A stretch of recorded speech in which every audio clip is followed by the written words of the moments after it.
What if destiny gave Harry Potter something far beyond magic? In the depths of the Chamber of Secrets, where the basilisk once fell silent, a strange light pulses from the shadows, ancient, alien, alive. When Harry touches it, his wand glows green, and the world changes forever. Welcome to the Cosmic Harry. Subscribe if you are new here.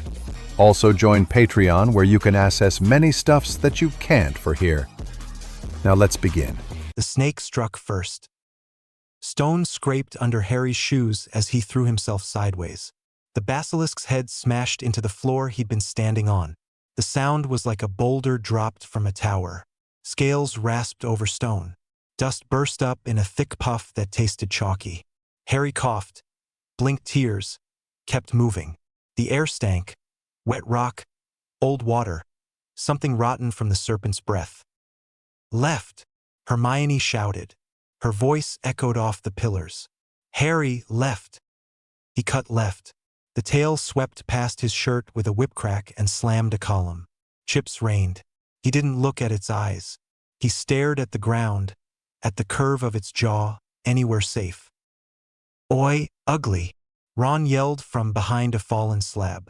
Over here! The basilisk turned. Scales scraped. The big head swung. Fangs wet, mouth opening wider than a doorway. Harry's stomach flipped. Confringo! Hermione snapped. The blast hit the side of the serpent's skull and fizzled like a damp firework. Oh, come on! Again! Harry yelled, and then he ducked as the tail came back. Punched a trench through dust and small bones. Bits of old skeletons snapped under it with little pops. Harry's knees hit stone. Pain ran up his thighs. Ron grabbed a fist-sized rock and heaved it. It clonked off the basilisk's snout. Yeah? Didn't like that, did you? The snake lunged at Ron. Ron! Harry sprinted. His shoes slid. He threw himself shoulder first at Ron and they rolled. The basilisk's head slammed where Ron had been. The impact shook the floor. The wall behind them groaned. Stupefy, stupefy, stupefy. Hermione's spells hammered the neck. Red flashes died against thick scales. The tail whipped around, caught Ron in the ribs with a sick, solid crack. Ron flew into a pillar and slid down, wheezing. Ron!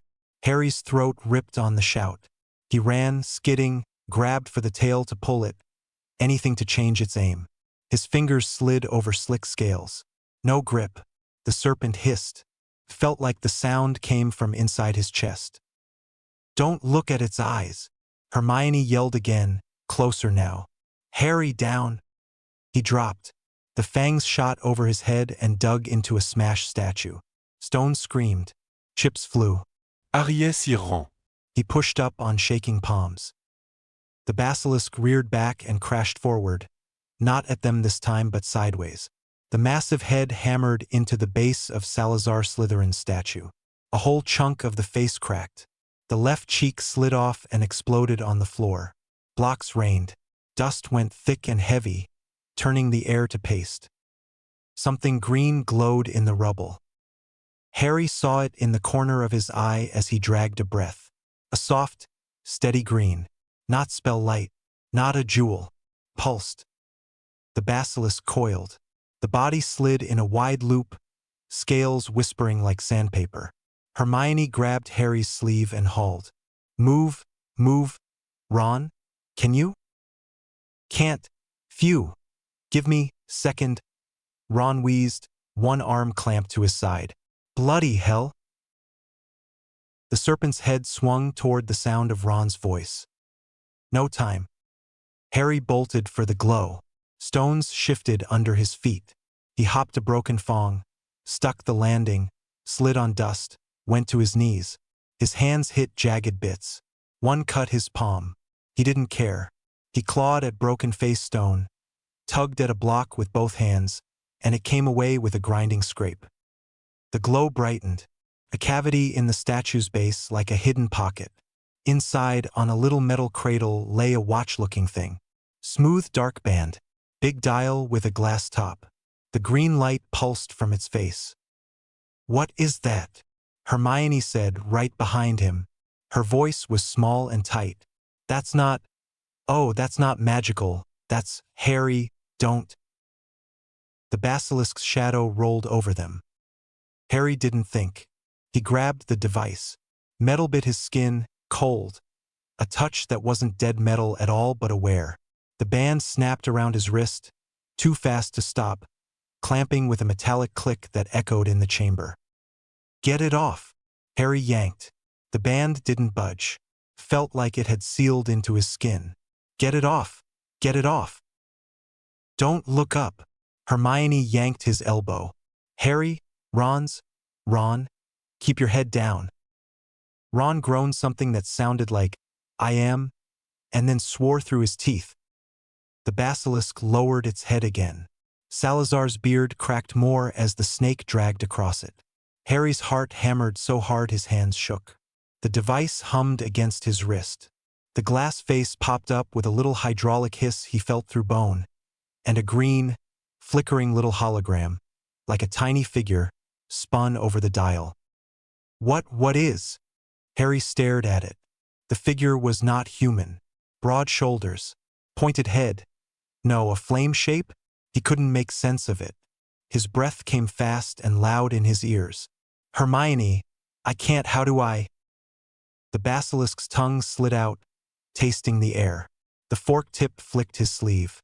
The heat of its breath washed over his face, wet and foul. "Harry!" Hermione's hand dug into his shoulder. "Put it down, no, it's stuck. Don't press. Oh, we need to run." The snake's head drew back for a strike.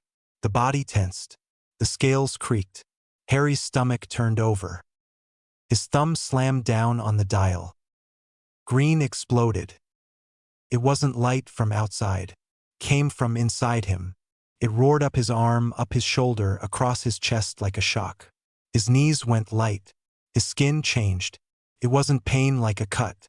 It was wrong, deep wrong, like his bones weren't his. His fingers stiffened and split. The skin thickened under his eyes, went hard, went. Rock? The thought was there and gone, swallowed by the rush. "Harry!" Hermione's voice broke. He tried to say, "I'm okay." What came out was a grunt, then a choke. His jaw didn't fit right. His tongue felt thick. Heat built from nowhere, belly, chest, throat, crawling up. He couldn't breathe for a second because the air was too cold for the inside of him. He screamed, and it sounded not like him at all. It was deeper, rougher, like a furnace opening. His shirt crisped and curled on his shoulders.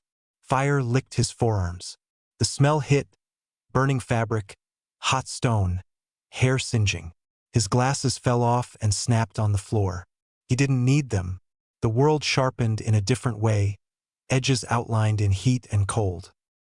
His hands weren't hands. They were big, thick shapes with plates, orange lines burning through black rock. He flexed and the plates shifted like armor. Lines of molten light ran between them, bright and alive. He could feel the flow. It was like blood but not. It hummed. His face heated. Heat pushed up and up. Then fire took, whooshing out the top of his head like a torch. It didn't hurt. Felt right, and that felt wrong. He could feel each flick of it like hair in wind. Ron lay against the pillar, eyes huge, mouth open. Bloody, what, blimey. Hermione's wand hand dropped. "Oh!" The basilisk struck. Harry moved without thinking. His arms came up. Heat burst down them.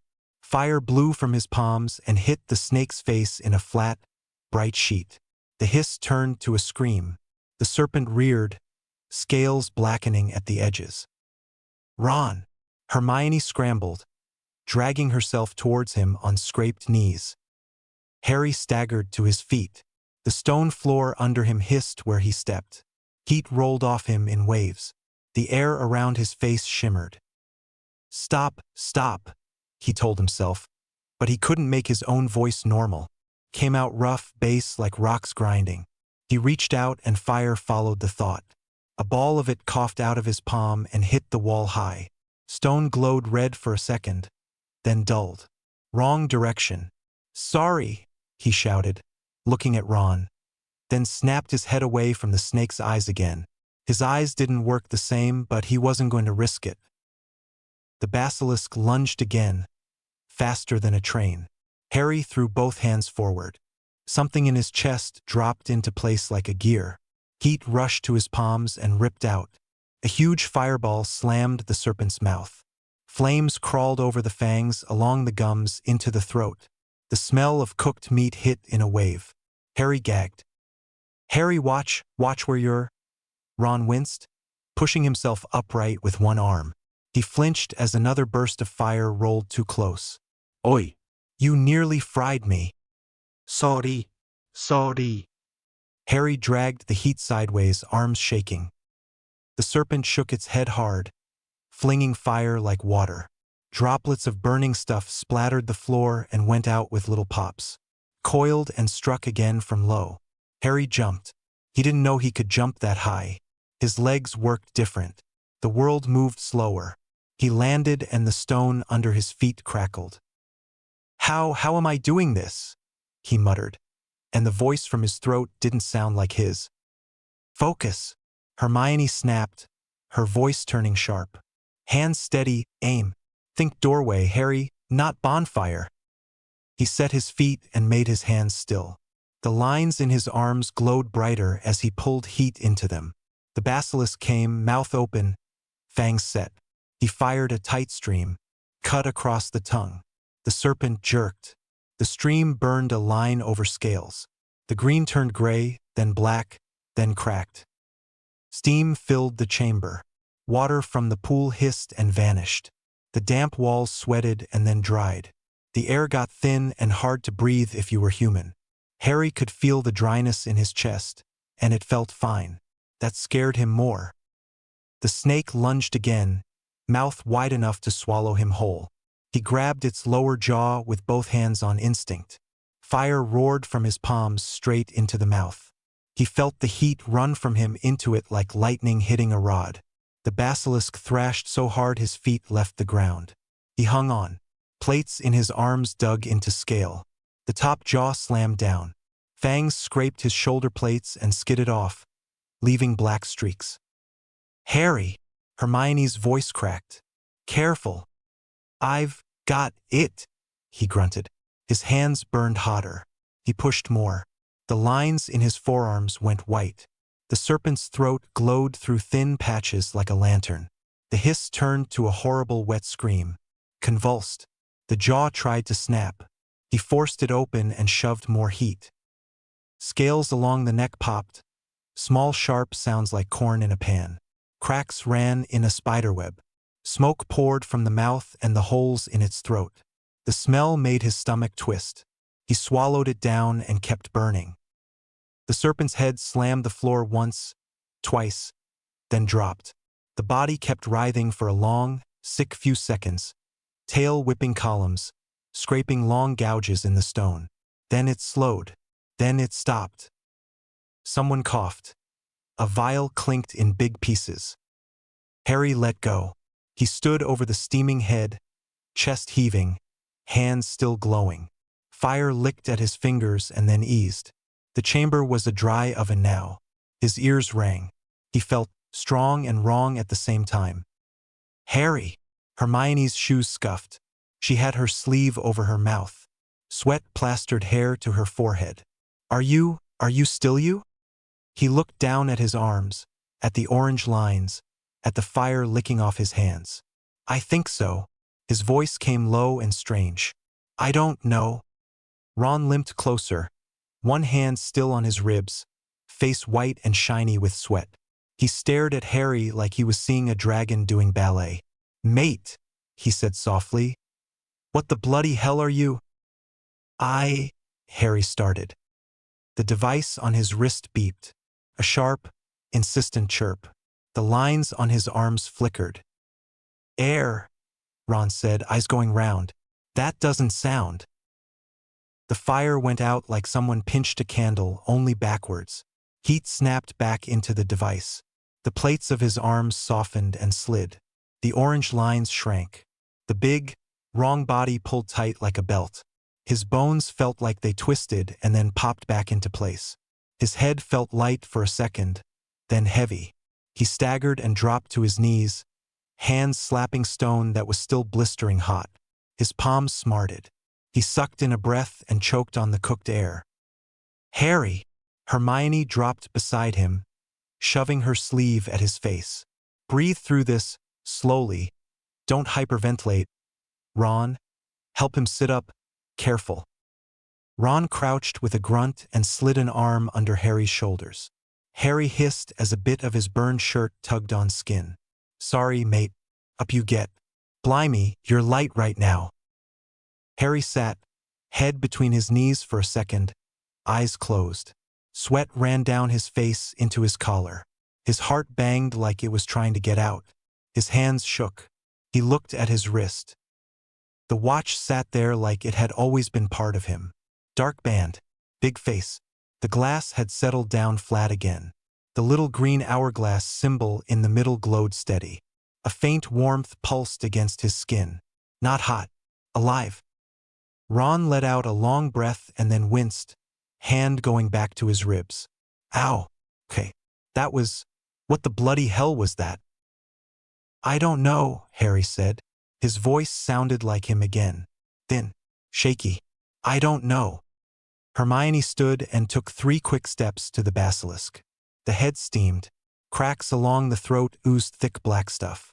The smell got worse. Hermione swallowed hard and pressed her lips together like she was going to be sick and wouldn't allow it. "It's dead," she said, voice small. "You, Harry, you burned it from the inside." Harry stared at his hands. Scrapes. Dust. A bit of melted shirt cuff stuck to the skin near the device. He picked at it. It didn't come off easy. "I didn't mean to. I didn't even know what I was." He swallowed. His throat hurt. "I pressed it and then that." Ron lowered himself to sit, back to a pillar, breathing in careful little huffs. "That's not magic," he said, like he needed to say it out loud. "That's not any magic I've ever seen." "It isn't," Hermione said. She crouched by Harry again, eyes on the device. She didn't touch it. "It isn't magic. Feels different." She frowned. "That doesn't feel like magic, sorry, that's not a proper term. Look, it didn't interact with the spells the way magic does. It didn't fizzle or flare when I cast. It just ran, like a machine. I think it's Harry. I think that's not from here." "Not from... What do you mean not from here?" Ron said. "Like not from the chamber? Or not from..." "Ron," Hermione said, and then softened it. "Ron, I mean not from Earth. Not wizard. Not muggle. Alien. It's... Oh, don't make that face." Ron made it anyway. "Alien? Like little green men? Brilliant. Next you'll tell me they've got brooms." Harry grabbed his wrist with his other hand and tugged. The band didn't even shift. His skin went white under his fingers. "Get it off." "Stop pulling," Hermione said. "You'll hurt yourself." "It's stuck," Harry said. His chest went tight again. He yanked once more. "No give. Get it off." "Harry," Hermione said, calm and firm in the way she got when someone needed to be told not to panic. "Look at me. Breathe. We'll figure it out. Just breathe." He did. In through his nose. The air tasted like ash. Out through his mouth. His hands still shook. He forced them still on his knees. Ron leaned forward, squinting at the face of the watch. "It's got a little person on it," he said. "Air. It did. Didn't it? I swear I saw a little thing, like a torch bloke." "I saw it too," Hermione said. "A hologram. Projected image. To show to form. Heat. That's what you turned into." She glanced at the basilisk again and swallowed. "Very heat." "Don't say very heat," Ron muttered. "That's not grammar." Hermione gave him a look. "I'm a bit distracted." "You're the one who corrects us mid-death," Ron said, and then winced again. "Ow. Okay. Not joking. That actually hurts." Harry wiped sweat off his cheek with the back of his hand. His whole body felt shaky now, like the power had gone and left a hollow. He looked at the corpse. Smoke still rose in a thin line from between those huge teeth. "We can't tell anyone," he said. The words came out before he even decided to say them. Hermione blinked. "What?" "We can't," Harry said. The thought hit hard and sat there like a weight. "They'll take it. The Ministry, Dumbledore, someone. They'll lock me up. They'll say it's dark or I'm possessed or cursed or—" He swallowed. The hollow feeling twisted. "I don't even know what it is yet." "We have to tell Dumbledore," Hermione started. No. Harry flinched at his own volume. The shout bounced off the chamber walls and came back at him. He dropped his voice. No. "Not yet. Please. Hermione, I can't if they think I'm—" Hermione's mouth worked. She looked at Ron. Ron's eyes went from the watch to Harry's face. He let out a slow breath. "He's right," Ron said, quiet for once.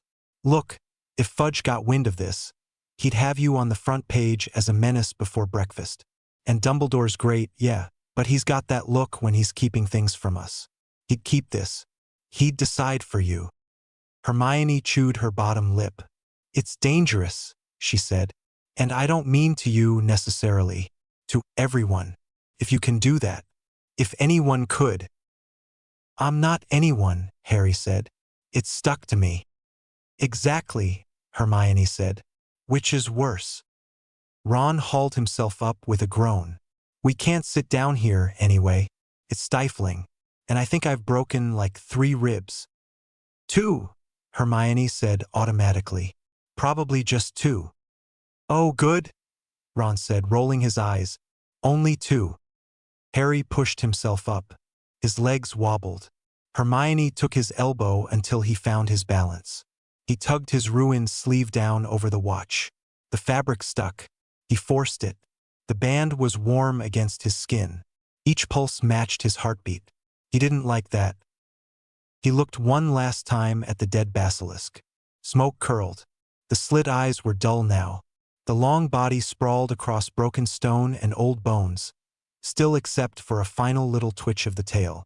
The chamber felt smaller with it dead. Not safer, just smaller. "We should go," Hermione said softly. "Before anyone comes looking. Just go." They started limping. Ron tucked his arm tight to his side and kept up with a stubborn set to his mouth. Hermione stuck near Harry, glancing at his wrist like she could measure it with her eyes. Harry kept his gaze down, around, anywhere but the corpse's eyes, even dead. He felt the heat of the fight still on his skin, but the chamber air was cooling now, damp sneaking back. "Harry," Ron said after a few steps, breath hissing between his teeth. "Seriously, what's the plan? We can't tell anyone? Not even McGonagall? She's all right." "Not yet," Harry said. His voice was getting back to normal weight. "We figure out what it is first. Then maybe." "Where?" Hermione said. "In the library? What section do you suppose holds alien watches for beginners?" Harry. "I don't know," he said. "But if we can keep it secret, we have time." Ron snorted and then winced. "Brilliant. We'll hide it with your invisibility cloak and what? Say you've taken up knitting?" "We'll think of something," Hermione said. "We always do." She glanced at Ron's side. "And we'll get you to Madame Pomfrey before you puncture a lung." "Thank you." "Thanks, Mum," Ron muttered. As they reached the tumbled rocks that formed the exit path, Harry slowed and looked back one more time. The basilisk lay where he'd left it, the mouth black and cracked. Smoke drifted up in a thin thread. It smelled like burnt meat and old water and something else he didn't have a word for. He pulled his sleeve down over the watch again and made sure the band sat tight against his wrist. "We keep this between us," he said. He meant it. He felt it in his jaw, in his fists. "No one else." Hermione nodded once. "Between us." Ron nodded too, serious. "Between us. Cross my heart. Not that I can lift my arm to do it." They limped toward the tunnel. Pebbles shifted. The distant drip of water started to sound normal again. Harry's shirt stuck to his back. His hands were still shaking. A little. The watch ticked in his pulse. Behind them, the corpse smoked and went still. The chamber took the sound and made it quiet. They didn't look back again. Chapter 2, Panic and Protocol, Year 3 Chaos. The classroom was empty, door locked, windows latched. Hermione layered silencing charms until the air felt padded. The last swish ended with a soft thrum. "Right?" Ron said, rubbing his hands. "State secrets." No one breathed too loud. Harry pulled his sleeve up. The watch sat snug on his wrist, green symbol steady. "It won't come off," he said again, because saying it out loud helped him not tug at it. "We need rules," Hermione said. She paced once, twice. "Rules keep us alive." "Rule 1, Ron said, counting on his fingers. "Never transform in public." He paused. "Obvious, yeah?" "Very," Hermione said. "Rule 2, cover stories. Always have one ready." "Ron's job," Harry said, nodding at him. "Cause distractions." "Beautiful," Ron said. "Fainting, flapping, falling." I'm gifted. "Hermione's job," Harry said, looking at her. "Magical concealment, disillusionment, shields, whatever hides this." "I can do that," Hermione said. "Also charms that blur faces and muddle details. And, if needed, memory charms." She said it fast. "Only if needed." Harry swallowed. "Okay. And we practice where no one can walk in on you melting the floor," Hermione added. "The room of requirement." Ron blinked. "The what now?" "Fred and George mentioned it," Ron said to himself, then nodded at them. "Room of requirement. Turns into what you need, if we can find it." "We'll find it," Hermione said. "But first show us properly. The dial." Harry pressed the sides. The face popped up with a soft hiss.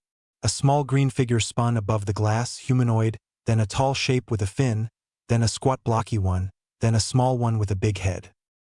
Ron leaned in. "That tiny fella's adorable. What's he do? Bite ankles?" Harry turned the dial. Each click changed the little hologram. "I think these are different forms. I don't know how many. It feels like more than 10. "Names?" Ron asked. "No labels," Harry said. "Just the pictures." He swallowed. "If I press down, it starts. I don't want to start in here." "Correct," Hermione said. "No starting in here." "Rule 3, Ron said, still counting. "No pressing the glowy bit unless Hermione says so." "Unless immediate danger," Hermione added, pointing. "And if it happens by accident, Ron distracts. I hide. Harry stays calm and gets out of sight." "I can stay calm," Harry said. "Sometimes," Ron said. Harry shot him a look. "I can." "Good," Hermione said, softer. "Then we'll make it work. Practice, control, cover stories. And we tell no one."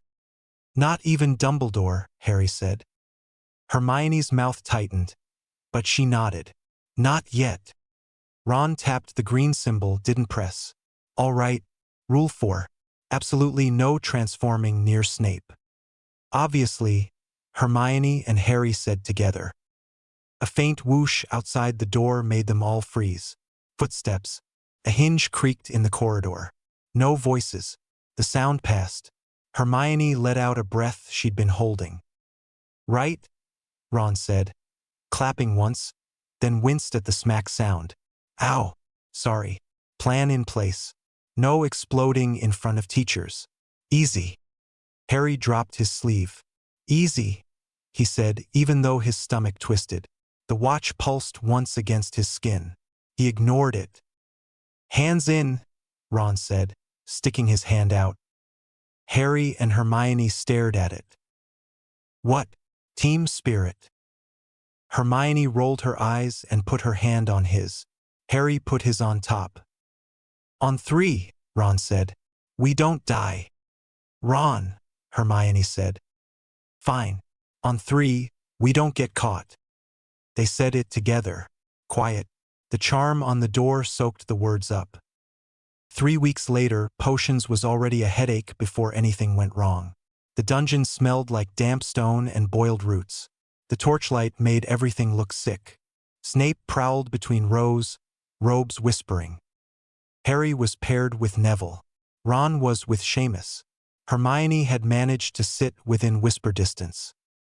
"Which sharpening potion?" Snape said, voice flat. "Instructions are on the board. Try to read them. Try." Neville's hands shook. "I've got it," he whispered, even though he didn't. "Slow," Harry said. "We go slow." They chopped ginger root. They measured shredded scarab beetle. The brew went from clear to a pale yellow. "Neville," Hermione hissed from the next table, not looking up. "Stir clockwise 6 times, then counterclockwise 3. "Right," Neville said. He stirred. 8 times clockwise. 6, Hermione said louder. 6, Neville said, and then panicked and added a pinch of something from the wrong jar. The bottom of the cauldron went soft. A slurp sound, then a sag, then a hole. Harry, Neville squeaked. The potion dumped onto the table and ran toward Harry's lap. "Wands up," Snape said from across the room, voice all threat. "If any of you manage to produce an actual potion, I will faint." "Brilliant," Ron muttered. Harry grabbed for his wand. His sleeve caught on the cauldron rim. His wrist banged the watch face. The green symbol flared. He tried to pull back. Boom, everything jumped. The world went big. Not just bigger, huge. The table edge leaped to head height. The cauldron hole became a cliff. The smell of chamomile, beetle, Neville's shampoo, Snape's cologne, everything jabbed all at once. The watch slid loose on a wrist the size of a matchstick. "Harry!" Hermione's voice shot up an octave. "Oh no!" Harry looked at his hands. Tiny gray fingers. Long, clever. His skin felt smooth and rubbery. His head felt heavy with facts. Potions instructions snapped into a neat lattice. "You added daisy root extract instead of powdered sage," he squeaked. His voice had gone high and quick. "Which catalyzes a mild acid reaction with the beetle chitin. The cauldron is tin, which is reactive. Move the tin away, use a glass beaker now." Neville gaped. "Harry!" "Shoo!" Harry squeaked. He dashed to the spill in little, fast steps. His legs were ridiculous. 2 inches tall. He ducked under a bench. The floor was cold through his feet. Drops of potion hissed on stone with tiny spits. Footsteps. Snape's. Smooth, slow, coming right for them. Oh blimey," Ron said. And then he threw an arm over his eyes and let himself fall out of his chair. He hit the floor with a proper thud. 3 cauldrons on his table tipped and crashed. Potions splashed everywhere. "Oh, my head!" "Mr. Weasley," Snape snapped, "if you're going to perform, at least make it convincing." Hermione slipped her wand down and swept it in a sharp pattern at knee height. The air shimmered. Harry vanished under a veil that hugged his tiny shape. He could still see her shoes. "Stay still," she breathed without moving her lips. Snape reached their table. His shadow covered the spill. "Longbottom," he said, low and deadly. "Did you melt another cauldron?" Neville made a small sound that might have been yes. Harry ducked under the table edge and tugged Neville's trouser leg. "Lift the cauldron," he squeaked. "Glass beaker on the left. Pour. Add 2 pinches powdered sage. Counterclockwise stir. Fast." Neville's eyes flicked down. He tried not to look shocked. He lifted the ruined tin, spilled what was left into the beaker, and stirred like his life depended on it. The liquid foamed, then settled. It turned the proper bright, clean yellow. Snape's eyes cut to the beaker. He narrowed them. "Humph," he said. He leaned in. "That Longbottom is the correct color. Pity it took melting school property to find it." Ron moaned from the flagstones. "Sir, I can't see. There's stars. Oh no, I'm dying." "Detention, Weasley," Snape said without looking. "For melodrama." Harry scuttled further under the desk as Snape's boots shifted. Hermione's invisibility charm stuck to him like cling film. His heart hammered. He could hear Snape breathe. He could hear Neville swallow. "Potter," Snape said after a long, awful pause. "Where is Potter during this catastrophe?" Hermione's foot nudged Harry gently toward the leg of the bench. Harry sprinted clear, ducked behind the next table leg, and let the invisibility veil carry him. The watch beeped, a tiny, high chirp. His bones did that wrong then right twitch. His skin stretched. He shot up to normal height in a blink, smacked his head on the underside of the table, muttered "ow," and scrambled to sit cross-legged with the desk hiding his lap. He reached out and picked up his fallen quill. Snape's robe swished as he rounded the table. "Potter," he said, voice ablade. "Where were you during this catastrophe?" Harry looked up, all innocent. "I was under the desk, sir," he said, holding up the quill. "Looking for my quill." Snape stared at him for a full, hard count of 5. "Detention," he said. "All 3 of you." Ron groaned. "What did I do?" "Existed," Snape said, and moved on. Hermione let out a breath she'd held for an hour. Under the table, Harry's hands shook. He clenched them and unclenched them until they listened. Neville leaned down. "Thank you," he whispered. Harry swallowed and tucked his sleeve down over the watch. "Don't thank me," he said. "Just don't say a word." "Wouldn't dream of it," Neville said, eyes still huge. Across the room, Ron lay on the floor and whispered, "Worth it." Quidditch practice should have been normal. The sky was gray but dry. The wind pushed at the hoops. Harry hovered on his nimbus, breath fogging, shoulders tight, would barked orders. The Slytherins clogged the pitch, of course. Malfoy cupped his hands around his mouth. "Potter, need your mummy's broom." "Charming," Ron muttered from the stands. "Ignore him." Harry tried. He did.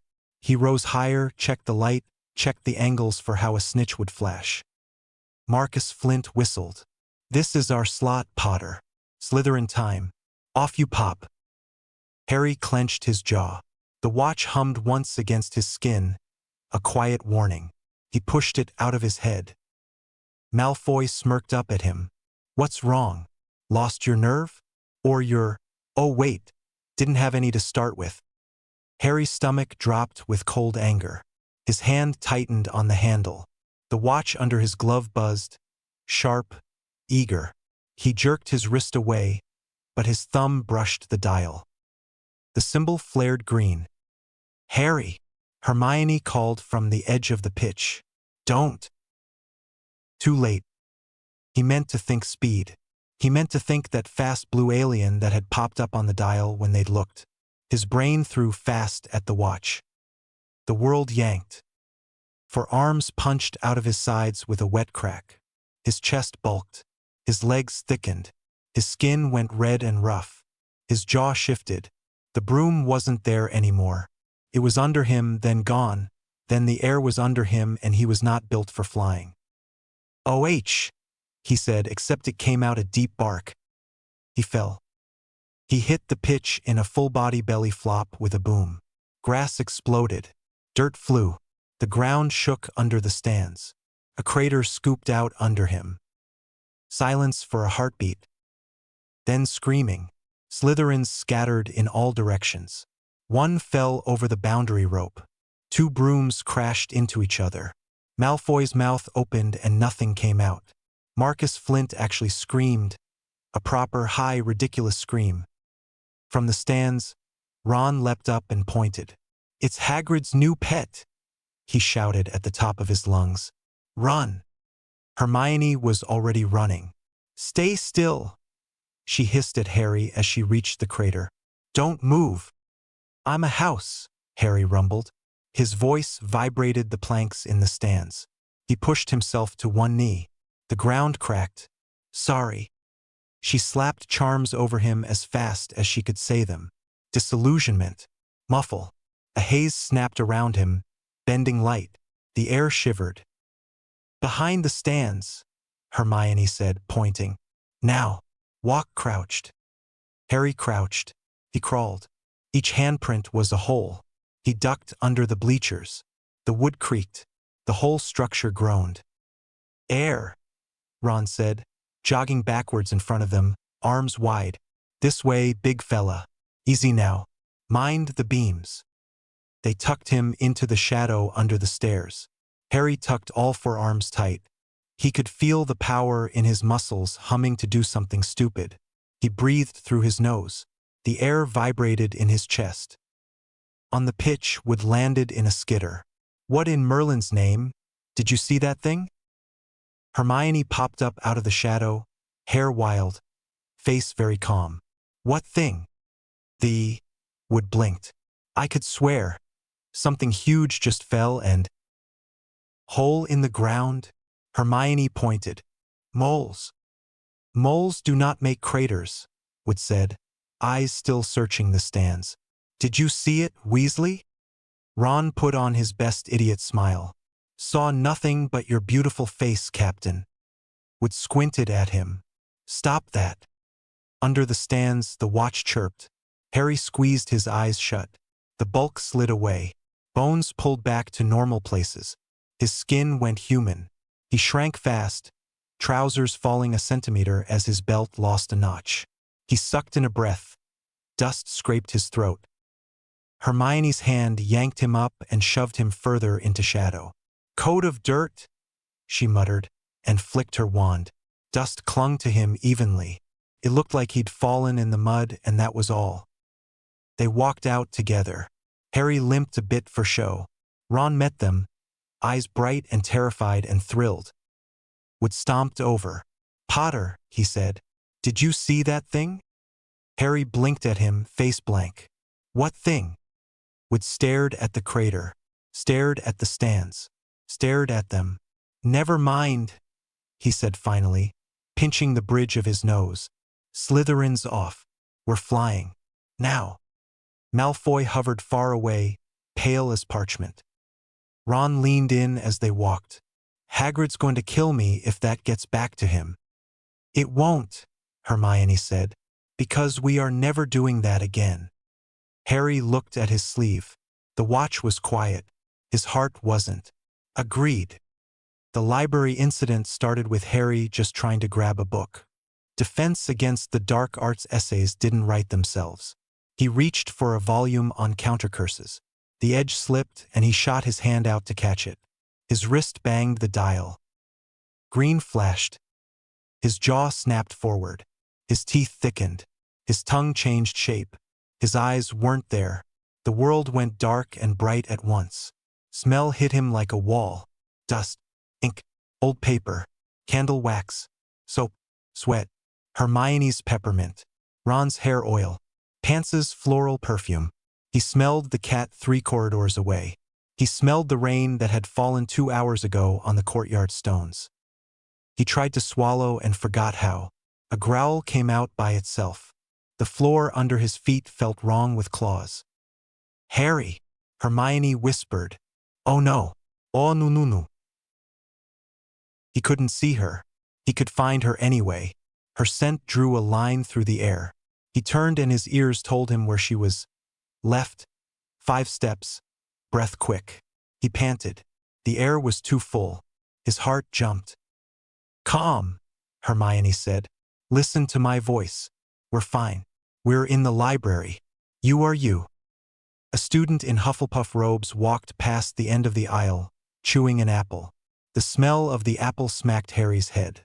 He bolted. "Harry!" Hermione hissed. He ran. Not because he chose to.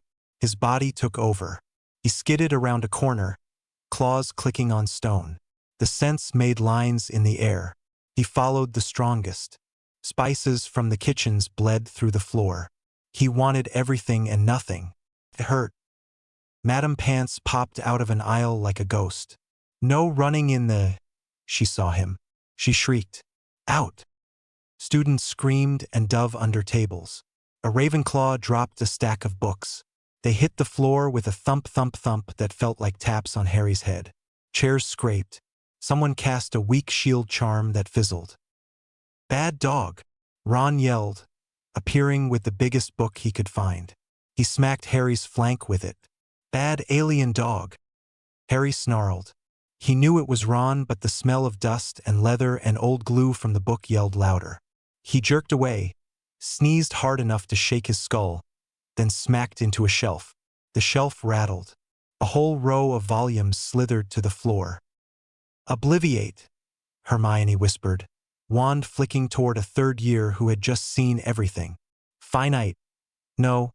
Confundus. Oh, sorry. Please don't remember this." "Out." Madame Pants screeched again, swinging a feather duster like a sword. Harry dropped to his belly. Felt better. He crawled under a table. Students yelped and fled. His claws bit the wood.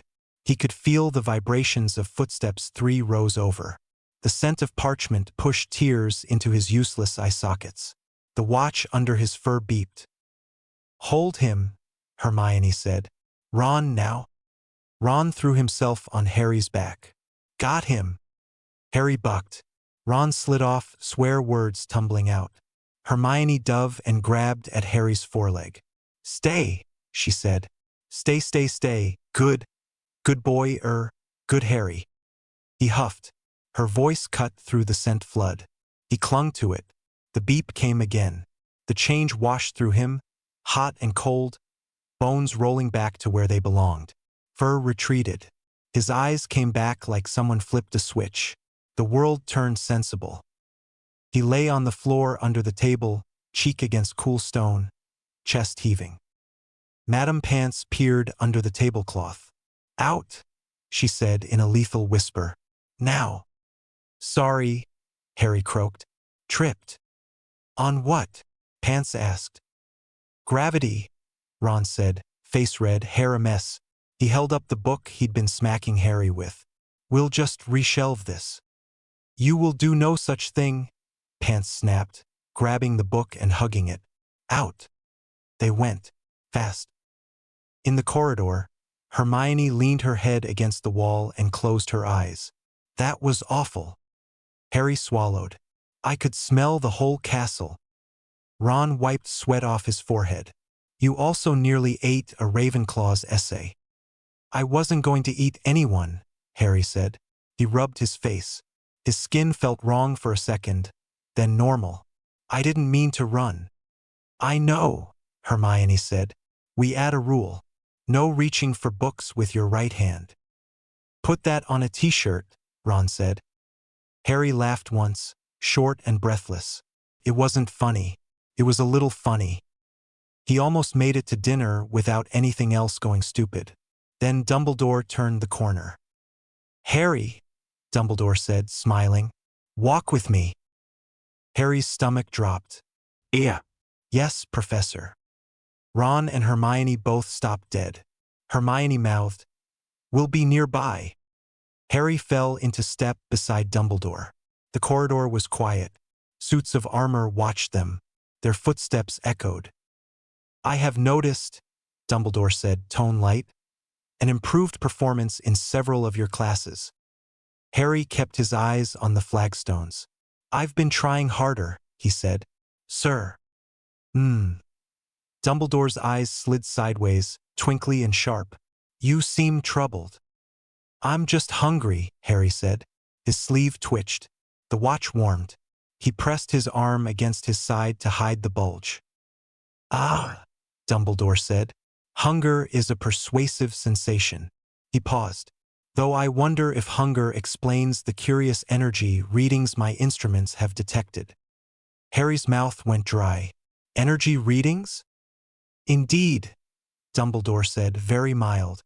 "Most peculiar. Almost otherworldly." The watch pulsed warm, hot, warm. The symbol under his sleeve flared once. Bright enough he felt it in his skin. "I need the loo," Harry blurted. "Sorry, sir." Dumbledore's mouth twitched. "Of course." Harry bolted. He turned the next corner at a run, shoved into a side corridor, and skidded behind a suit of armor. The watch buzzed past any chance he had to stop it. His skin turned black and glossy, lines of pale silver running like simple paths under the surface. His arms smoothed and narrowed. His fingers melted together into a slick shape that could flow. His whole body flattened and spread. He didn't have bones in the usual way. He pressed himself over the breastplate of the armor and hugged tight. The suit of armor looked the same as always. It now had a thin skin of living tech that did not breathe. Footsteps. Dumbledore's. Slow. He stopped at the corner. The silence went long. Harry did not breathe. He was not sure if he could breathe like this anyway. His skin tingled where it touched old iron. He felt the shape of every rivet. Curious, Dumbledore murmured to nobody. Metal creaked as he adjusted his glasses. Most curious. He walked on. Harry counted to 100, then let out a breath he didn't have. The watch chirped. His body pulled back into bones and skin and breath. He slid down the wall and sat on the flagstones with his head in his hands. Ron peered around the corner. You alive? Barely, Harry said. Hermione crouched. He suspects. Of course he does. I know, Harry said. He wiped his face. His hands shook again. We need better protocols. Agreed, Hermione said. Also, Ron said, never transform next to antique armor again. That was nightmare fuel. Harry managed a tiny smile. Noted. They met in the common room after lights out, curtains drawn around a corner table. The fire was low, cracked softly. A chess game clicked 2 tables over where no one sat. The pieces were finishing yesterday's match. Somewhere upstairs, a door thunked. Harry slumped in a chair. His back hurt. His head throbbed. His ribs felt bruised from the forearm's belly flop even though his body had been different then. Ron paced, counting on his fingers. Close calls today. 17. It was not 17, Hermione said, tugging parchment closer. She was making a list with neat bullet points. It was 6. Potions. Quidditch. Library. Dumbledore. The bit where Filch nearly saw us in the corridor when you tripped over your own feet. That's 5, Harry said. Hermione tapped the parchment. And Snape asking you to stay after class and you nearly hitting the dial when you shoved your books in your bag. 6, Harry said. He rubbed his eyes. Fine. Felt like 17. Ron flopped into the chair opposite. We need better protocols. We need that room, Harry said. The one that becomes what you need. Room of requirement, Ron said. Fred and George mentioned it. They said think about what you want, walk past a wall 3 times, door appears. Sounded like a prank. But then half the things they say sound like pranks until you're stuck to the ceiling. Tomorrow, Hermione said, writing it at the top of the list. We find it, then we train. Controlled transformations. Timers. Signals. Hand signs. Signal for, I'm about to be a tiny goblin genius? Ron asked. Gray matter, Hermione said automatically. Gray what? Ron said. Harry shrugged. It felt right. In class. The tiny one. Gray matter. Fine, Ron said. Signal for gray matter. Big brain mime. He wobbled his hands around his head. Harry snorted. That's terrible. Got a better one? No, Harry said. He leaned back. The chair creaked. The fire popped. Hermione chewed her quill. Cover stories, she said. We should standardize them. Standardize, Ron said, eyebrows high. Pick 3, Hermione said. We use the same ones so they feel real. 1. Sudden sickness. 2. Experimental charm went wrong. 3. Hagrid's new animal. That last one's gold, Ron said. Poor Hagrid. Harry stared at the flames. The watch pulsed once. A gentle beat. We keep going, he said quiet. We get better. We mess up less. We will, Hermione said. She put her hand on the table, palm up. Because we're not idiots. Ron slapped his hand on hers. Debatable. Harry put his hand on both of theirs. His fingers were cold. Tomorrow we find the room. Tomorrow, Hermione said. The fire whooshed softly as a log fell. Footsteps thumped on the stairs as someone came down, then turned back up. The castle breathed around them, pipes groaning, portraits muttering, wind humming at the windows. Harry tugged his sleeve down over the watch one more time. He felt the steady thud against his skin. He didn't like it. He liked it. He couldn't tell which was louder. Bed, Hermione said, standing. We need sleep. Ron yawned, huge. If I dream about being a four-armed mole, I'm blaming you. Not a mole, Hermione said over her shoulder, because of course she did. Tetramand. Ron blinked. Bless you. Harry laughed once, then let it fade. He looked around the quiet room, listened to the crackle, the small sounds of Gryffindor at night, and pushed himself up. His legs were heavy. His eyes burned. Tomorrow they'd find the room. Tomorrow they'd make the rules tighter. Tomorrow maybe he wouldn't nearly crush a Quidditch stand or eat the library. He headed for the stairs, sleeve tight around his wrist, the day's list already too long in his head. The dorm was dark and cold, and it wasn't even close to sunrise. Harry lay on his back staring at the canopy and counting his own breaths. His heart wouldn't slow down. The door creaked. Soft steps. Hermione slipped in, hair tied back, cloak over her pajamas. Ron followed in socks, jumper crooked, hair sticking up. The room smelled like wool and old wood and dust from the curtains. 5 o'clock, Hermione whispered. You didn't sleep, did you? Not, Harry said. His throat felt tight. Couldn't. Ron shut the door and threw the latch. Figured. He rubbed his hands like he was freezing. Right? War Council. Hermione flicked her wand. A thin shimmer ran along the walls. Muffling charm. Keep your voices down anyway. Harry sat up and pushed his sleeve back. The watch sat against his skin, green symbol steady. It was warm. It didn't care that his stomach was in knots. We need a plan, Hermione said. She sat on the edge of the bed and pulled a rolled parchment from her cloak.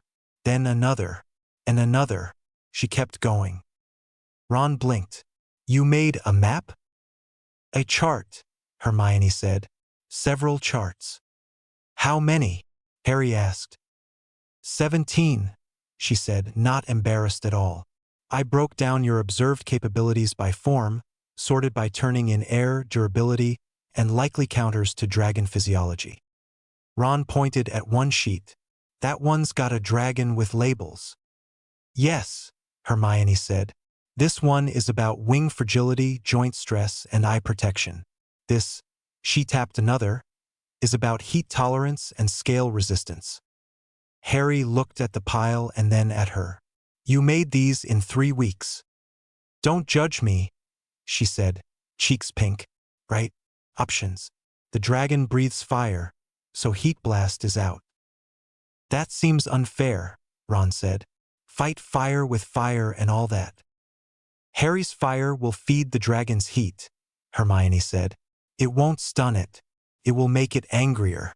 Also, the arena has wards. Heat blast could cook the audience by accident. Okay, Harry said, because the thought made his palms sweat. What about the diamond one? Ron asked. You know, the one with the sharp arms. You could poke it like a kebab. Diamond Head, Harry said, saying the name felt right in his mouth. Maybe. Strong armor. But I need speed too. Hermione nodded hard. Exactly. Speed and verticality. It will take off. You need air control. Diamond Head can jump but can't fly. You saw how the Horntail moved in the handbook. Climbs fast. Turns slower. We should press that. Harry's hands were cold. He rubbed them on the blanket. So? Jet Ray, Hermione said, pulling that chart forward. Based on your last glide in practice, you moved fast enough to blur. I estimate flight speeds exceeding 300 miles per hour in short bursts. Ron whistled, then winced at his own noise. You measured that? Distance between turrets and time it took him to cross, Hermione said. It's rough, but it's better than guessing. Jetray can shoot those green bolts, Harry said. The memory of it sat bright in his head. From my eyes and tail, they mess with nerves. Nerve jolt, Hermione said. If it stuns the wing muscles, you can force it down. If you blind it briefly, you can go for the egg. Ron tugged his sleeve down over his hands. What about the diamond one as a backup if you need to tank a hit? If he falls, Diamond Head midair is risky, Hermione said. But if he crashes, Diamond Head could save him from breaking every bone. That's cheery, Ron said. Jetray first, Harry said, more to himself than to them. Then don't fall. If I do, change and survive. Grab the egg. Get out. Hermione put a smaller card on top. Signals, hand-signed. If I hold up 2 fingers, she said, it means altitude. 3 means watch the tail. If I point at my eyes like this, it means aim for its eyes. Ron made a face. He's going to be in the sky, Hermione. He'll look at us, she said. He always does. True, Ron said, quieter. Silence settled for a few breaths. The castle popped and creaked. Someone turned over in another bed and snored. Harry looked down at the watch. He could feel his pulse against it. He wanted to be sick. He was also itching to move. I'm scared, he said plain. Good, Hermione said. That means you'll be careful. Ron leaned his shoulder into Harry's for a second. We'll be right there. Harry nodded and tried to breathe slow. The room smelled like the wax they used on the floorboards. His mouth was dry. He used his sleeve to wipe his palm and then did it again because it didn't help. Hermione rolled the charts back up like she was packing a first aid kit. Eat something. Can't, Harry said. You can, she said, pushing a toast wrapped in a napkin into his hand. Chew and swallow. That's all eating is. He took a bite. Tasted like cardboard and butter. He forced it down. Ron checked the time on the clock by the window and grimaced. We should go. Harry stood. His knees felt hollow. He pulled his robes on over his jumper. He slid the egg satchel strap over his shoulder and then remembered he wouldn't need it and took it off again. He put it back on anyway because it gave his hands something to do. They headed out. The corridor was empty and cold. Their footsteps sounded too loud. Hermione killed the muffling charm and the room behind them went dead quiet. The path to the tent ran along the edge of the stands. The noise already pushed at the air. A dull roar, people's voices, the scrape of chairs, the clatter of something metal against wood. The ground under Harry's shoes felt like it moved. Other champions gathered by the canvas flap. Crumb nodded once at Harry, expression like carved stone. Fleur rubbed her arms. The wind cut through the cloth and went straight to skin. Cedric paced in a short line, back and forth, hands on his hips, jaw tight. He looked up and gave Harry a quick, tense smile. Ready? Cedric asked. He didn't sound like he believed anyone could be ready. As I'll ever be, Harry said. His tongue stuck to the roof of his mouth. He made it work. From inside the arena came a deep roar. It wasn't human. It had weight. It rolled up through the ground and into Harry's legs. He swallowed hard. The smell of smoke drifted through the tent seams. Hermione squeezed his forearm, fingers hard through the robe. You know what to do. Eyes, wings, egg. Quick in, quick out. Don't get cooked, Ron said. Stupid advice, but I feel it's important. Harry nodded. He kept touching his sleeve like it would hide the watch more. His hand wouldn't stop going back to it. Bagman stuck his head in. His face was flushed, hair a mess, grin wired on. Potter, you're up. Harry's heart hammered so hard he thought it might burst. He tasted metal in his mouth. His hands went numb and tingly. Hey, Ron said, catching his shoulder. You've got this, mate. Go, Hermione said, fast and clean. Harry stepped toward the flap. He could feel the heat through the canvas. His lungs wanted to pant. He didn't let them. He pushed the flap aside and walked out into the light. The roar hit like getting shoved. It wasn't just sound. It was pressure. The stands were full. Faces blurred. Banners flashed house colors. Every breath tasted like smoke already. The horntail stood on a stone shelf in the middle of the arena, chained to a ring. It was bigger than he'd imagined. Its tail spikes were swords. Its wings, half spread, were like two huge doors opening and closing. It turned its head and looked at him. It didn't blink. It roared again. Heat rolled off it like a giant oven. The chain clattered as it shifted. Harry ducked behind a rock as a jet of flame blasted the ground where he'd just been. The fire sounded like 1,000 kettles screaming at once. The spray threw grit into his mouth. He spat. He yanked his sleeve up with shaking fingers. The dial popped up. The little green hologram spun. Tall fin. Big blocky shoulders. Tiny clever head. A smooth mantle-like shape with wing fins and a tail blade. "Come on," he muttered. His thumb slipped. His heart pounded against his wrist hard enough to make the image jiggle. The dragon hissed. His claws scraped stone. He scrolled to the manta shape and slammed the dial down. Green hit him from inside. His skin flushed hot, then cold, then nothing like skin. His bones melted and rejoined in new places. His shoulder blades split and pushed out. Fins unfurled from his back like they'd always been there. His chest narrowed. His legs smoothed. His feet lost toes and turned to pointed triangles. His tail grew out like a strike, ending in a sharp blade he could feel like a finger. Color washed over him, red and yellow across deep black. The world popped into new clarity through different eyes. He didn't scream this time. He gasped because his chest worked a different way. Then he moved because the rock behind him exploded. He launched. The air grabbed him and then he grabbed it back. He sliced upward, skimming the blast. Heat licked his fins and rolled off. The wind slammed his face and slid past. He leaned and the world obeyed. He didn't need the broom's handle. He didn't need anything. Muscles he hadn't had 5 seconds ago knew what to do. The part of his head that was still hairy said, "How do I know how to fly like this?" The other part said, "Tilt your left fin 5 degrees and you won't clip that chain." He tilted. He missed the chain by inches.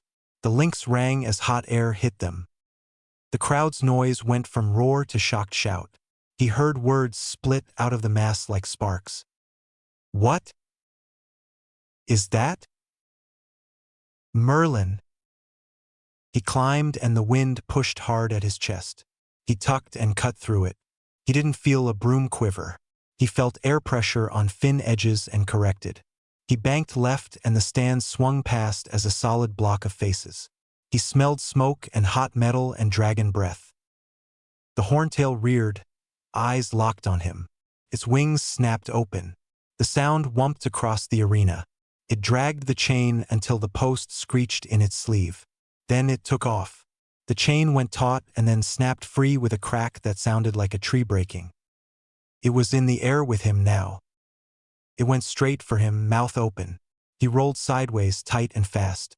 Fire tore past and missed by a head length. The heat singed his left fin. He hissed and felt air cool the spot as he cut across the dragon's back. He looked down. The golden egg sat on a rocky nest under the shelf. Too far to dive yet. The dragon wheeled and came after him. Faster than he liked, slower than he needed it to be to catch him. He barrel-rolled to make sure the flame blast went wide. The crowd gasped in a tide that chased him around the bowl. "Eyes?"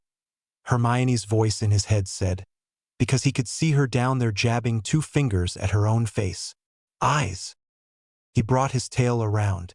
He felt a pressure build at the base like a held breath. He let it go. A bright green bolt shot from the tail spike and hit the dragon's left wing near the joint. The horntail spasmed mid-flap. Its wing jerked. It dropped 20 feet before it caught itself, roar turning ragged. He didn't get cocky. He climbed and turned. The dragon snapped at his tail and missed. The teeth scraped air. The brush of it felt like someone dragging a fork near your skin. He shivered and pumped hard. Wind rushed over his front edges and made a whine he felt in his teeth. The dragon whipped its tail. He didn't see it until the last second. The spike line flicked up and across his chest. The impact was like getting punched by a horse. Pain bloomed heavy and sharp. He spun end over end, slammed into the arena wall shoulder first, and bounced. The stone crunched. His vision wobbled. The crowd screamed. His ears rang. He dropped 10 feet before instincts grabbed the flight muscles and corrected.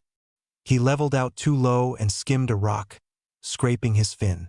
He grunted and forced his chest to pull air. It hurt. "Get up!"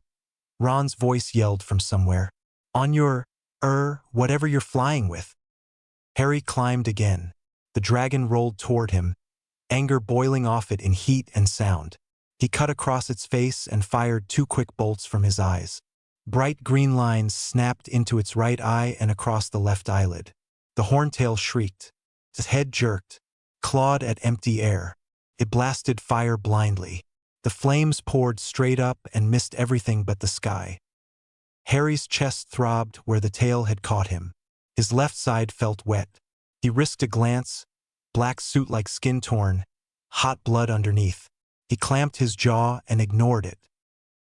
"Wings," Hermione had said, "and eyes." He did both. He shot 1 bolt at the wing joint again and 1 at the left eye. The wing spasmed. The eye squeezed shut hard and watered. The dragon's next flap went crooked. It dropped 30 feet this time before the other wing compensated. "Go!" Ron shouted, voice shredded by the wind. "Egg!" Harry dove? He didn't think about being a target.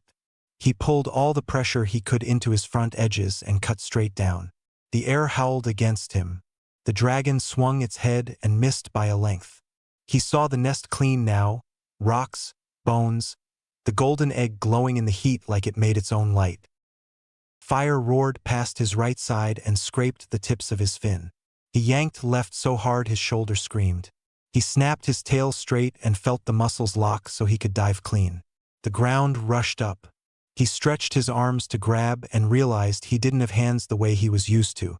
He flattened and scooped with his forefins like paddles. It worked. The egg bumped and slid and then wedged against his chest. He snapped his tail under and blasted a bolt at the ground in front of the dragon, hoping to make it flinch. The green flash cracked against rock. The dragon pulled its head back against the glare. He pushed hard and shot straight up. The egg hugged tight to his chest, the weight awkward but doable. For a second, the arena was quiet. It wasn't. His ears were full of wind and his own breath and the dragon's roar. But the crowd went silent enough that he felt it. Then the noise hit like a wall. Screams. Cheers. Someone laughed. A high, shocked sound. Flags waved. The commentary box cracked and squeaked as Bagman fumbled a mic charm. I don't what?" Bagman yelped. "Ladies and gentlemen, Mr. Potter, well, he appears to have flown without a broom Merlin's." "Language," McGonagall said into the same charm, voice tight. "Potter, what have you done?" Harry set his jaw, which felt different in this face, and angled for the landing zone. His chest burned. The egg's smooth curve pushed into him. The dragon slammed into the ground behind him, claws carving furrows. He didn't look back. He dropped into the marked circle and flared his fins at the last second. He hit the ground on both feet, knees locked, tail braced, chest heaving. He held the egg up. Silence for 3 breaths. Then the stands exploded.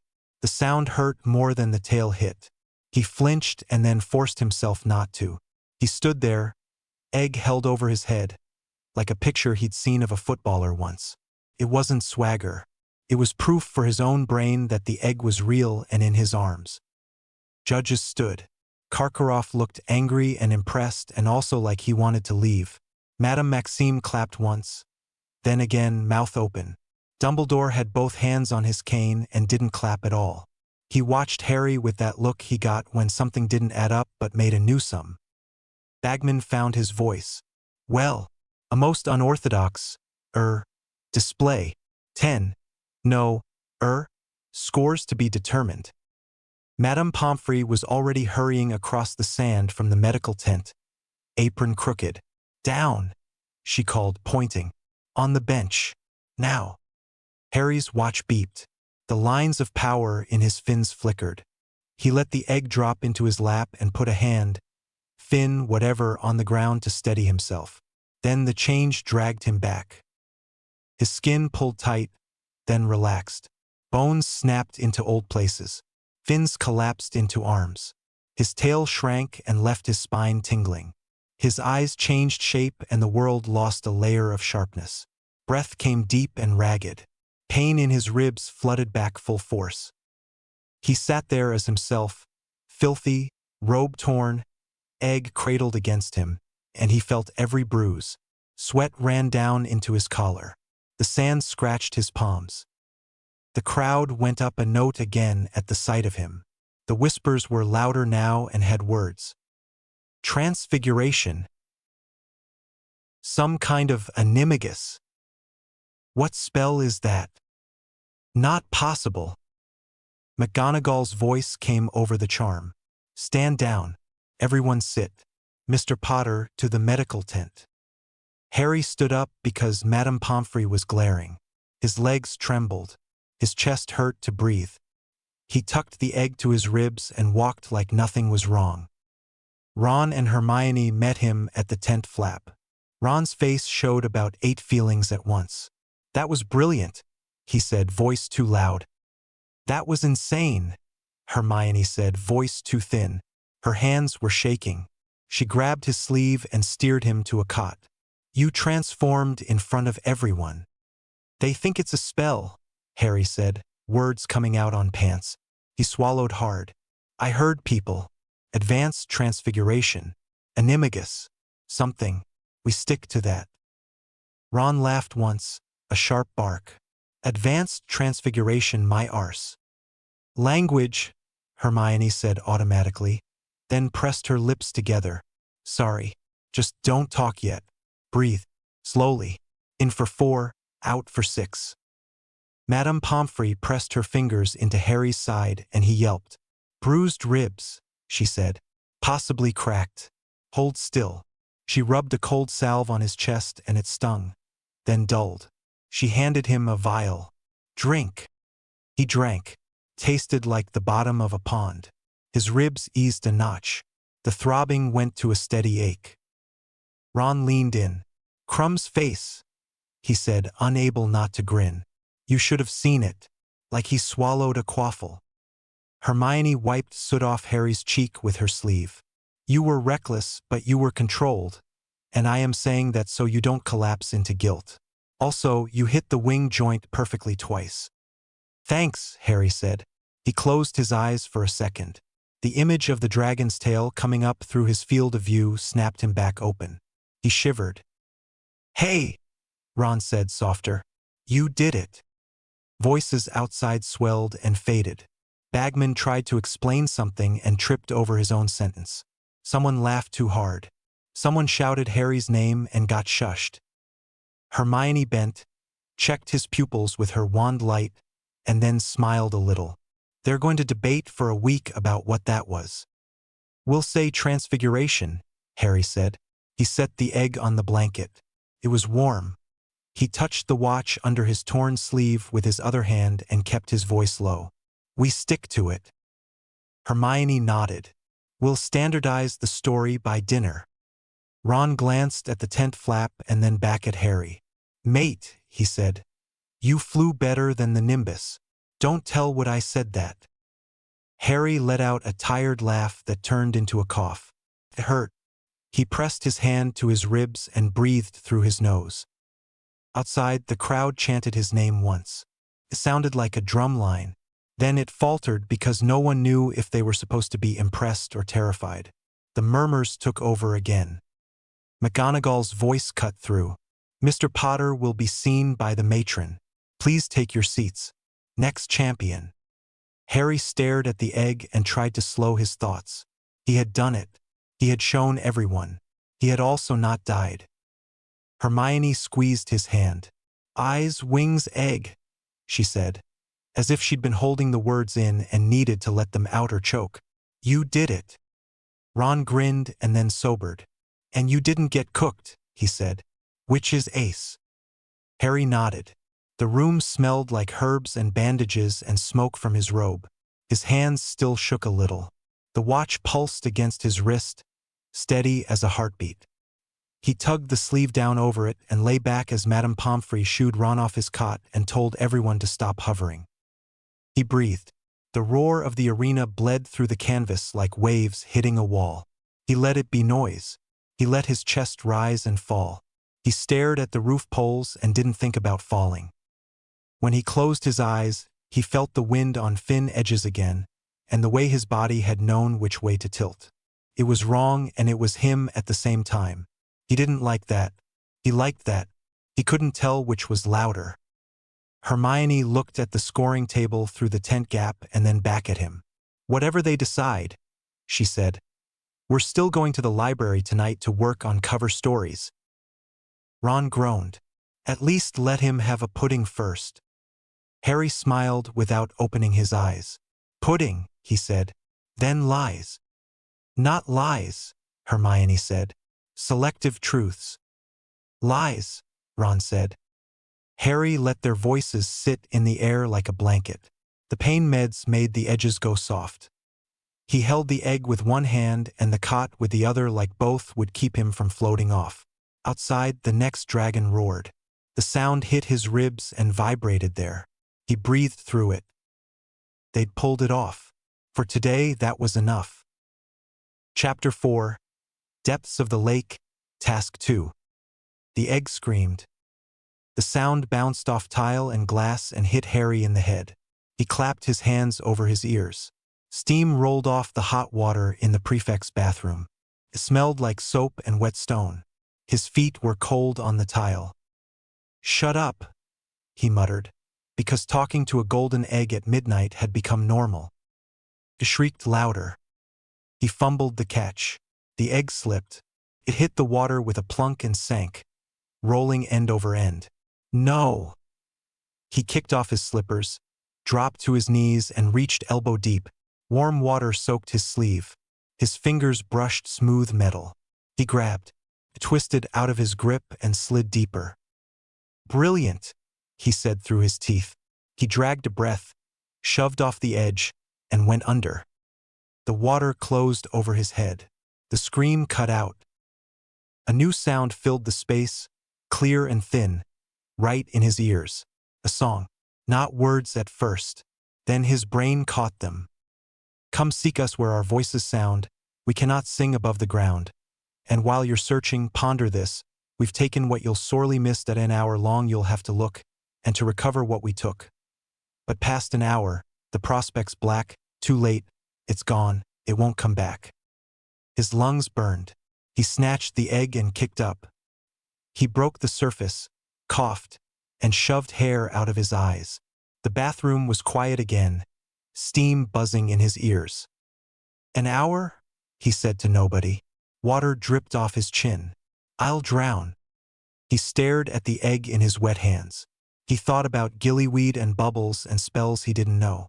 He thought about the watch under his sleeve. Unless, he said, heart picking up, he peered at the green symbol through wet cloth. Pulsed once, calm, like it didn't care about school tasks or timers or death. He tucked the egg under his arm, climbed out, and shivered. Okay, he told the watch. We're going swimming. The library was cold enough to make his fingers ache. Hermione had 3 books open and 2 more balanced on her knees. Her quill scratched. The place smelled like dust, glue, and Madame Pance's perfume. Ron slid a plate of toast onto the table and got a death glare from Pants without even chewing. Grindylows, Hermione said, not looking up. They'll be in the shallows and near weed beds. Vicious. How vicious? Harry asked. They drown people, she said, matter of fact. They drag swimmers down by the ankles. They bite. They have long fingers. They don't stop until you stop moving. Brilliant, Harry said. He pulled his sleeve lower on his wrist. And merfolk, Hermione went on. They live in a village. They have rules. If this clue is like the book story, there will be hostages. They won't want you to take more than your own. Ron swallowed his toast and mumbled, "So we take everyone." Hermione shot him a look. "The task is to retrieve your person." Ron shrugged. "Moral fiber points, then." Hermione pressed her lips together, then sighed. "I'm not saying leave anyone. I'm saying the mare people will try to stop you. Then we need to be faster and stronger underwater than anything else," Harry said. "And we need a place to practice." Ron grinned. "Already sorted. Come on." The room of requirement appeared for them on the third pass like someone drew a door on the wall in chalk. Inside, the room had gone mad with tanks and taps and drains. Buckets lined one wall. A big empty pool took up the middle. Hermione's eyes lit like Christmas. "Right," she said, rolling her sleeves up. "Let's conjure a tank and see what we're working with." They built something between a small swimming pool and a giant aquarium. The floor thrummed under their feet when it filled. Water sloshed. It smelled clean and sharp. Harry stood on the edge in his jeans and jumper. His stomach was tight. "If this goes wrong," he said, "you pull me out." "We will," Hermione said. She stood with her wand already up. "Go on." Harry lifted his wrist. The dial clicked up. He turned through forms with quick, careful clicks. Heat blast. No. Diamond head. No. The finned underwater shape popped up. He slammed his palm down. Green flashed through him. Bones bent and cracked back. His jaw stretched, split, and reset with heavy plates. Skin slicked over with scales that felt oiled. His legs fused into a strong tail with a broad fin. Gills opened on his neck with a wet rip that made Ron gag. Harry's lungs grabbed for air and didn't find any. Panic flared. He threw himself forward into the tank. Water closed over his head. The panic shut off like a switch. He breathed. The first draw through the gills felt wrong and perfect. Cold water moved past flaps and filaments. The sound in his head changed from echo to soft rush. The tank lights flickered on the scales of his arms. Webbing stretched between thick fingers with black claws. His mouth opened and showed too many sharp teeth in 2 layers. Ron squinted down through the glass. "You look like a nightmare." Harry pushed up to the surface and stuck his head out. Droplets ran down plate and scale. "Thank Matf," he said, then stopped. His tongue wasn't made for words in this shape. He tried again. "Thanks, mate," came out wet and cracked. Hermione leaned over, fascinated and worried all at once. "Can you hear me clearly?" He nodded. "Yef." The sound shook in his throat. He bared his teeth and tried to smile. It wasn't comforting. "Try swimming end to end," Hermione said. "Then try a vertical climb, then a quick stop." He pushed off. The water hugged him. His body knew the pattern. Tail down, tail up, tail snap, glide. He cut the pool in 3 strokes and smacked the far glass with his palm because he misjudged. The shock ran up his arm. He hissed and grinned and did it again, faster, then stopped on a dime with a big sweep of his tail. Water slapped the walls.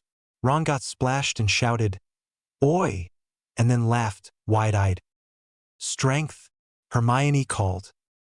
Harry reached down and squeezed the steel ladder. It bent with a squeal. He eased off, guilty. "Sorfy," he said. Hermione made notes. "You can't breathe air," she said, glancing at the dripping gills. "Stay submerged if you transform before the task. We'll time the watch, and we need a way to talk." Harry sank, turned, and watched her through the glass. Her voice muffled through the water. He could still make out talk. He tapped the side of his head, then pointed at his ears, then sliced a hand across his throat. "No." Hermione frowned. "Right. Hand signs, then. 2 fingers means up. Fist means down. Point means danger. You point at someone and then pull. It means pull them with you." Ron held up a big book labeled Lake Life and You. "Also, if a Grindylow tries to hold you, break the fingers." Hermione says they're weak there. Hermione sniffed. The book says. Harry surfaced long enough to say, "Got it," and dropped back under. The gills pulled. His chest felt calm here in a way it didn't on land. "Again tomorrow," Hermione said after a set of timed laps. "Controlled. Then you stop. Don't push the watch past its limit. We need it fresh for the task." Harry hauled himself up by his claws, dripping on the stone. The watch beeped. His body pulled back, plates sliding into skin, gills sealing with a sticky sound that made Ron make another face. The air hit his lungs like dust. He coughed, shivering hard. "Tea," Ron said, already heading for the door. "And I'm never sleeping again." The morning of the task started wrong. Ron's bed was empty. Hermione's bed was empty. The common room chairs were empty. The tight feeling in Harry's gut snapped from nerves to something sharp and hot. "They wouldn't," he told himself as he pulled his robes on with jerky hands. "They would." He tore through corridors, breath loud, eyes dragging over every face. He hit the edge of the lake with his heart in his throat. The stands bristled with students. The platforms bobbed near the shore. Judges sat in heavy chairs. The water was flat and dark. Fleur stood with her wand already at her mouth, cheeks pale.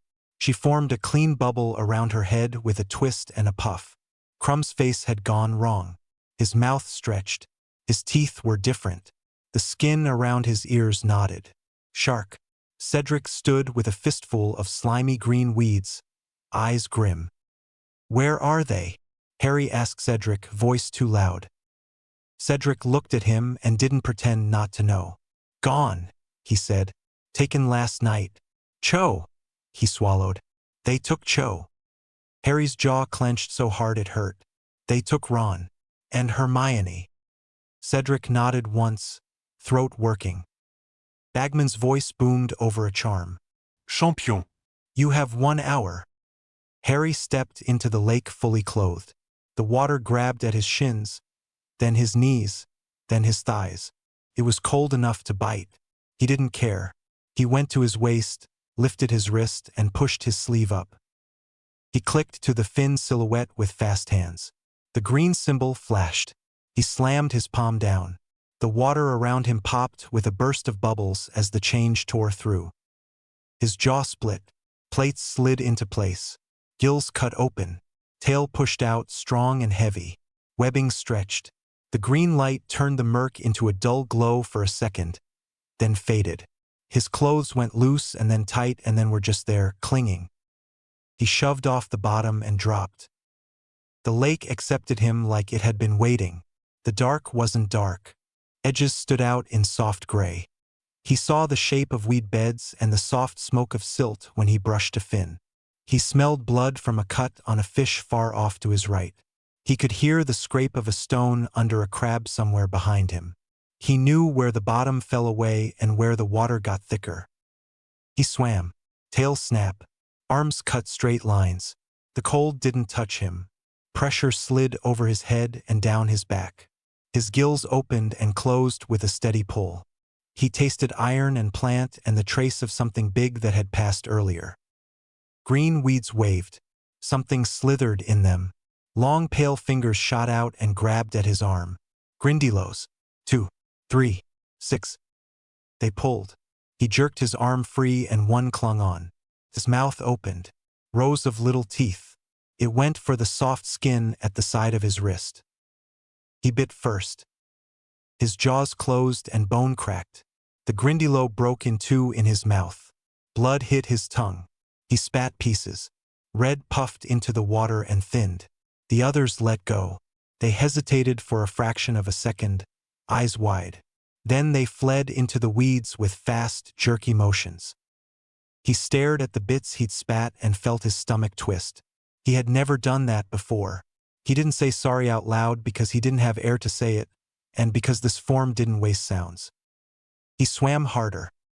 The lake got bigger the deeper he went. Shadows moved that he couldn't place. Something vast sent a slow ripple under him. He looked down and saw a shape like a hill. A tentacle uncurled, long as a tower is tall, and then curled back. The giant squid turned its big eye his way, blinked once, and shot off with a smooth pull of water. It wanted none of this. He didn't either, but he kept going. The bottom became buildings, rough stone, nets, spear racks. A bell made from a big shell hung over an open place and didn't ring. Mere people in armor pointed, then swam out to meet him with spears forward. He slowed and put his hands up, claws open. The current tugged at his fin. Webbing thrummed. He could hear their voices inside his head. "You cannot take them all," one said in Mermish. It sounded like rocks rolled together, but it made sense. "I'm not leaving anyone," Harry said. Came out clean and simple in their tongue. The sound of it made a few of them twitch back. He looked past their points. Ron floated tied to a statue's arm, eyes closed, hair waving. Hermione hung on the other side, mouth slack, curls drifting. Cho and a little girl with pale hair rested on either side of them. All still, all wrong. "Only your own," the leader said. "One." "Watch me," Harry said, and moved. They thrust spears. He twisted and the points scraped his plates. He caught one shaft, bit the head off and spat it away. He whipped his tail and the water slammed 3 of them back without breaking ribs. He didn't want to kill them. He wanted them gone. "Stop!" another shouted. "Stop or we—" He didn't stop. He clamped one spear with his claws and snapped it. He pushed past and took one cut on his arm. Blood curled out and he ignored it. He reached Ron first. The rope was thick and rough and bit his palms. He cut it with his claws in 2 pulls. Ron drifted free. Harry caught him by the robes and shoved him toward the surface with one big push, leaving him to hang while he cut the next. 2 mere-people jabbed at his side. He flared his fins and they hit plate instead of gill. He grabbed both spear shafts and yanked. The mere-people let go rather than get dragged into his arms. Good. He dropped the wood and cut Hermione's ropes. Her arm fell across his shoulder. He squeezed her hand once, even though she couldn't feel it. "Only one," the leader insisted, angry now. "Only one." "Tell the judges," Harry snapped in Mermish. "They can argue with me after I breathe air again." They came at him all at once. He spun tight. His tail cracked against 6 spears and sent them skittering. He slashed ropes on Cho and the small girl and grabbed all 3 by whatever cloth he could catch. For bodies now, Ron by a sleeve, Hermione hooked under his arm, Cho pulled by a belt, the little girl tucked in his other elbow. He set his jaw and kicked hard. "Stop!" the leader yelled again. "It is the law." Harry hissed and didn't answer. The village fell away under him. A few mere-people stayed with him a while, shouting warnings he was done listening to. When he didn't drop anyone, they peeled off. He didn't look back. The water got lighter above. Pressure eased. He kicked harder. His chest didn't burn here like it did on land. It stayed calm and steady. His arms and tail burned instead. He held them tighter. If any of the ropes snagged, he was not letting go. He broke the surface in a surge that threw water 10 feet in the air. He flung Ron first, then Hermione, then Cho, then the little girl, up and forward. They hit the platform in wet thumps and rolls. People screamed. The sound scraped his ears. He sucked in air by reflex and choked because his body didn't want it. He dove, turned, and came up again closer to the platform so he could shove each one further onto the boards. The watch beeped. The change grabbed him in mid-lift. Plates slid. Gills sealed. Tail split. Air crashed into his lungs and hurt. His arms were not strong enough to hold what he held. He lost grip, swore through water, and splashed down human again with a slap that stung his skin raw. Hands grabbed him. Hagrid's, huge and warm. Someone else. He coughed water and lake muck and air.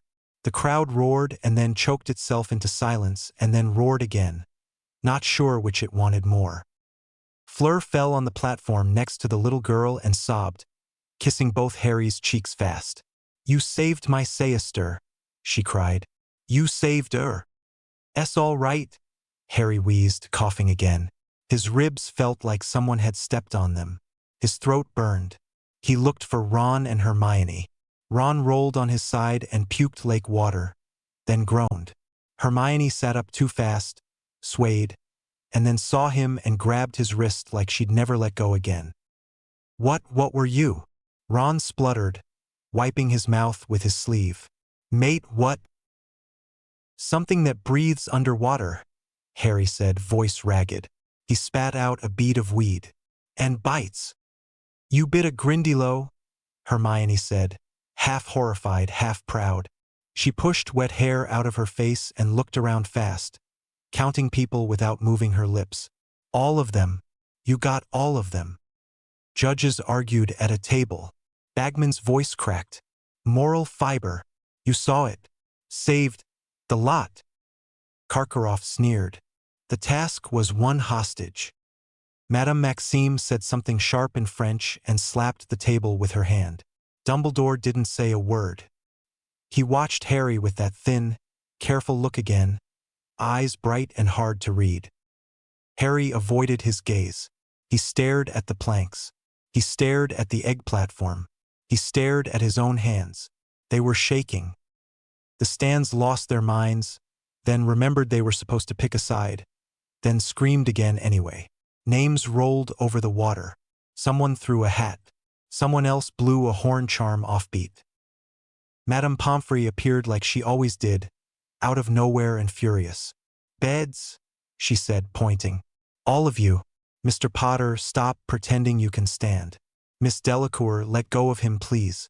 Yes, he's a hero, he's also freezing." Fleur kissed Harry's cheek again anyway and helped him up. "Merci," she whispered. Merci. Harry let himself be steered. Dumbledore nodded once as he passed. Harry kept his eyes on Madame Pomfrey's apron and didn't look up. The medical tent smelled like soap and mint and wet wool. The cots were already damp and full. Ron lay on one and complained about the taste of the lake. Hermione sat on Harry's bed and checked his arms for cuts like she might find a new one if she blinked.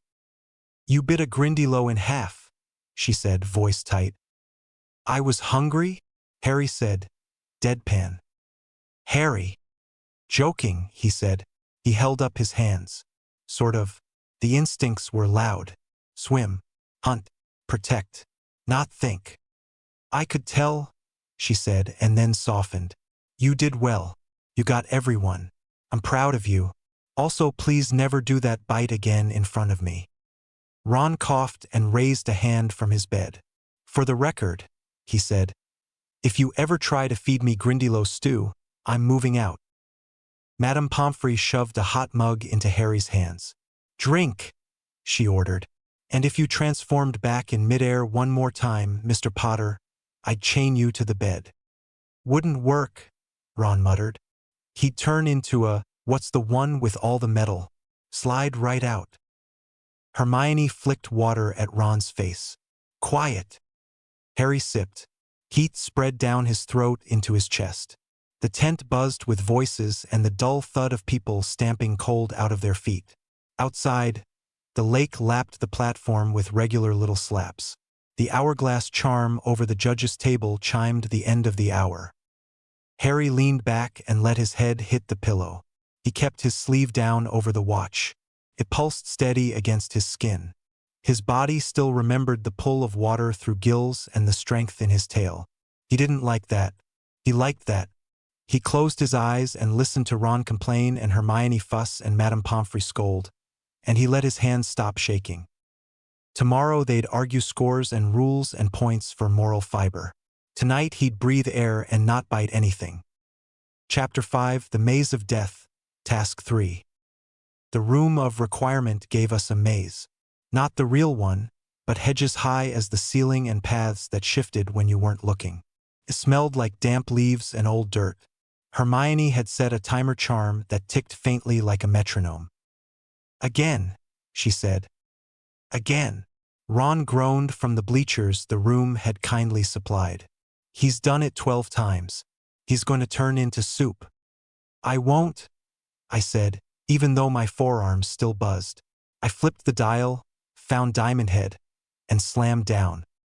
Green surged, bones hardened, then slid, skin layered into facets. My arms turned to crystal plates that locked with a click I felt in my elbows. The air felt cooler on the surfaces. My weight shifted. Feet punched little divots in the mat. Hermione tapped the charm. 1.7 seconds, she said, pleased and scared. You're getting faster. Diamond lips don't smile right, but I tried. Feels faster. Ron pointed at the far hedge. Right. Quick change to the purple crystal geyser, then to the lightning eater. Show us the chromastone trick again. Chromastone isn't purple, Hermione said automatically, then shook it off. Yes, defense, absorption, then back. I let Diamond Head fall away with a beep, the plates sliding, bones softening, human again for a heartbeat. Then I hit the dial and let the dark, glassy body of chromastone lock in. Core pulsed. Spines along my shoulders thrummed like they were waiting. Hermione fired a stunner at my chest without counting down. Smacked me like a warm push and sank in. The core flashed. I pointed and lanced a beam past Ron's hair. It singed the wall and made a hot glass smell. Oi. Ron ducked. Watch the ginger. Sorry. I shook out my arms. In this form, energy felt like water waiting to pour. It wanted to go somewhere. I sent a thin line into the ceiling instead. The room obligingly ate it. Hermione watched the hourglass she'd set. You're holding forms longer, she said. It's not just you. The watch is adapting to you. It's learning. How long? I asked. Jetray lasted 12 minutes in the dragon task, she said, flipping through a notepad. You were right at the edge. Today you held Ripjaws for 14 in practice. Diamond Head just hit 10 without beeping. She swallowed. It's changing with you, Harry. Ron hooked his thumbs in his pockets. So use the big one. Way big. Step over the maze. Done. Cup. Tea. That's cheating, Hermione said, horrified. So, Ron said. I shook my head. They'll have wards for that. And a 30-foot me would crush the pitch. Subtle. In out. Diamond Head for defense. Chromastone if they start throwing curses. XLR 8 if I need speed. XLR 8 is brilliant, Ron said. Do the zoom. I flicked the dial. Green. My legs snapped backward, joints ranged. Tail stretched out to balance. Helmet plates slid over my eyes. The world tightened, then widened. Every sound got crisp. The tick of Hermione's charm. Ron's jumper fibers rubbing. My own claws tapping once. 2 seconds, Hermione said. That's Harry, that's incredible. I ran a circle and stopped where I'd started. The wind I'd made hit us a second later. Ron whooped. Hermione steadied the parchment stack with her wand. Okay, she said. Plan. You enter. Diamond Head until there's magic flying. Scroots and plants won't pierce diamond. If you hit cursed ground, chromastone. If you hear anyone in trouble. I help, I said. Ron sighed. Of course you do. You do the same, I said. Ron opened his mouth, then shut it. Yeah, he mumbled. All right. Hermione put the parchment down and looked at me like she always did before something awful. Steady and a little fierce. You don't have to be a hero every second. Be smart. Work past. Find the cup.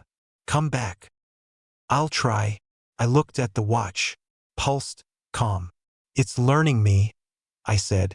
I need to learn it back. Then we start now, she said. Quick change drills. Go. By midnight, my muscles shook like I'd held a broom in a gale for an hour. By 1, the room dimmed the lights at us like a parent. We stopped. Way big would have been easier, Ron muttered on the way out. Stop saying that, Hermione said. I will never stop saying that. I laughed once, too tired for more. The laugh sounded like relief and fear smashed together.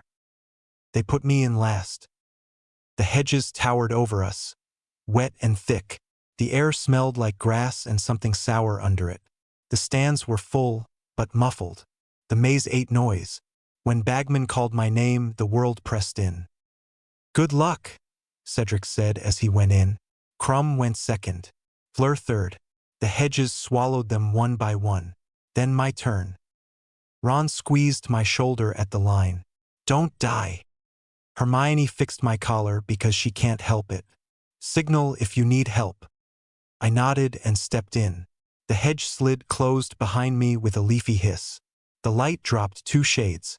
It got quiet in a way that made my ears ring. I lifted my wrist and slammed the dial. Crystal slid into place. The dark path cut its reflection into me, long strips of black in my arms. I could see my own light in the facets if I moved. I breathed once and it sounded like air in a glass. The first corner brought heat and a stink like old fish and petrol. A blast-ended scrut squatted there, shell smoking, mandibles flexing, turned toward me and fired. The blast thumped my chest and spread like a hot hand, then ran off my plates and died in the dirt. I didn't bother answering. I made my right hand into a blade, clicked and locked. I cut into the hedge and through to the next path. Leaves fell around me with a soft hiss.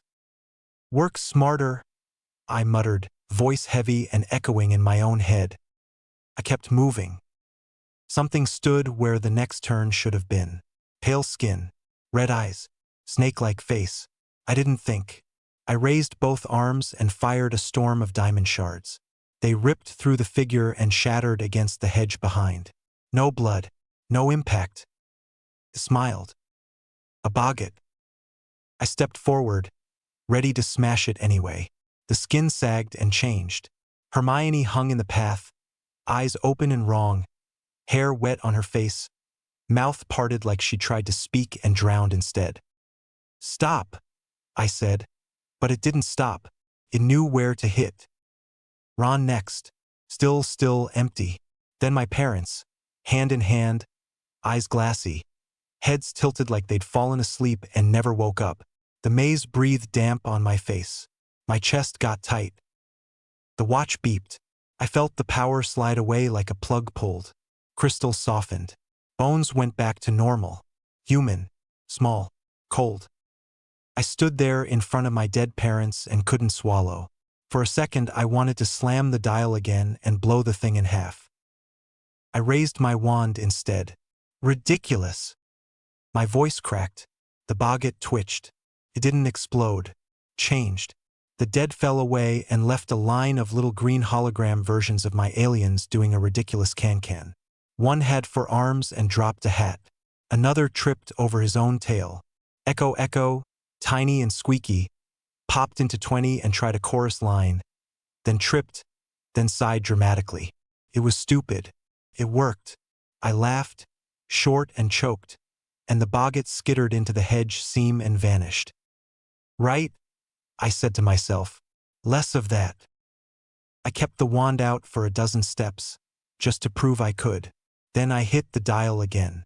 Diamond slid back into place. My breath steadied. I moved. Somewhere left. Fleur screamed. I ran, plate scraping hedge. The path twisted twice, then opened on a little clearing. Fleur lay crumpled, breathing, face pale. Crumb stood over her with his wand raised. His eyes were wrong, glassy, far away. "Don't," I said, and I was already slamming the dial. The world tightened. My legs flipped backward. The helmet snapped down. Time stretched. Sound thinned. XLR 8. Crumbs van Tip sparkt. Crucy, he didn't finish. I was there, his wand gone, my foot on it. He blinked slow like he was waking up underwater. Then he swung at me. He wasn't slow. He was a Quidditch player with arms like ropes and a brain being ridden by a curse. He swung wild and hard. I sidestepped. From my view, it looked like he was moving through honey. I tapped his shoulder and moved. He spun. I stuck a foot out and he tripped and fell. He was up again in a smooth roll and charged. "Sorry," I said, and then I used the hedge. I grabbed a handful of vines, ripped them free in a spray of leaves, and wrapped him in 3 loops before his next blink. He jerked, swore in Bulgarian, and kept fighting the air. I tied a neat knot because Hermione would yell if I didn't. Red sparks. I shot them up. They hissed and popped. The maze ate the light fast, but it was enough. Fleur groaned. I knelt. Are you? She waved me off, breath thin. Go. I went. The path narrowed. The air got colder. A shape lay across it. For paws, a massive head with human eyes. The Sphinx's tail flicked once. You wish to pass, she said, voice low and tired. I do, I said. Her gaze slid to my wrist, then back up. Answer then. First think of the person who lives in disguise, who deals in secrets and tells naught but lies. Next, tell me what's always the last thing to mend, the middle of middle and end of the end. Finally, tell me the sound often heard during the search for a hard-to-find word. The watch beeped. Form gone. Human again. Cold skin. I didn't grab the dial. I thought. Spy, I said. Letter D. And, I hated riddles. She blinked once.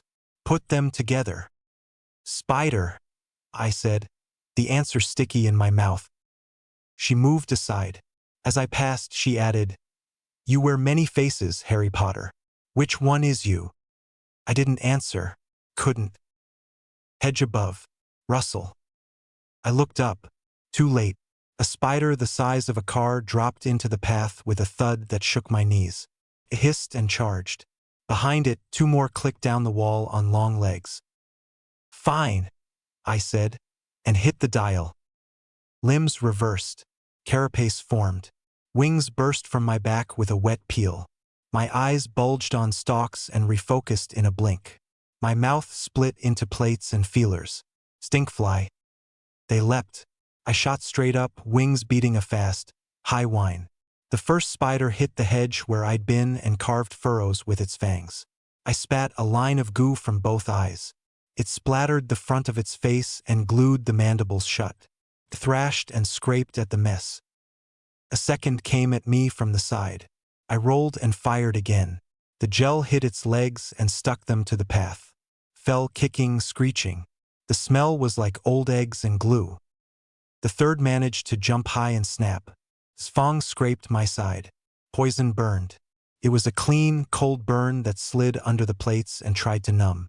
In this form, it slid off like water on wax. I hissed back, angry now for no smart reason. Idove. I grabbed the third by the back of the head with 4 claws and slammed it into the stones until it stopped moving. The path stank.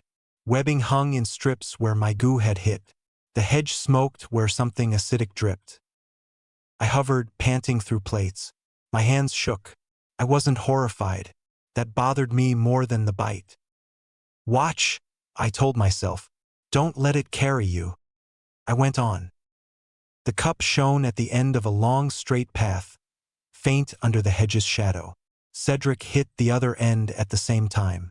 We looked at each other across the grass and broken twigs. Together, he called. Together, I said, and we ran. We grabbed the handles at the same second.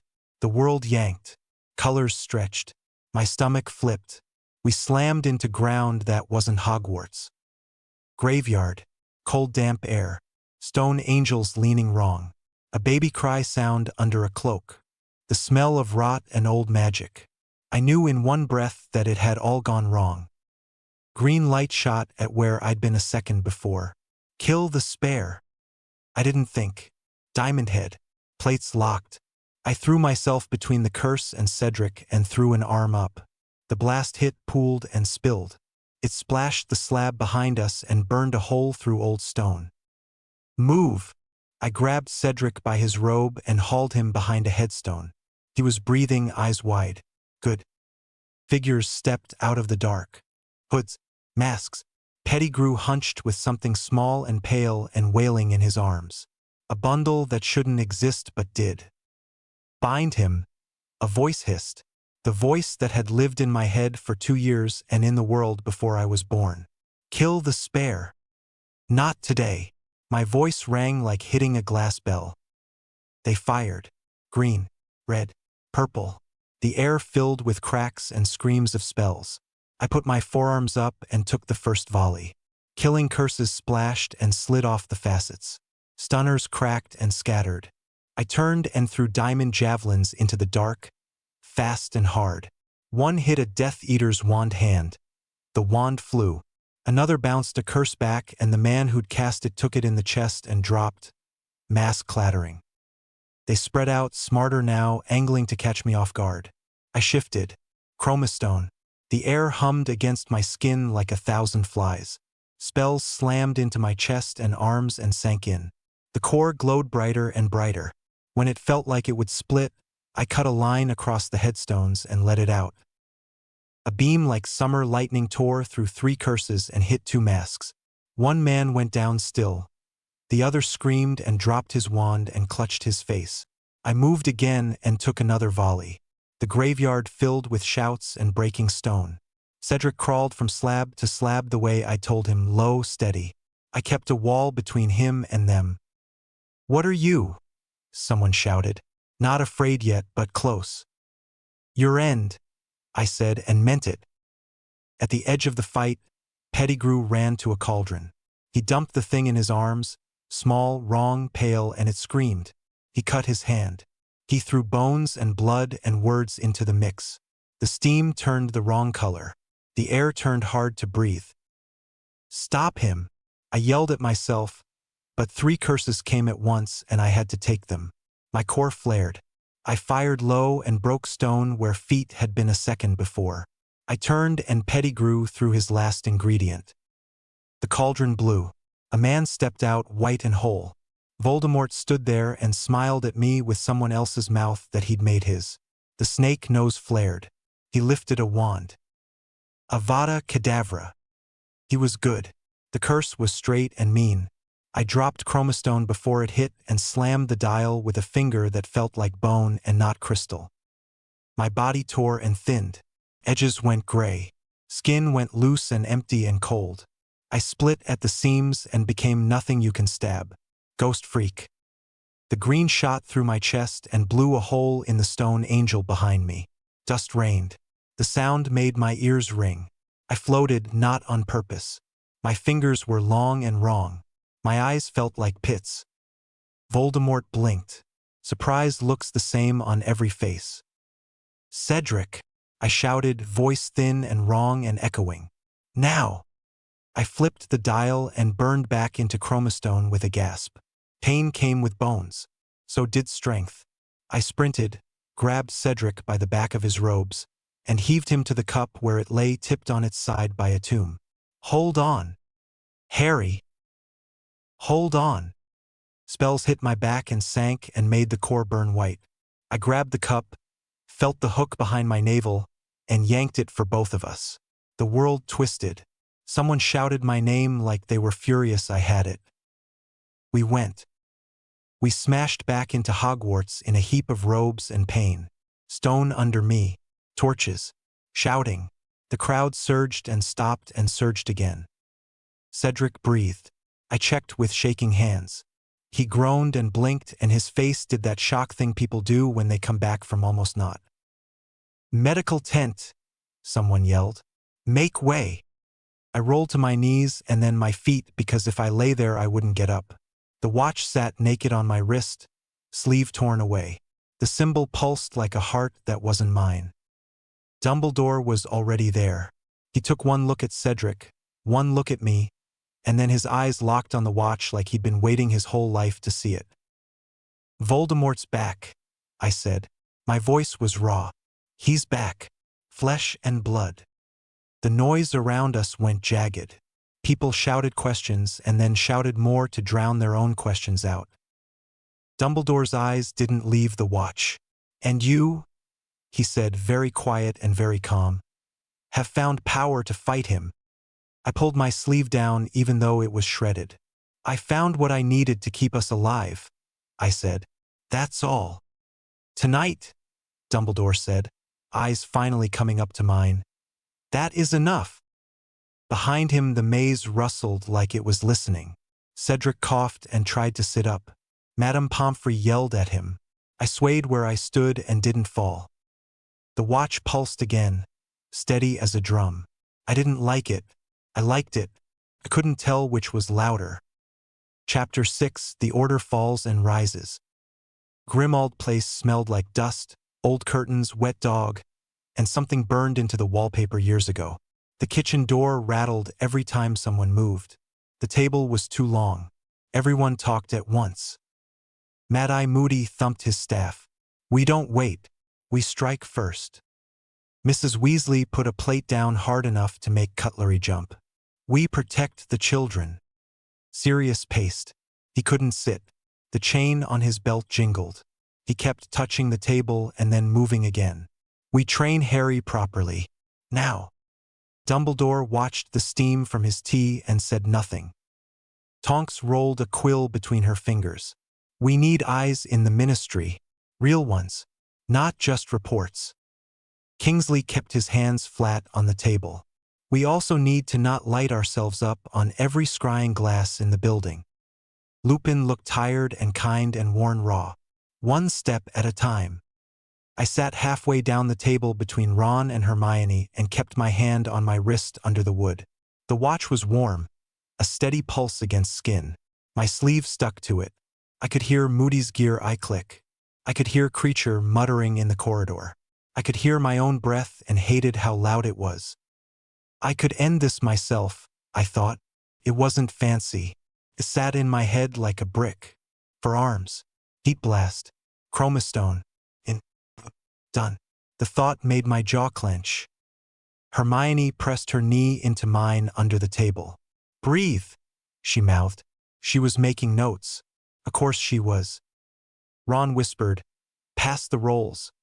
And then quieter, don't do a stupid. I'm not, I said under my breath. Sirius stopped by my chair and put his hand on my shoulder. Tight, warm. Whatever they decide, he said low. You tell me if you need something else. I nodded. The touch helped and made everything worse. Harry, Moody said, turning the gear eye on me. Tell them again. I did. Short. Graveyard. Portkey. Death Eaters. Pettigrew. The Cauldron. The Wand. The Curse. The Return. Cedric alive. Voldemort back. I didn't mention the alien forms. I said shields and deflected and absorbed and didn't blink. Sirius watched my face as I talked and saw everything I didn't say. He didn't push. He just moved to the end of the table and leaned with his fists on the wood. We can't wait, he said. He won't. Mrs. Weasley dragged in a breath, held it, and let it out. We can't put children in front, she said, staring at me and Ron and Hermione. We don't sit, I said. My voice came out steady. He's going to move. I'm not letting him choose the place. Dumbledore raised his eyes. They were not soft. You will not go alone. I didn't answer. I looked at my watch under the table. The green symbol didn't care about meetings. The door banged. Fred and George slid in and then stood up straight under Mrs. Weasley's stare. Sorry, George said. Eavesdriver listening. Don't, Mrs. Weasley snapped. Right, Fred said. The room buzzed. Plans, names, schedules. The kitchen clock ticked. The light swung in its chain a little. The back of my eyes started to ache. That pressure that meant snakes and stone and cold. It sharpened without warning. My fingers dug into my knee. I saw a room, long round rows, glass. I heard a scream I knew. It ripped straight through the vision and into the kitchen. Sirius. The room blurred and snapped back into place. Everyone was still arguing. I stood up so fast the chair legs screeched. He's at the ministry, I said. Now. Conversation died. Heads turned. What? Mrs. Weasley said. Harry. He's there, I said. I didn't explain dreams or links. He's being tortured. The Department of Mysteries. Dumbledore's face changed by a hair. He believed me.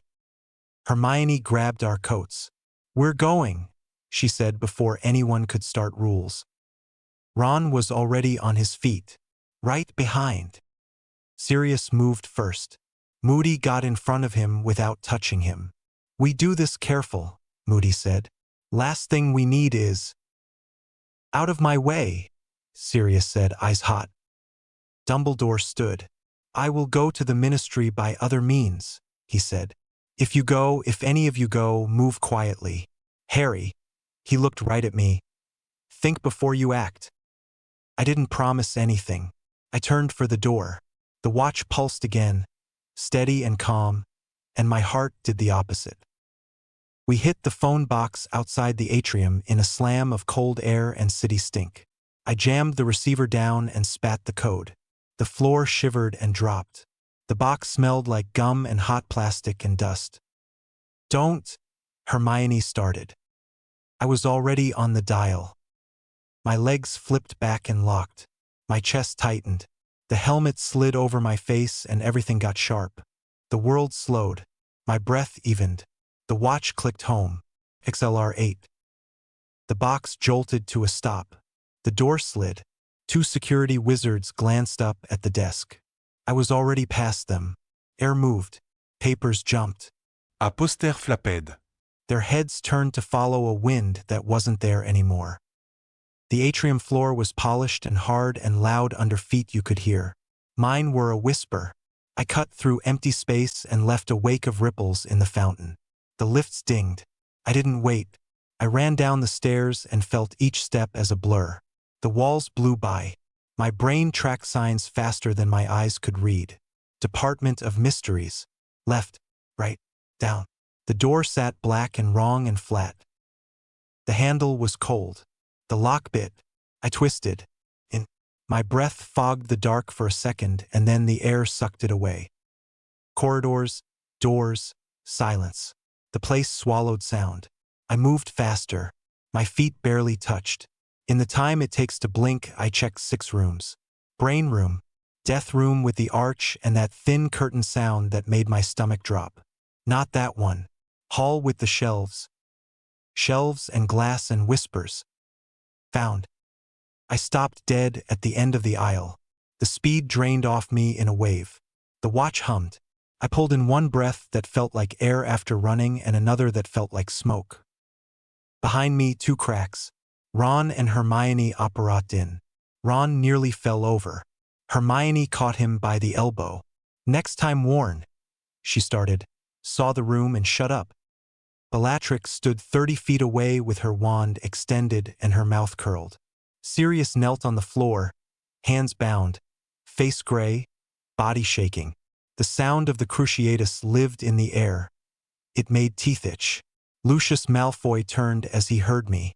Mask off, cold smile already set. Potter, he said, you dare. I hit the dial hard enough to feel it in my forearm. My chest widened, shoulders tore and doubled. A second pair of arms punched out with a wet crack. Skin thickened and stretched red. For arms. I grabbed a full shelf with the lower arms and another with the upper and heaved. The metal screamed. The whole unit came free. Orbs rolled and crashed. Voices whispered at once and then shattered into air. I threw. The shelving hit 3 Death Eaters in a crunch of glass and bone. They vanished under it. Harry! Hermione shouted. Don't! Too late. I wrenched another shelf up and hurled it down the line. Orbs exploded. Words spilled. Child of 7th month. Betrayal. The sound layered and broke. It got in your skin. Lucius raised his wand. You! I crossed the distance in 2 pounding steps and hit him open-handed. He flew through 3 rows, smashed a stanchion, and didn't get up. Moody was right, Ron muttered somewhere behind me. He's a tank. The aisle ahead filled with black robes. More masks. More wands.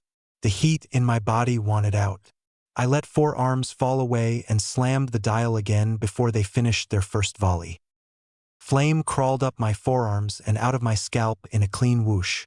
Plates split to let the heat go where it wanted. The air dried in a breath. Heat blast. The first wave of spells hit and sizzled into steam. I pushed my hands out and the front edge of the room went bright. Glass collapsed. Wood curled and cracked. Masked faces shouted and apparat to the edges to keep their hair from catching. The heat lifted the dust and threw it against their eyes. They coughed and swore and fired blind.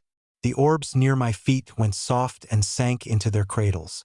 The smell turned sharp and sweet and wrong. I hated it and burned more anyway. Bellatrix didn't cough. She didn't step back. She snapped her wand and sent a killing curse straight at Sirius where he knelt. I didn't think. I dropped the fire and hit the dial. Time stretched thin. My feet hit glass and skated, and then I had control again. XLR8. The curse moved through the air in a bright line. In this state, it wasn't a beam. It was a thing with a start and a path. I grabbed a fallen metal bracket off the floor, swung, and clipped the path hard. The bolt skittered and slammed into the far wall and chewed stone. I got to Sirius and ripped him off the floor and 30 feet away before the echo finished. He gasped and then laughed once through his teeth the way he always did when he wasn't fine and wanted to be. "On your feet," I said. My voice sounded wrong inside my helmet. "Now." "Nice trick," he panted, pushing up. "What are you, Harry?" I dropped XLR8 and slammed Diamondhead back in while I hauled him up. Plates locked. "Your godson." He grinned, teeth bright in a gray face. "Good enough for me." He lifted his wand and stood with me shoulder to shoulder. Death Eaters regrouped. The aisles turned into lines. Spells started again. I put an arm in front of him and took 3 curses on Crystal. He went over my elbow and hit the ones who'd flanked us with a chain of stunners that stuck 2 to a wall. "Left!" Hermione shouted from somewhere behind a toppled shelf. I turned and put a wall of crystal up. It grew out of my arm with a growing crack, clear and hard. A blasting curse smashed into it and sent spider lines through. I shoved the whole sheet forward and knocked 2 masked men down. Bellatrix moved in the smoke and heat like she could see through it. She laughed. It wasn't a nice laugh. She pointed at Sirius and spoke a word that wasn't in any school book. The curse hit his chest. Not green, not red. It sank in and spread like cracks. His hair went from black to white in a second. His skin creased. His hands shook and then steadied and then shook again as the tendons stood out. "No," I said. It wasn't a thought. It was a sound that tore my throat. Everything in me flipped. The watch didn't wait for my hand. It read the spike and answered. The plates went thin and cold. The edges of me let go. Ghost freak. The world lost weight. Sound went hollow. I moved through the next volley without feeling wind or heat. I reached Bellatrix before she finished her next word. Her eyes were wide and bright. She threw a curse straight through my chest. It tore stone I wasn't touching and made a hole. My fingers, long, wrong, slid through her ribs without blood. Cold met cold. I reached for the thing the curse had left in her. I don't know what I touched. It wasn't a bone. It wasn't a word. It was a knot. I grabbed and pulled. She screamed without sound and folded. Not dead. Not out forever. Down. Wand clattered. Eyes rolled back. Breath came rough. I stood over her and wanted to end her. My hands didn't feel like hands. I could see the weak points in everyone in the room. Tazet? Knots. I could pull all of them and make it quiet. "Harry!" Hermione's voice cut through the hollow in my head. Sharp. Real. "Stop!" I slammed the dial. Bones returned in a rush that hurt. Heat hit the back of my eyes. I was human for a breath and then chose Diamondhead again because I couldn't stand being soft near Sirius while curses still flew. I turned. Sirius leaned against a rack and tried to breathe. He was older by years. His hands had spots on them. His hair was white and thin. His eyes were still the same. He smiled anyway because he always did. "I'm fine," he lied. "You're breathing," I said. "That counts." "Keep your head," he said. "Finish this." We moved. He blasted the floor in front of 2 masks and sent them rolling. I fired shards at wands and hands and knocked wood away. Chromastone when the next wave hit heavy. Absorb. Redirect. Men dropped. Others ran. 2 Death Eaters tried to flank. Ron hit them with a leg locker from behind a column and hooped. "Got you, you prats." Hermione sent sparks for the ones on the floor. "Surrender!" she shouted. "Now!" Bellatrix lay still, not dead, breathing. Sirius's chest hitched. He swallowed and spat blood and went back to fighting with a grin anyway. The air snapped colder. He came without a noise of apparition. One breath he wasn't there. The next he was. Voldemort stood at the end of the aisle, wand down at his side, head tilted, eyes on me. He took in the ruined shelves, the heat shimmer, the glass. He took in his Death Eaters on the floor. He saw Bellatrix down. His lip peeled back. "Potter," he said. His voice was the same. The floor under my feet felt wrong because of it. I stepped forward before anyone else could. The dial was already warm. I didn't need it. My skin flickered on its own. Crystal. Heat. Speed. Shadow. I couldn't hold one thing. I didn't try. "You're not human anymore, Potter," he said. It wasn't a taunt. It was a flat fact. I settled into Diamond Head because I needed the weight.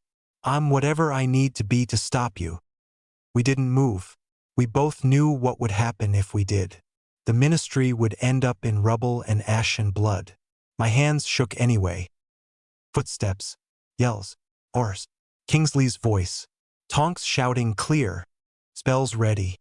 Wards setting with a buzz you feel in your teeth. Voldemort smiled at the sound. "We are alike now," he said, quiet enough that only I heard it. "Neither human nor wizard." "No," I said. "We're not alike." His eyes flicked past me to Dumbledore stepping into the aisle, calm as a man walking into a shop. Voldemort vanished. No crack. No smoke. Gone. The room breathed out. The heat made the air dizzy. Horus fanned out. Kingsley took one look at Bellatrix and Sirius and swore under his breath. Tonks put a shield around the three of us without asking. Hermione slid to my side and grabbed my sleeve and didn't let go. Ron sat down because his legs gave out. Sirius laughed again, breathless. "You should have seen your face," he told me, voice rough and warm. "You went gray." Prope nigmara. "You're alive," I said. The words came out broken. "Still your godfather," he said. He winced and then grinned through it. "By a few decades." Madame Bones stormed in and looked like she was going to arrest the building. Dumbledore stepped in her path and said something I didn't catch. I didn't care. My hands were shaking. The watch pulsed. I wanted to rip it off and I wanted to bury it in my skin. Hermione squeezed my arm. "Stay human," she whispered. I nodded. I kept breathing. The order pulled the room together fast. Cuffs. Wards. Names. The whisper of broken prophecies faded as the last orbs cooled. The place smelled like dust, heat, and the metal tang of magic burned out. Dumbledore looked at me like he was trying to decide whether to hug me or lock me in a box. "Mr. Potter," he said quietly, "thank you for not destroying my ministry." "Wasn't trying to," I said. My throat hurt. She hit him. "I saw," he said. He glanced at Sirius, then back at me. He knew I'd nearly gone too far. He didn't say it. He didn't need to. Kingsley stepped in. "Aurors are here," he said. "We'll take statements." He glanced at my wrist. He didn't ask. Sirius slid down the rack to sit. "I need a nap," he said, "and about 40 sandwiches." "You'll get soup," Tonks said, kneeling with a vial. She looked at me over his shoulder. "You okay, kid?" "No," I said. "Yes, I don't know." She nodded like that made sense. "Same." I looked at Bellatrix. She breathed. Her wand was far away. Her eyes twitched under her lids. Rage crawled under my skin. My hand twitched toward the dial. Hermione's nails dug in and stopped me. "Not now," she said. "Not like that." I let the breath out slow. "Fine." Sirius hauled in a breath and got to his feet with Lupin's help. He looked at me like he hadn't in years, proud and scared and very alive. "What are you?" he asked again, better this time. Your godson, I said again. Same as this morning. He laughed. It hurt. He laughed anyway. Good enough for me. The ministry lights buzzed. The glass crunched under boots. The watch thudded a steady beat. Voldemort was gone. Bellatrix was down. Sirius was still breathing. The Order looked shocked and angry and awake. We weren't done. We weren't even close. But we were still here. That would have to be enough for tonight. Chapter 7, Bellatrix's Liberation. The ministry holding cells hummed with weak wards and flickering strip lights. Stone sweated. A guard yawned at a desk and scratched a crossword. A breeze that wasn't a breeze thumped down the corridor, then stopped. Papers lifted. The guard blinked and rubbed his eyes. Empty hall. 2 doors later, Harry eased out of the speed state. Accelerate slid off his bones. Joints flipped back. Breath hit his throat heavy and human. He pressed his palm to the watch to quiet the last buzz and stood still until the dizzy feeling cleared. The cell in front of him smelled like damp and copper. Inside, Bellatrix sat on a narrow cot, shackles enchantment black around her wrists. No wild smile, no sing-song voice, eyes red from crying she clearly hated. She flinched when he said, "Bellatrix." "Potter," she whispered, and then squinted like his name hurt. "Harry." He stayed by the bars. "Talk." She swallowed. The sound scratched. "I can see it all," she said, voice flat and small. "Everything I did. But it was like watching someone else use my hands. A beat. It always felt like that, like fingers on a puppet." "Imperius?" Harry asked. She shook her head, fast, hair stringy against her cheeks. "Worse. Soul magic." She twisted one wrist. The shackle re-sparked at the movement and made her wince. "He owns them, not orders. Ownership. We let him. Thought it was devotion. He..." She shut her eyes and pressed her forehead to the cold iron. "He bound us to him. A piece on a chain." She opened her eyes and looked straight at the watch under Harry's sleeve. "When you..." Her breath hitched. "When you went through me, whatever you grabbed, something tore." Ghost freak again in Harry's head. Cold, hollow, fingers inside a knot that wasn't flesh. "Is it all of them?" he asked. "All Death Eaters?" Her laugh came out broken. "Not all. Many. Enough that they won't break ranks even when they want to vomit. It's why they grin when they don't feel like it. Why they don't sleep. Why they can't stop." She stared at her forearm. The dark mark sat dull and almost bruised. "There's a hook under the skin." Footsteps at the far end of the corridor. Harry stepped closer to the bars and lowered his voice. "If I pull it out, can you stand on your own?" "Don't do this," she said, almost begging and clearly hating that. "If you're kind, leave me. I don't..." Her jaw clenched. "I remember their faces." "So do I," Harry said. "You still know things."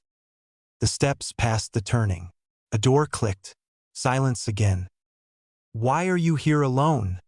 she asked, squinting at his face like she was trying to find the stupid in it. "Because it's the middle of the night," he said. "Because I can move faster than their eyes. Because you've got a piece of him still in you and I want it gone." Bellatrix stared a second longer. Something in her shoulders eased a fraction, like she didn't trust the feeling. "You'll get caught." "Not if we leave," Harry said, and the calm way he said it was worse than bravado. She huffed. It wasn't a laugh. "I helped him hide things," she said. "I was his. If I live, I'm useful. If I don't, then at least..." She gestured at the walls. "At least I stop making noise." Harry reached through the bars and touched metal. It burned cold. The lock chirped once as Upgrade's code slid over the mechanism. Only for a heartbeat, just enough to hear the tumblers complain. He dropped the shape and the bolt clicked back. The door drifted open 2 inches. Bellatrix stared at the gap like it was a trick. Her chains didn't move. Harry lifted his wrist, turned the dial, and breathed out as his body smoothed into Upgrade, black gloss, thin lines of pale power. He slid across iron like oil into the cuffs, through their wards, then back. The shackles fell to the floor with a dull clang.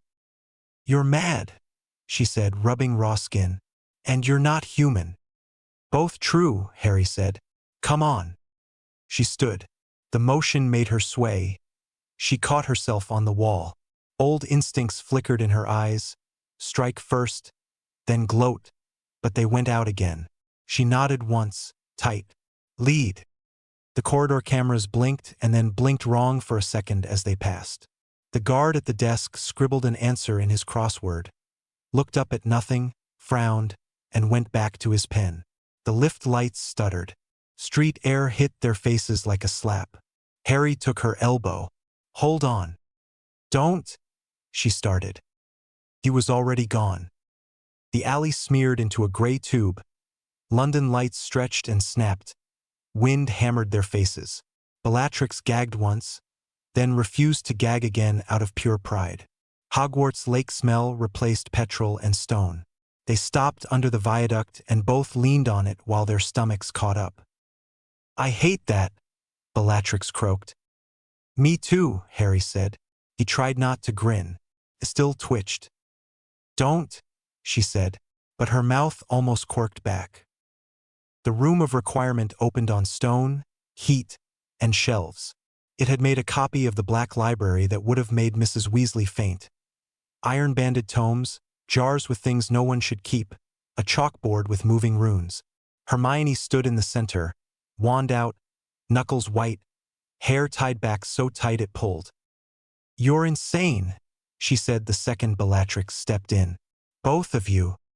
"Accurate," Bellatrix said, glancing around and going still at the sight of certain spines. "You found that?" She nodded at a black, thin book. "Good." Hermione didn't blink. "You shouldn't be out of custody."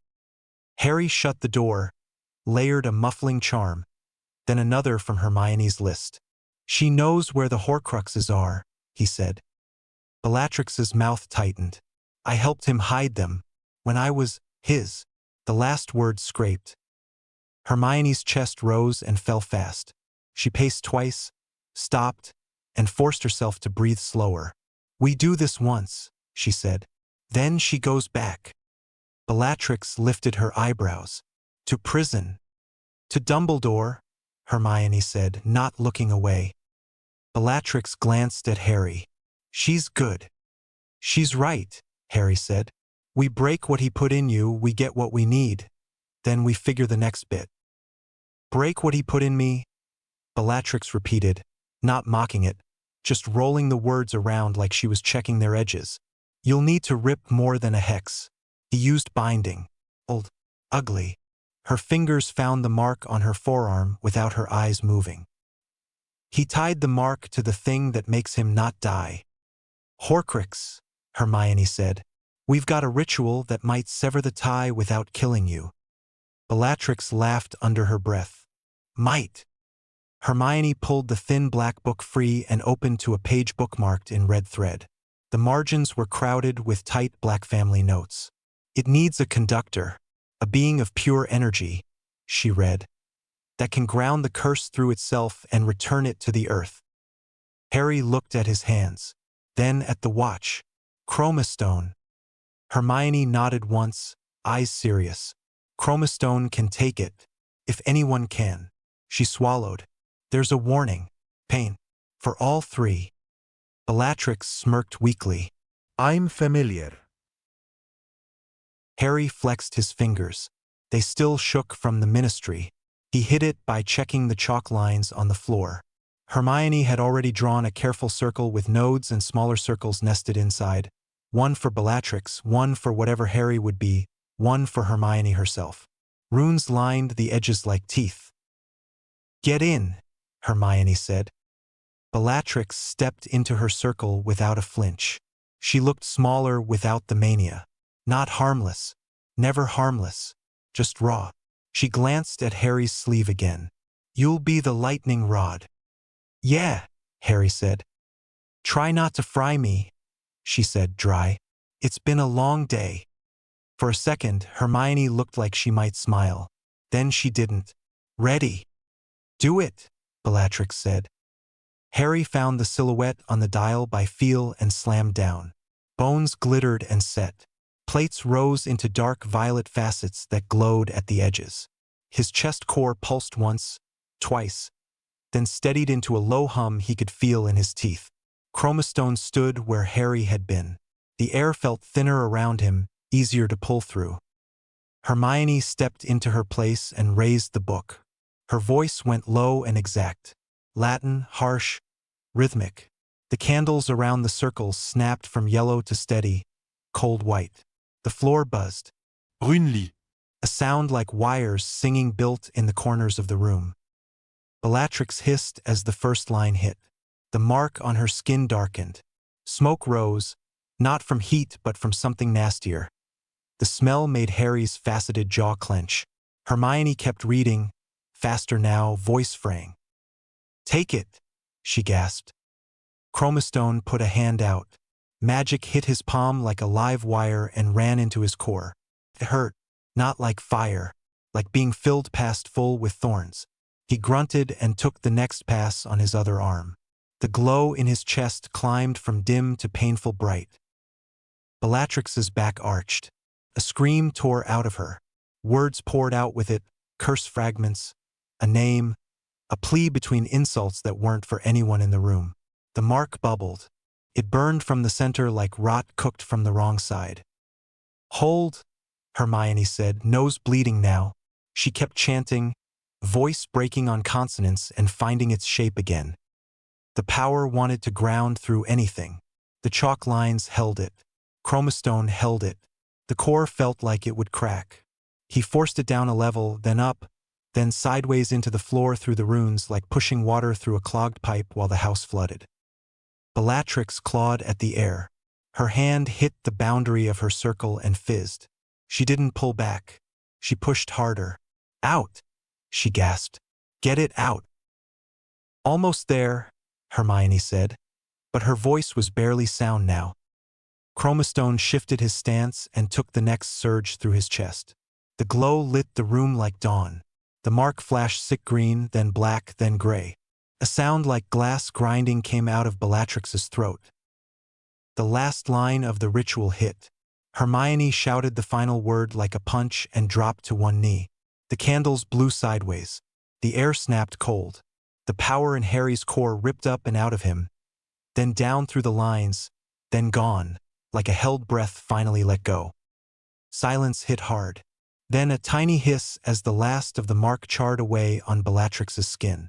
It left a scar that looked like a burn and then faded another shade, and another. Her arm went bare. She stared at it and didn't breathe. Her eyes rolled back and she crumpled. Harry let Chromastone fall away because the body felt like a live electrical wire with no current. Bones returned with a cruel jolt. He caught himself on a hand that shook. Hermione wiped her nose with the back of her wrist and swayed. He grabbed her elbow and steadied her. Bellatrix twitched. Breath dragged into her lungs like she'd forgotten how. She blinked up at the ceiling. Every line in her face looked younger by a decade and older by 2. She tried to sit up and failed. Harry and Hermione hauled her to a sit together. "What year is it?" she rasped. Hermione gave the date. Bellatrix laughed once, half-sob. "Free?" Harry asked. Bellatrix stared at her forearm like it might reprint itself. Nothing moved. She looked at Harry next, and the look wasn't hungry or cruel. "It hurt. For the first time since I was 20, she said. Her voice didn't wobble. That made it worse. "He's not in my head." Hermione leaned against the chalkboard and slid down until she hit the floor. She laughed, sharp and shaky. "We did it." Bellatrix pressed both palms to her eyes and let her shoulders shake once. When she dropped her hands, the old sharp brain sat behind them, rewiring itself fast now that it wasn't running his code. "Good," she said, voice rough. "Then listen and write. You want him gone. You'll need everything." Hermione dragged herself to her knees and grabbed quill and parchment. Blood still ticked from her nose. She ignored it. Bellatrix spoke like a scholar dictating, not a fanatic. The locket is in a cave. Cold water. Infree. A bowl you must empty before you can take it. He made me watch. He made me remember. She swallowed and didn't apologize. The cup is in my vault at Gringotts. Withdrawn with Lestrange credentials, layered curses, and a tiny murder trap meant to punish thieves. The diadem is here at Hogwarts. He loved the irony. He hid it in a room that isn't a room. The room of requirement, Hermione said, writing hard enough to tear the page. We've used it. The tiara sits on a bust in a mountain of rubbish, Bellatrix said. Don't breathe the dust. It bites. Harry's chest ached with tired. He didn't sit. Bellatrix kept going. Steady now, eyes distant like she was looking at a map only she could see. He split himself 7 ways and then lied about that number to everyone. He called it elegant. There's the diary you already destroyed.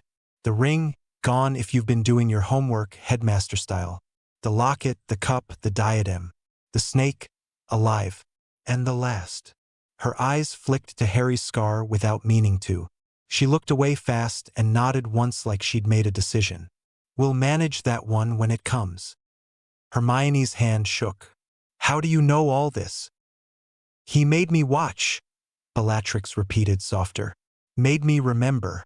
He liked that my mind held things. He liked carving his name in it. Her voice went thin.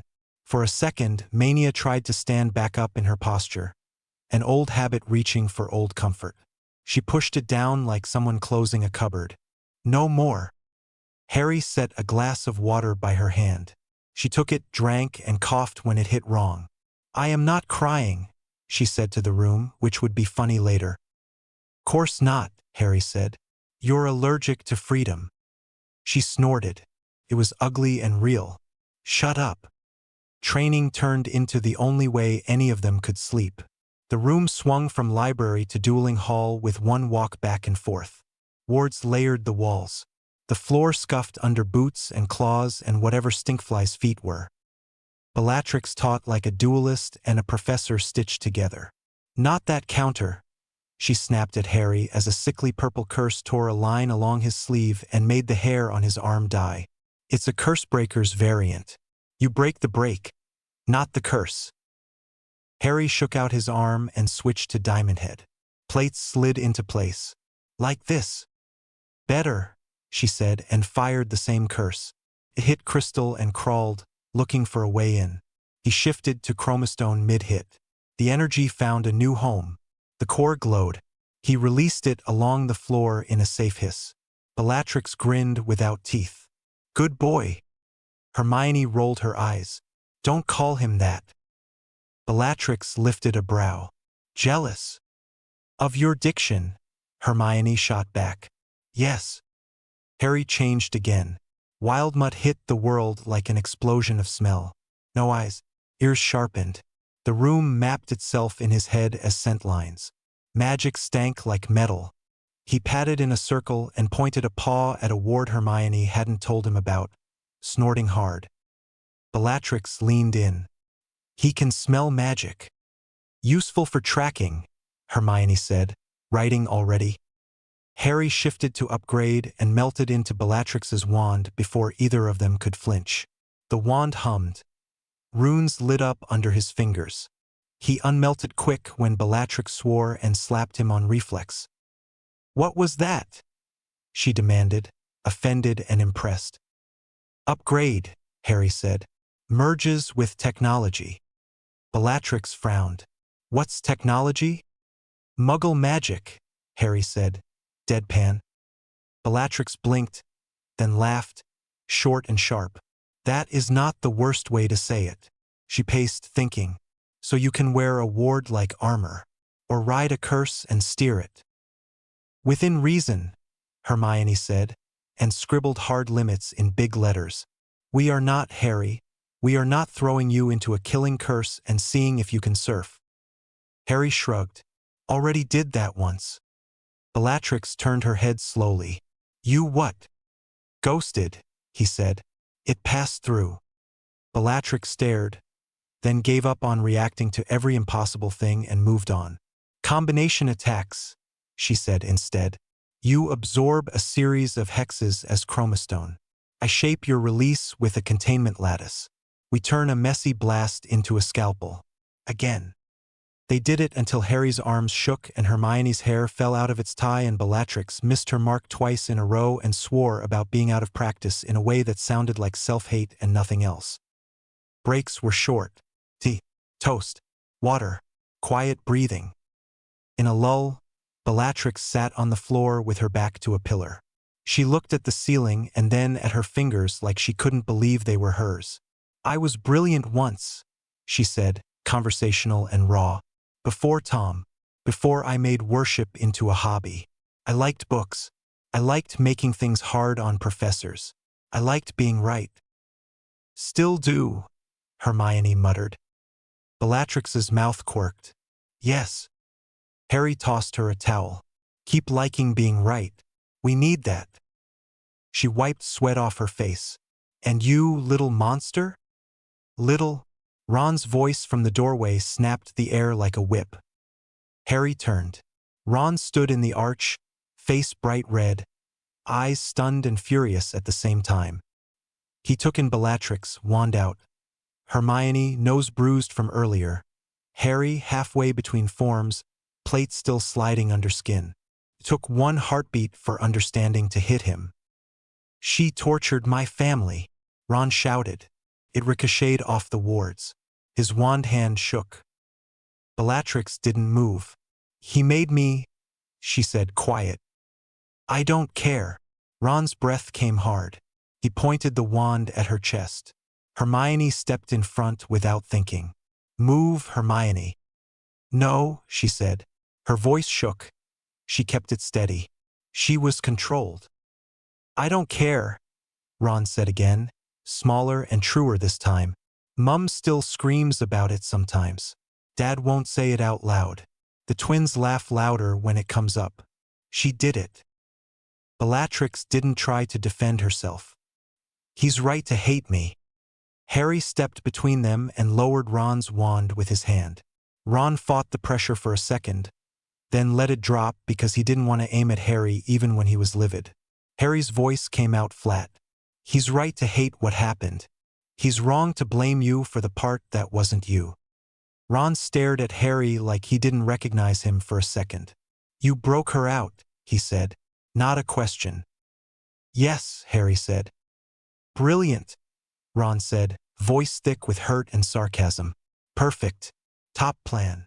He laughed once, a sharp, painful sound. You know what? Have fun saving the world with her. He turned and stormed out. The door thunked. Footsteps faded. Hermione half-stepped after him, then stopped with her hands in fists at her sides. Let him go, she said, throat tight. He needs air. Harry stared at the door. The watch pulsed. He wanted to chase his best friend and make it right and knew he couldn't fix this with speed. Bellatrix watched all of it. The manic edge didn't come back. The scholar looked at the fallout and catalogued it without flinching. You'll lose people, she said, even with me on your leash. I don't have a leash, Harry said. He rubbed his face hard. I have a war. Bellatrix nodded once. And now you have me, not because of him, because of you. She swallowed like the words hurt. Thank you. Hermione let out a shaky breath. We're not done, she said, voice back to Sharp because Sharp held her together. We still have to get the cup, the locket, the diadem, the snake. Bellatrix pushed to her feet, joints popping. Then we work. Harry looked at the door again. The ache in his chest didn't go anywhere. We work, he said. The room tightened the wards around them with a soft hum like a promise. Candles steadied. Chalk dust hung in the air. Harry rolled his shoulders and picked a form. Bones reshaped. Skin changed. Thoughts narrowed. He held onto the human part with both hands even as the alien slid in. Again, Hermione said. Again, Bellatrix echoed, voice steady and cool now. Harry moved. Chapter 8. The hunt accelerated. The room of requirement had turned itself into a training pit again. Chalked circles, hanging targets, a table of potions Hermione swore were only for emergencies, and a rack of battered practice shields. Candles hissed in iron brackets. Sweat and dust hung in the air. Harry cycled the dial. Bones twisted, skin reknit, muscles shifted, heat boiled, cold slicked, back to human. Again. Heat blast, diamond head, for arms, upgrade, big chill on off, until his breathing got ragged and Hermione snapped. That's enough. You're going to faint. 2 more, Harry said, and hit it. The symbol spun to a shape he didn't recognize. Tall head, clock face, the outline looked wrong and right at the same time. New one. Hermione stepped closer, eyes bright and wary. Maybe don't. Harry slammed his palm down. Green flashed through his skin. His spine lifted and locked. Plates slid over his ribs like stacked discs. Fingers thinned and lengthened. A heavy collar grew from his shoulders and settled around his neck. His face changed. The world changed with it. Sound thinned and then stretched. A candle flame froze in a tear shape and stayed there. Hermione's mouth hung open midward. A bead of sweat on Harry's temple stopped rolling. The tick of the castle clock upstairs stretched into a long, slow 2. Time had almost stopped. Harry moved 1 foot. The floor answered like it always did, but the scrape arrived late. He turned his head. The air resisted like syrup, but it moved anyway. Everything was slowed except him. Hermione's hand sat in the air between 2 gestures. Harry walked around it.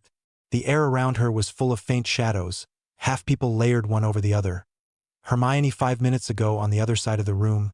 Hermione 3 minutes ago leaning on the table. Hermione 2 minutes from now a step to the left with her mouth forming don't. Clockwork, Harry said. The voice that came out of this body sounded like gears meshing and a bell struck once. He looked at the wall. Dust motes sat in a sheet. Behind the wall, farther back, older shadows, older rooms, flickers of students hiding, couples kissing, Peeves throwing ink. He reached and the shadows thickened. Threads ran through everything like hair-thin ropes, stretching backward and forward. He walked around frozen Hermione. Her hair hung in the air like a spilled inkwell. Her eyelashes didn't move. Her nose wrinkled in a slow frown he hadn't seen start yet. He stood in front of her and waved a hand. The wake he left took a long time to smooth. He touched the clock collar at his throat. The world shivered, then let go.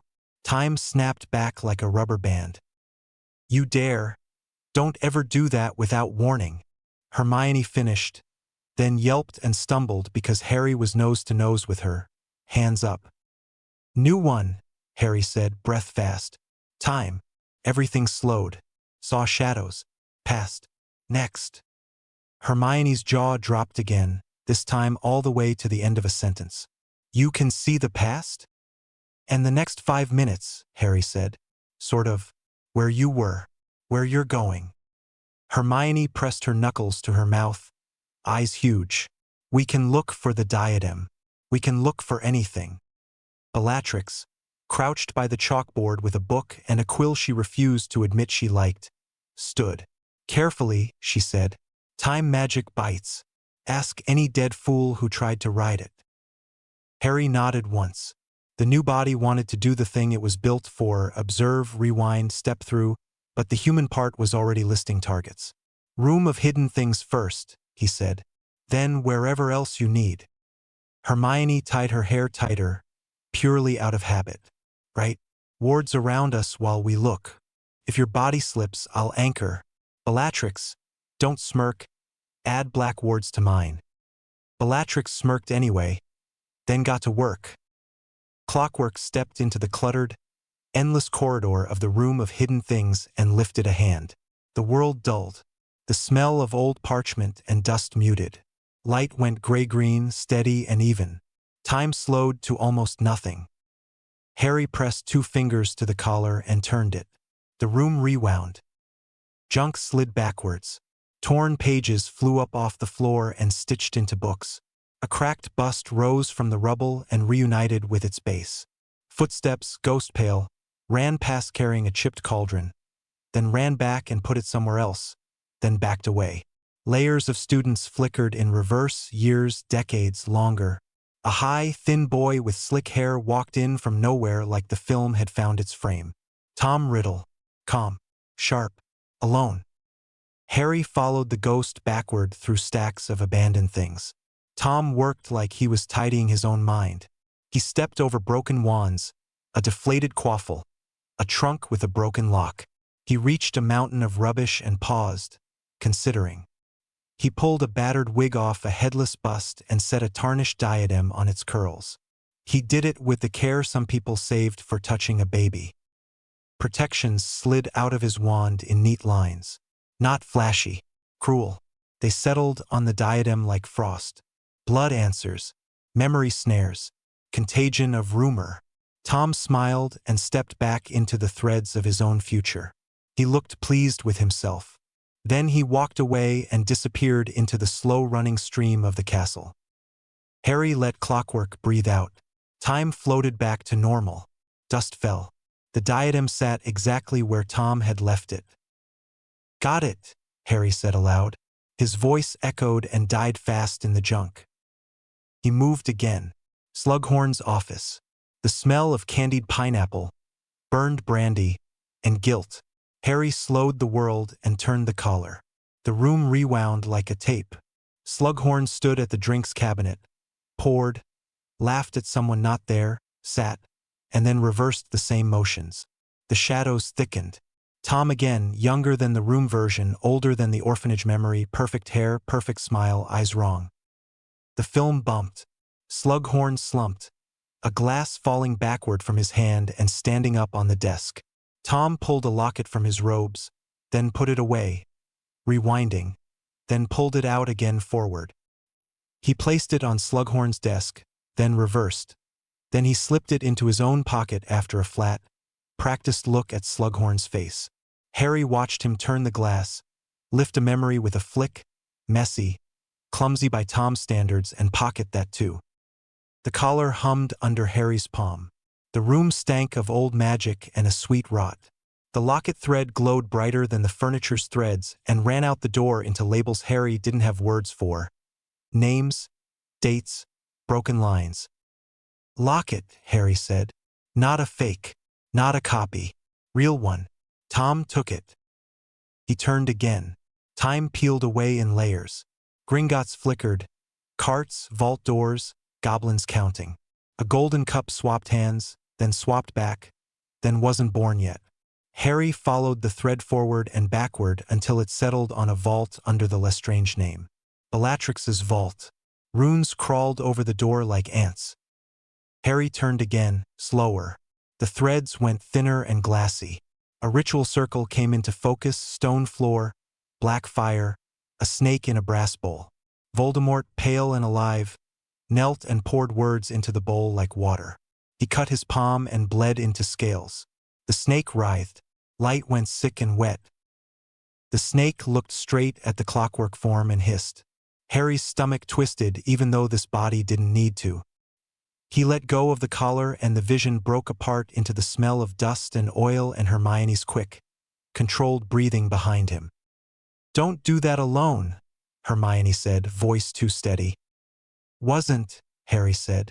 He rubbed a hand over his face. The clockwork fingers didn't sweat. That bothered him. Bellatrix stood very still. "You saw him make the snake into one." Harry nodded. "Nagini. Horcrux." Bellatrix shut her eyes once and opened them. The old fanatic's delight, "He is great, he is clever," didn't come back. "Good. Then the list is shorter," she said. "And the snake dies." "Diadem first," Harry said. "Then Gringotts. Then the cave. Then the snake." Hermione looked like she wanted to fight about order. Then she didn't. "All right," she said. "One after the other. No speeches." The mountain of junk in the room of hidden things didn't bother to pretend it wasn't a trap. It had the smell of old wet paper and hot dust. The diadem waited on the wigged bust exactly where Tom had left it, like it had been laughing all day. Harry stepped over a broken fig leaf statue, ducked under a cracked wardrobe door, and stopped a meter away. The diadem pulsed. Not light, not sound. Tension. Careful, Hermione whispered. Bellatrix stood behind Hermione's shoulder, wand up, jaw tight. It bites the mind, she said. He made it to. Don't touch. Have to, Harry said. He flicked to Diamond Head and grew 10 kilos in a blink, crystal plates, sharp edges, weight in his feet. He reached out. The moment crystal met metal, the world hit back. Something cold rammed into his head and jammed itself behind his eyes. Images, voices, a corridor in the orphanage, Dumbledore's office, a mirror that showed a life with different choices, a wand point and, I can make you more. Tom's laugh, Hermione's scream, Ron's hand going slack, Sirius falling again through a curtain that never moved. All of it at once. The room tilted. Harry dropped the physical world like a burning coal and hit the dial. Skin went gray and thin from the inside out. Shape loosened. Ghost Freak slid into the space where the Horcrux wanted to live. Inside the diadem felt like cold metal pressed to teeth. Young Tom stood in a narrow, endless hall, wand in hand, face polite and awful. You are nothing, Tom said, and the word tried to lodge. Ghost Harry didn't bother with words. He went intangible and let Tom's curse rip straight through his chest. It shattered stone behind him. He drifted sideways. Tom fired again. The cold curse took the edge off the air. Harry let it pass through. Tom smiled thinly, kept talking, and kept casting. Older faces flickered behind him. Arrogant boy, handsome prefect, dead-eyed man with chalk skin. Harry ignored all of them. He floated until he touched the knot at the heart of the thing, a ball of stubborn, hateful memory wrapped around the idea mine. He reached with hands that weren't hands. He didn't grab. He pulled. Slowly, patiently. He let every strike pass through until the piece of Tom ran out of tricks and fury and just panted with rage. Then he took the knot away. The hall cracked like a bottle under heat. The young man's face went flat and then blank. The world spilled out around him in gray dust. Harry slammed back into his body in a rush, air, weight, pain. The diadem lay in his hands, quiet as a dead thing. He changed to 4 arms and crushed it. The metal buckled and then cracked. Something screamed without sound. The room's air pressure popped like a cork pulled. Then it was over. Hermione caught his elbow as his knees went wrong. Still here, she said, firm. Bellatrix exhaled hard and laughed once, ugly and relieved. 1. Harry nodded. Gringotts. The goblin at the front desk didn't look up when the 3 of them walked in. Bellatrix had a hood. Hermione had a smile that meant nothing to see here. Harry had a plan that wasn't a plan, just a shape. Fast, inside, out. They didn't bother with polyjuice. Harry walked to the brass rail, flipped the dial, and let upgrades spill over his skin. The metal took him in greedily. Lines of glowing code slid into his palms and up his arms. The floor told him where the rails went. The walls whispered about wards, trip curses, duplication charms, heat curses, alarm runes. The vault locks ticked like teeth in sleep.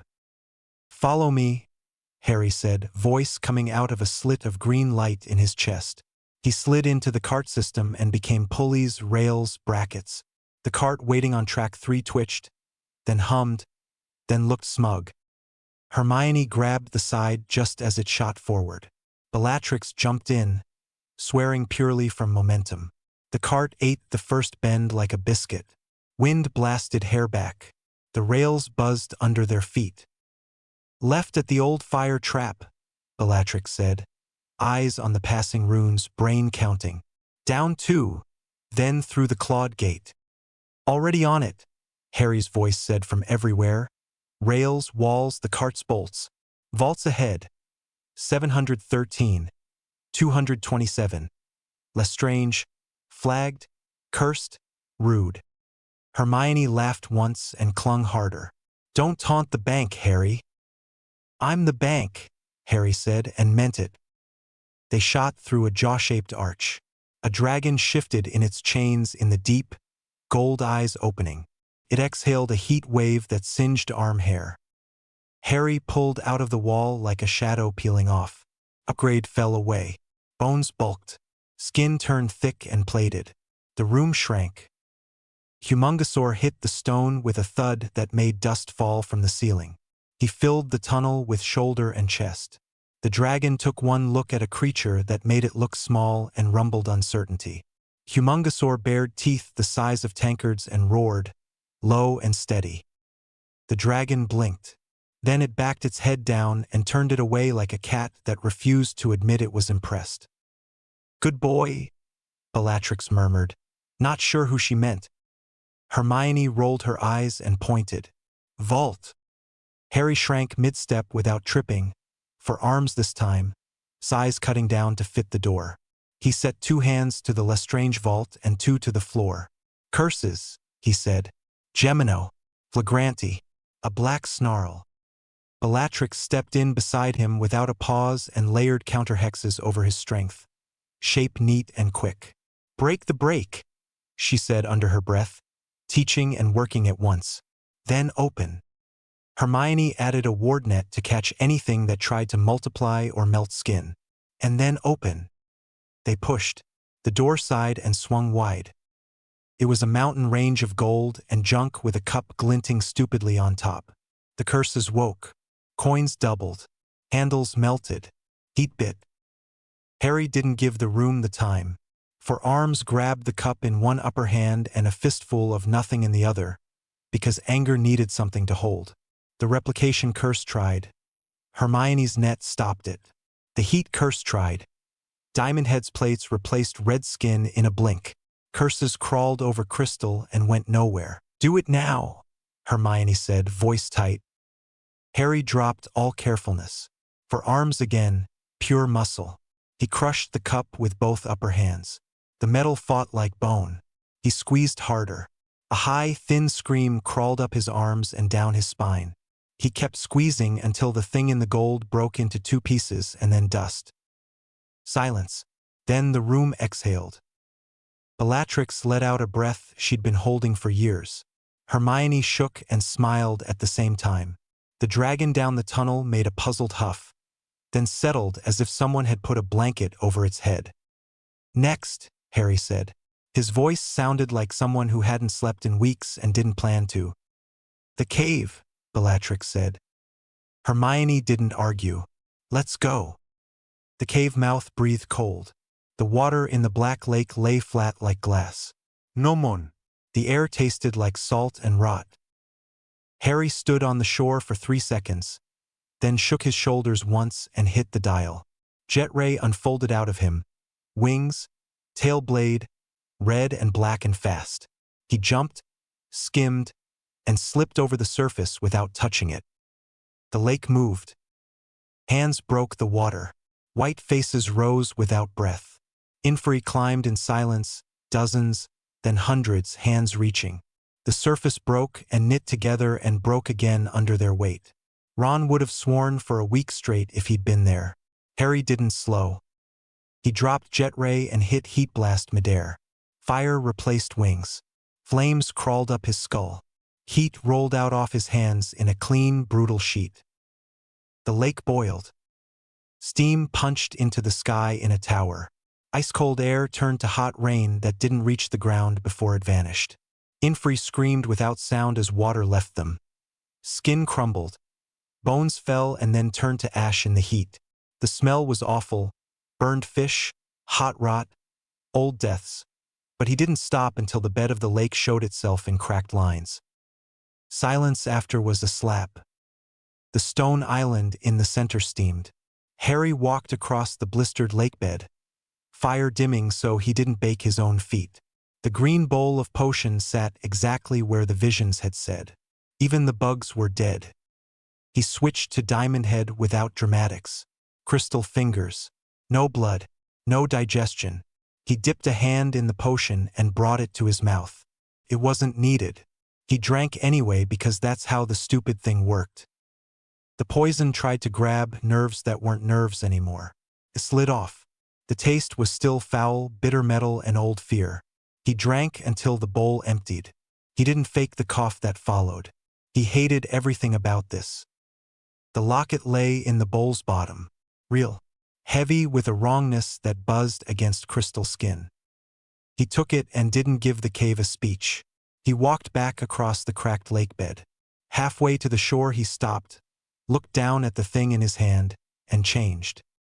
Way Big hit the empty lake like a mountain sitting down gently. 30 meters of armor and purpose and bad mood. Clouds noticed.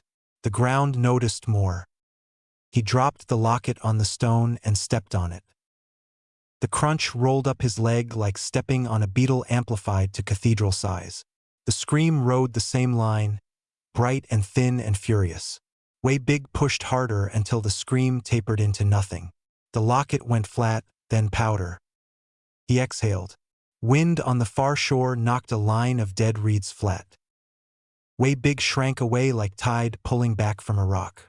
Harry stood very small in an empty lake and watched the last wisp of steam disappear into night. 2 left, he said to nobody. No one. Nagini. Malfoy Manor slept ugly. Windows were black holes. Wards hummed. The gravel drive gleamed like teeth. XLR-8 took the wards personally.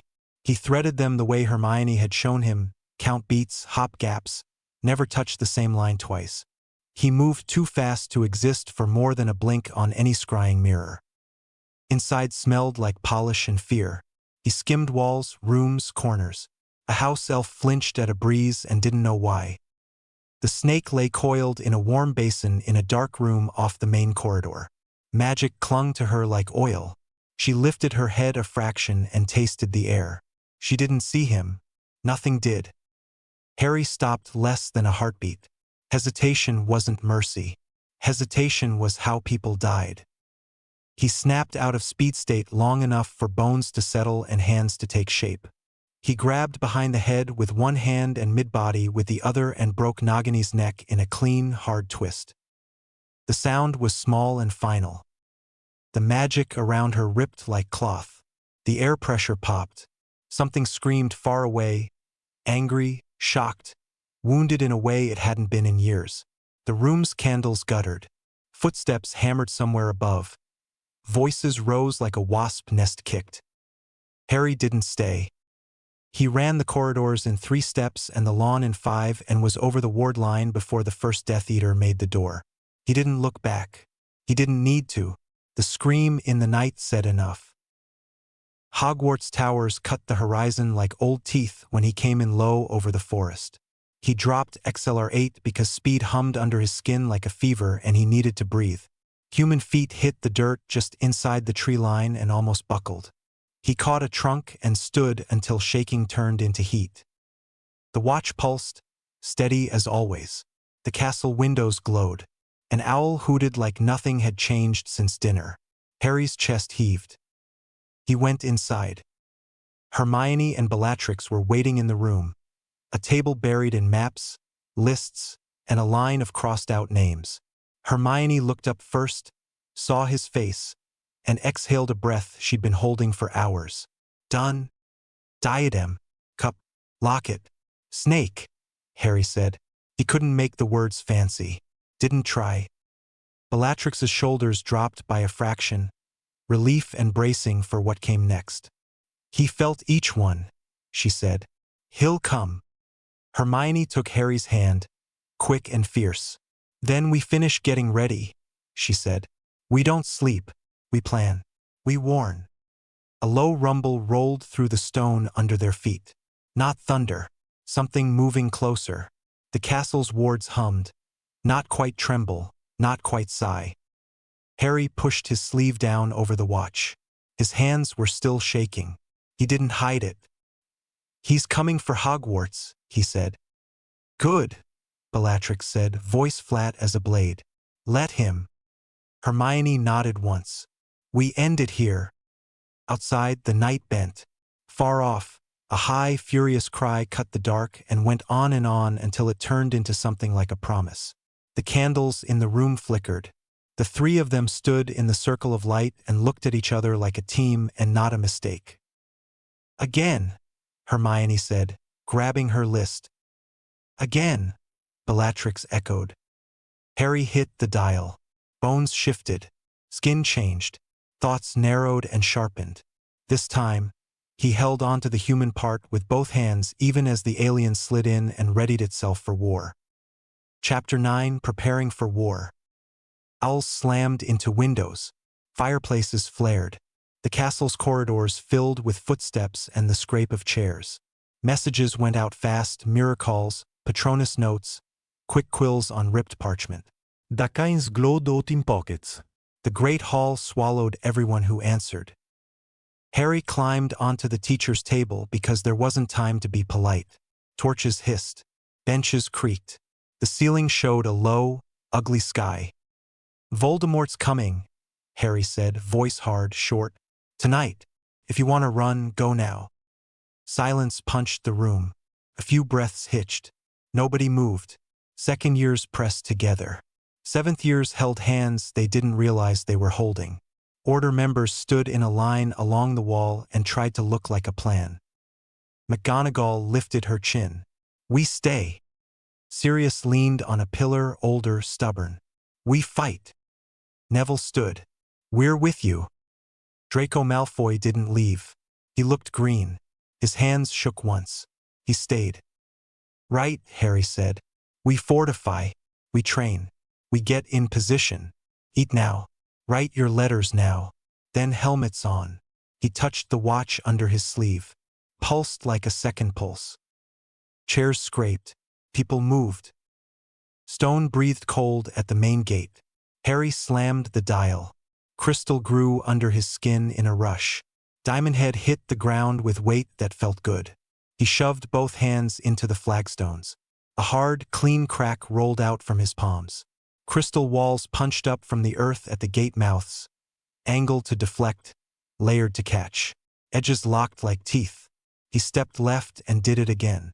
And again. Entrances narrowed to mean slits.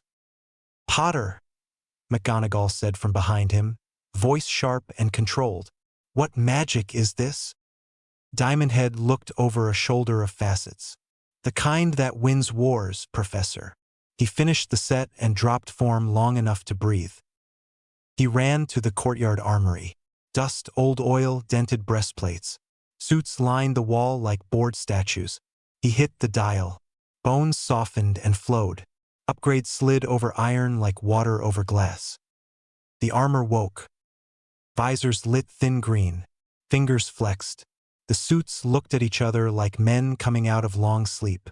Harry pushed into their joints, read their weaknesses, patched their gaps. Spear racks hummed. Sword edges sharpened themselves with a tidy hiss. Hinges that had squealed for 100 years went smooth. He layered orders into their plates, priority routes, retreat paths, guard rotations, simple, clear, unbreakable. Gryffindor corridor north, he said through a chest grill. Patrol. Don't talk to Peeves. The suits stomped, turned, and marched with a clatter that sounded like a heartbeat. Ground level exterior. He changed again. Small, white, loud. Echo, echo popped. Then another. Then another. The courtyard doubled with little echoes of Harry. Dozens. Then hundreds. Each one with a throat that could break glass. They spread in lines along the walls, along the grounds, up by the boathouse, down by the greenhouses. You. Harry pointed at a cluster of himself. Perimeter 1. Burrow alarm tone. Constant. You perimeter 2. Different pitch so we can layer it. Nobrax. Echoes saluted, jittery and eager. The first line opened mouths and set a low, steady hum that vibrated the stone. The second line chimed in 2 notes higher. The air between them turned into an invisible tripwire. Anything crossed anything, and the tone would spike and throw sound in a straight line to where it had been broken. McGonagall came to stand beside the line. Her lips thinned. This is not in any text I've read. Good, Harry said. She stared at him for 3 seconds, eyes bright and unreadable, then nodded once. Very good. Sirius watched a suit of armor salute a 4th year and grinned like a 12-year-old. Wish we'd had this for pranks. Focus, Hermione said, hauling a crate past. Please. Fokuset, Sirius-Lied. Liar, Lupin said. But he was smiling too. He turned serious again fast. North battlements need shields. I'll take a team. Go, Harry said. He didn't stop moving. Training happened in bursts. The great hall became 6 small halls stacked next to each other, dueling corners, shield corners, triage mats, a table of bandages and pepper-up, a rack of bat bogey charm instructions made by Ginny with vicious little doodles around the margins, a map table with Ron and Bill arguing over arrows. Battle groups, Hermione called, parchment in hand, hair up, sleeves rolled, pairs and fours. You don't leave your group. If you get split, you go to your assigned rally point. She pointed at chalk symbols she'd drawn on the floor. You will say the code phrase when challenged. It is night bus is late. If you forget, you will be hexed. Don't forget. Bellatrix limped onto the dais without apology. Wand in hand, face calm and pale. The hall went tight with noise that wasn't noise. Breaths sucked in, swear words murdered under tongues. She ignored it. Dark curse defense, she said. Not textbook. Real. She flicked her wand. A purple curse went snarling at a practice dummy and chewed a hole in its chest. The room flinched. Break the break. If it's a curse breaker's weave, you cut here. Another flick, a neat lattice in the air. Not here. You hesitate, you lose a limb. Her voice didn't shake. Wands up. Neville's hand went up. Air. Sorry, where's here again? Bellatrix didn't sneer.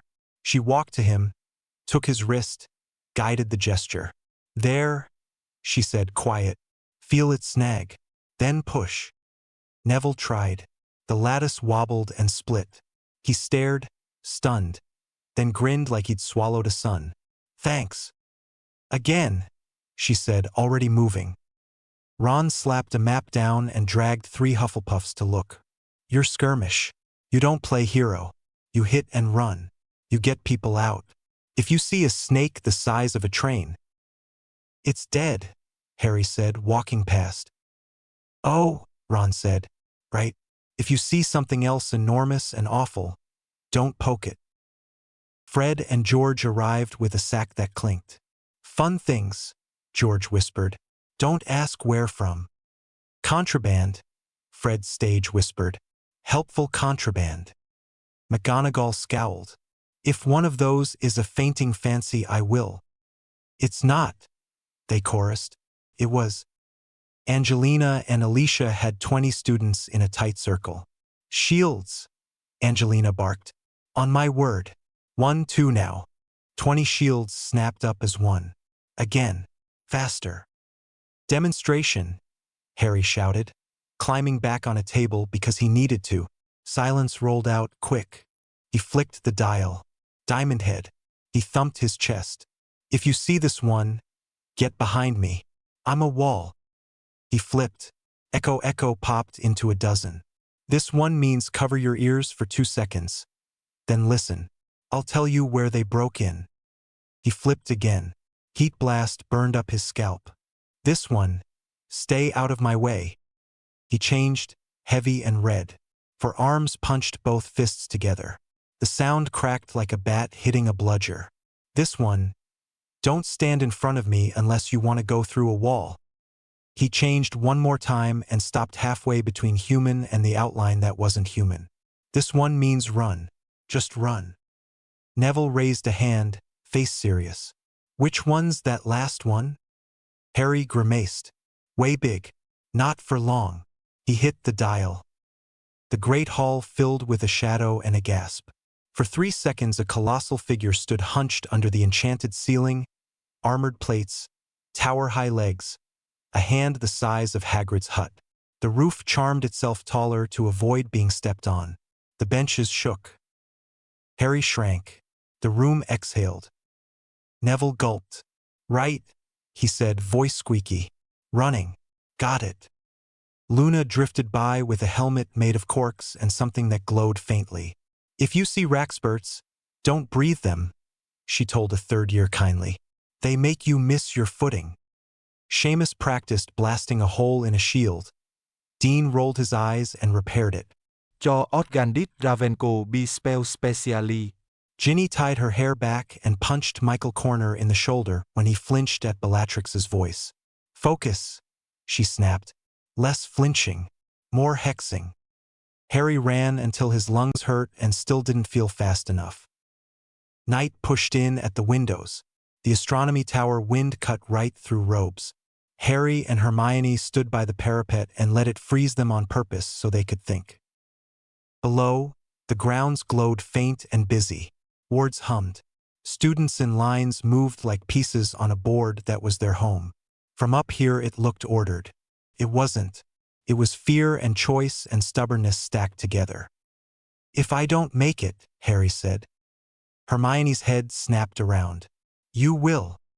"If I don't," he said again because he needed it out of his mouth. "Destroy the watch. Don't let them study it. Don't let anyone wear it."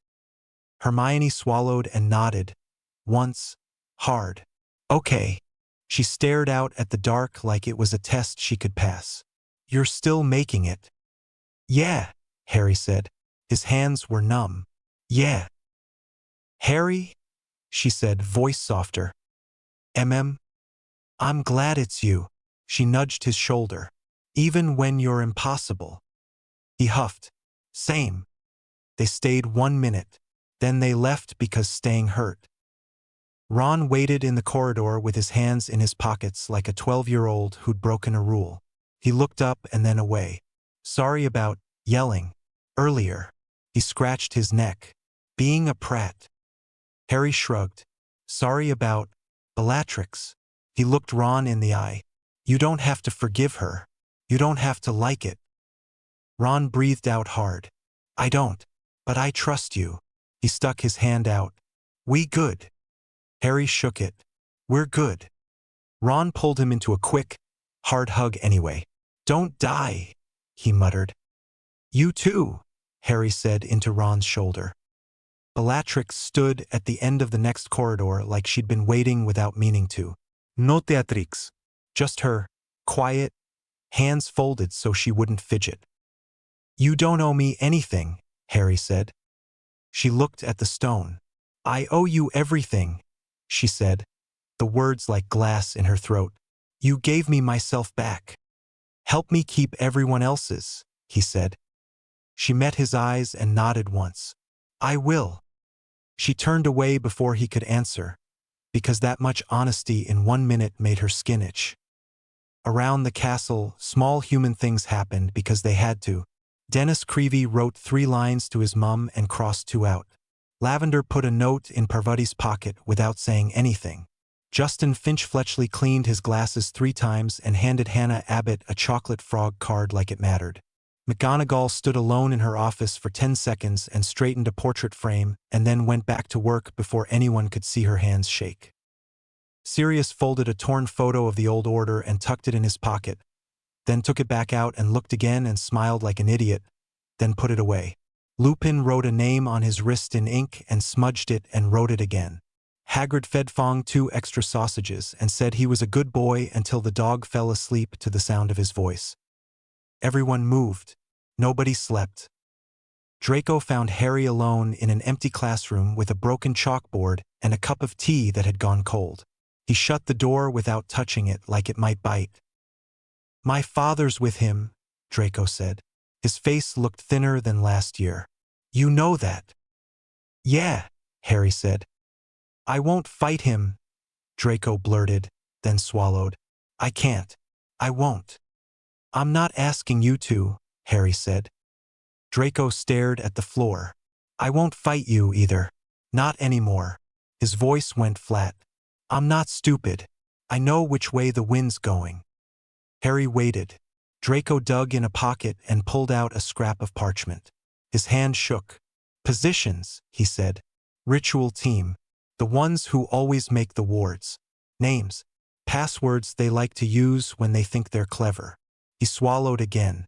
"My aunt was on the team." Harry took the parchment. Felt hot. "Thanks." Draco stuck out a hand. It trembled and he tried to make it stop and couldn't. Harry took it and shook. Draco's shoulders dropped a fraction. "I'm not doing this for you," Draco said fast. "I know," Harry said. "Shut up," Draco said, with no heat, and left before he lost his nerve. Harry looked at the names. He memorized them before his eyes could blur. Positions. The castle hummed with bodies and wards. The air tasted like dust and metal. The greenhouses glowed faint with covered lamps. The statues along the east walk lifted spears and checked their points against their palms as if they could feel pain. Echo lines kept their low song steady, like crickets with perfect timing. Neville checked his belt again. "Plants ready," he told Professor Sprout. "Mandrix at your word." "Don't shout," she said calmly. "We'll all go deaf." Angelina rolled her shoulders. "Brooms staged. We're not chasing, we're spotting. Don't be heroes." Ginny elbowed Seamus. "Helmet." He pulled it on and did the strap up with shaking fingers. "Right?" Sirius ran a hand through white hair and grinned at a terrified fourth year until the boy grinned back, shaky and proud. "Oi," Sirius said. "Breathe." He breathed with him. "In." Again. Hermione stood at the map with 2 mirrors and a quill and did 3 things at once. "North Patrol, check in. West Wall, report. If you haven't eaten something, do it now." She looked at Harry once and didn't say anything because she didn't have to. Harry stood at the main gate. Cold bit his cheeks. His sleeve was rolled back now because pretending wasn't helping anyone. The watch sat on his wrist like it had always been there. He clicked through forms fast, diamond flash, flame glow, thin gray, heavy red, tall shadow, and let his body remember each weight. Breath in, breath out, grip the stone. Feel the hum of the wards in the bones. The castle felt alive and awake and listening. The first Death Eater apparat outside the wards with a crack like a branch snapping. He stood very still when he saw the crystal barricades. Another crack, another, then dozens, then hundreds. Black shapes filled the dark hill. Their wand tips lit like a slow disease. Ron came to stand on Harry's left, jaw set. Hermione on his right, quill stuck behind her ear, wand out. Bellatrix stood behind them with her wand low and her eyes higher. "Here we go," Harry whispered. The sonic lines spiked, a clean, cutting tone that rolled over the gate and back through the castle like a knife made of sound. The suits of armor lifted swords in unison. Mandric crates thumped. Wands came up. Hearts hammered. The air got very thin and then very thick. "Positions," Hermione called, voice hard, no wobble. "Now." Harry lifted his wrist and slammed his hand down. Chapter 10: The Battle of Hogwarts.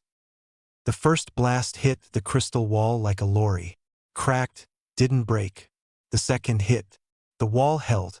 Then the night lit up. Green, red, white. Spells slamming the barriers. Sparks skidding across the wet stone. "Positions," Hermione shouted, voice hard. Harry slammed his hand down. For arms burst out of him, skin red, muscles bunching, 2 extra fists ready. He jumped the last 2 steps of the gate, hit the ground running, and plowed into the first line of black robes like a boulder with opinions. "Move!" Ron yelled from the wall. "Give him space!" 20 Death Eaters tried to pile curses into one target. Bad idea. For arms scooped a slab of broken flagstone and threw it. 2 went down hard. He grabbed a third by the cloak and swung him into a fourth. The air filled with the sound of bone hitting stone. Crack, crunch, thud. A stunner hit his shoulder and fizzled. A cutting curse traced a white line across his chest and died. A killing curse crawled off his forearm plate like rain off gutters. A masked man lunged. For arms caught the wand hand, squeezed, heard the snap, and shoved him backward into his mates. Another went low with a knife, useless, got a knee in the face for the trouble. 2 tried a joint spell. He ducked, came up inside their arms, and drove both upper fists into both chests. The sound was ugly and final. They didn't get up. "Harry left." Ginny's voice from a broom, high and tight. He spun on his heel, ripped a spear from a suit of armor as it ran past, and threw it end over end. It punched through a shield charm and clipped a wand from a hand. The wand spun away into the grass. For arms closed the distance in 2 strides, grabbed the Death Eater by the front, and flung him into his own line. Bodies went down like pins. 30 seconds. 20 on the ground. The rest ran. Next wave. Hermione again, breathless into the mirror. Giants! The crystal walls shook. A good wall makes the right kind of noise when it's dying. This one started that song. Shadows like moving houses crawled up behind the first ranks. One giant hit the barrier with a tree trunk. The barrier splintered, then folded. Giants! Neville's voice from the greenhouses. Mandrix on my mark. Not yet. Harry didn't wait, for arms fell away.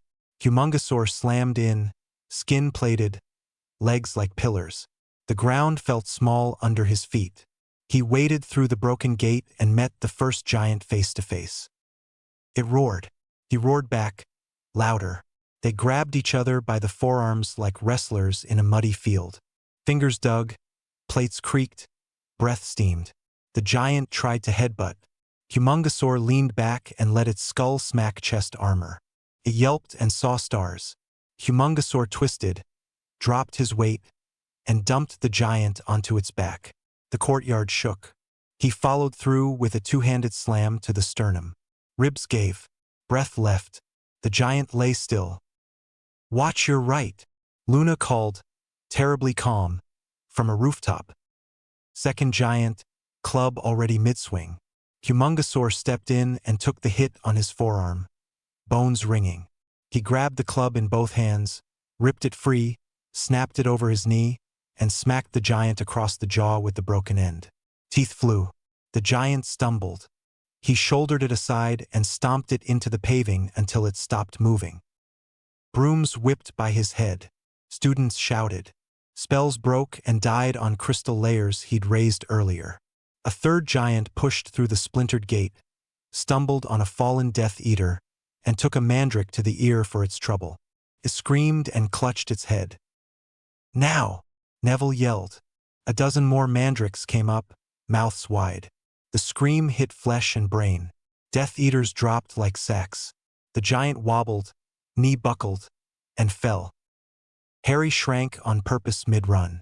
Humungosaur to cannonbolt, shell snapping shut around him, limbs tucked. He rolled. The world blurred. He hit the left flank of Death Eaters like a cannon shot. Bodies flew. Wands snapped under the shell's edge with a sharp, clean noise. He ricocheted off a statue, plowed through a second line, and opened mid-roll to skitter to a stop. Harry, north steps. Angelina screamed. "Breach, breach!" He looked up. The watch beeped, a higher pitch he hadn't heard before, then ramped down into a low, steady hum that shook his bones. The dial flipped, the face went blank for a blink, and the symbol on it changed. No hourglass now, just a solid green field and a tight little chime that sounded like yes. Master Control dropped into his hands without asking for permission. Finally, Harry breathed. Everything sped up. Stinkfly burst out, wings tearing air, glands primed. He shot up, cleared the smoke, and arced over the north steps. Death Eaters clustered at the breach, firing into a knot of Hufflepuffs with shields up and faces white. He spat 2 wide sheets of gel into the stairwell. It hit robes, hands, faces, glued fingers to wands, stuck boots to stone, sealed mouths mid-curse. They thrashed. He dropped 3 more precise lines on the edges, making a barrier. "Clear!" he shouted, and the Hufflepuffs ran. Stinkfly fell into Diamond Head without a heartbeat wasted. Plates up, arms wide, a moving wall. "Behind me!" he yelled. Spells hit and skittered. He stepped backward, taking the stair with him, letting the kids reload. A flash of green came edge on. He turned his shoulder. It slid and cracked the stone. He didn't flinch. He raised a hand and fired diamond shards low at ankles. For masked figures went down screaming and slid into the goo. "Wall!" Hermione shouted over the mirror. South corridor is fire. On it. Heat blast blew out of him, fire rolling across the floor. He snapped both hands sideways and raised a clean, hard wall of flame along the corridor mouth. It ate a chain of curses and turned them into light. The heat pushed back the smoke. Students stumbled through with faces red and eyes streaming. Medic! 2 down. Dean shouted, dragging one boy by the collar. XLR-8 took the call before the air finished vibrating. The world thinned. Harry was at Dean's side, grabbed both wounded by the backs of their robes, and became a line of wind. He put them on cots in the great hall, turned, and was back in the corridor before the healers finished saying, "What?" He didn't stop to explain. He didn't stop at all. Diamondhead shielded a pair of first years from a curse that would have cut them in half. Heat blast turned a wave of crawling shadows into smoke. Stinkfly pasted a screaming Death Eater to the underside of a gargoyle. XLR-8 ran 3 more bleeding bodies to Madame Pomfrey. Upgrade sank into a suit of armor and made it move like a knight in a story. Echo spread a low tone across the east lawn and caught 3 infiltrators trying to phase through a hedge. Chromastone took a hit meant for Sirius, lit white, and lanced the energy back at the caster, who went down and didn't get up. Panic rippled through the enemy ranks. You can plan for wands. You can plan for dragons. You can't plan for someone who's a different problem every second. Fall back, a voice shouted. Regroup. Don't let them, Ron snapped over the mirror. Press. Harry heard a scream that didn't stop. He turned. 50 Death Eaters had pushed into the west courtyard. Through a side arch he hadn't shored up because there are only so many hands. They'd cornered 20 students against a wall, second years, third years, 2 small Hufflepuffs holding hands. Wands up, faces wrecked with fear. Harry didn't think. Echo blew out 1, 2, 10, 20, 100. The courtyard filled with short white figures, all with Harry's face, all shouting at once. Cover! They jumped. Every echo hit the dial. It shouldn't be possible. It was. 100 small Harrys became 100 different monsters. 4 arms landed in the front rank and swept a line clear with 2 arms while the other 2 threw bodies. Diamondheads closed ranks and made a wall of crystal, then fired a hail at knees. Heat blasts lit the ground in clean lines, boxing the enemy in. XLR-8 snapped in and out, tearing wands from hands, undoing belts, tripping ankles, dropping stunners into ears as a joke and a warning. Stinkfly copies rained gel from the roofs. Cannon bolts ricocheted in a choreographed mess that knocked 10 masks off in 2 passes. Upchucks grabbed a chain of curses and vomited them back as a mess of light into the air where they burned out. Ghost freaks slid through shields and yanked breath from lungs for a second too long, then let go before dead because the kids were watching. Drop your wands, a Diamondhead echo barked. Now! 3 did. 5 ran. 2 threw killing curses into the crowd. Heat blast echoes turned both to air. Those 2 didn't get a second chance. Harry, one of him, the one at the center, stepped through in Diamondhead and put a shard through the chest of the man who'd killed a girl an hour ago by the statuary. Simple. Clean. No speech. He moved to the next. The Death Eaters broke. Some tried to surrender with hands up and eyes wide and mouths spilling excuses. The echo wall let the ones who hadn't killed drop to the ground and get bound. The ones who had, Harry knew their faces now, allied with the screams he'd heard, didn't get that mercy. He ended them. Short. Direct. No gloating. Move the kids. Hermione snapped. Echo scooped first years and ran them to the hall with speed that didn't jerk necks. Clear, came back. The courtyard hummed with the echo chorus. Then Harry pulled himself back together. Echoes flickered out, dust dancing where they'd stood. He stood alone again, chest heaving. Great Hall, Ginny shouted, breathless. Greyback. Harry ran. He didn't get there first. Hermione and Bellatrix were already back-to-back halfway down the center aisle, wands moving like a language. Younger students crouched behind overturned tables. The ceiling threw sparks as curses hit it and died. Greyback hopped onto a bench in a crouch, teeth bared, eyes wild. Blood smeared his chin. He launched at Hermione. Bellatrix laughed like a knife. No, she snapped a word that sounded wrong in a sane room.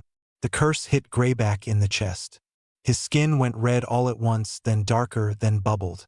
Blood boiled under it. He howled, staggered. Hermione didn't look away. She threw a precise, mean crushing hex at his knee. It snapped. He went down screaming. She followed with a binding charm that stuck him to the floor in a web of light. They high-fived without breaking stance. "Focus!" McGonagall shouted from the staff table, voice hoarse, hair loose. 5 more. "On it," they said, together, and moved like a pair of gears. Hermione clean, efficient. Bellatrix brutal, clever.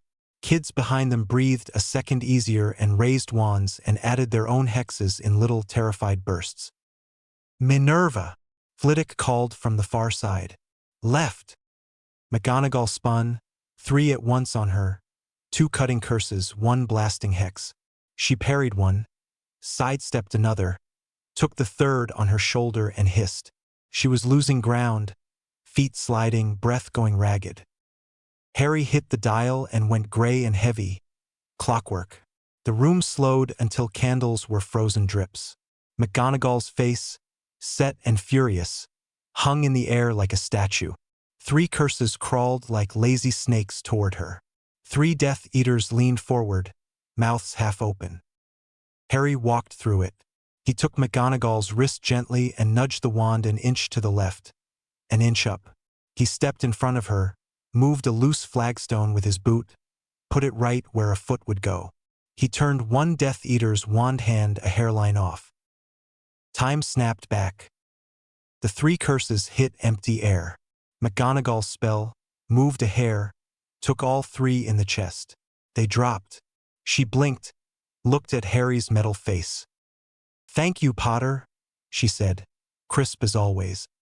He tipped Clockwork's head like a hat and was gone before she could ask how. "West Wall," Kingsley roared from somewhere Harry couldn't see. "Hold! Hold!" Angelina echoed above, voice cracking. "North Lawn," Bill yelled. "Giants regrouping." Sirius laughed, mad and alive, as he swung a curse wide and tripped 3 at once. "Come on then." The air changed. Cracks hit the lawn in a line. The Death Eaters outside the barrier flinched. 10 turned to run at the same time because some instinct still lived in them. A cold voice cut the dark. "Cowards!" 10 bodies dropped, lifeless, like someone had cut their strings. Voldemort apparat into the courtyard. Not a pop, a tear. Air bent around him. The world went tight like a headache behind the eyes. "Harry Potter!" he called, lazy and loud. Brooms wobbled. The suits of armor paused mid-step. Even the mandrakes rustled uneasily in their crates. Harry didn't walk. He dropped out of the sky. Way Big hit the courtyard in a crouch, plates locking, legs like towers. 200 feet of alien made the castle look small. He looked down. Voldemort looked like a beetle. "Tom," Way Big said. His voice shook the flagstones. Dust fell from the eaves. Voldemort smiled up at him. It didn't reach his eyes. "I have so missed your impertinence."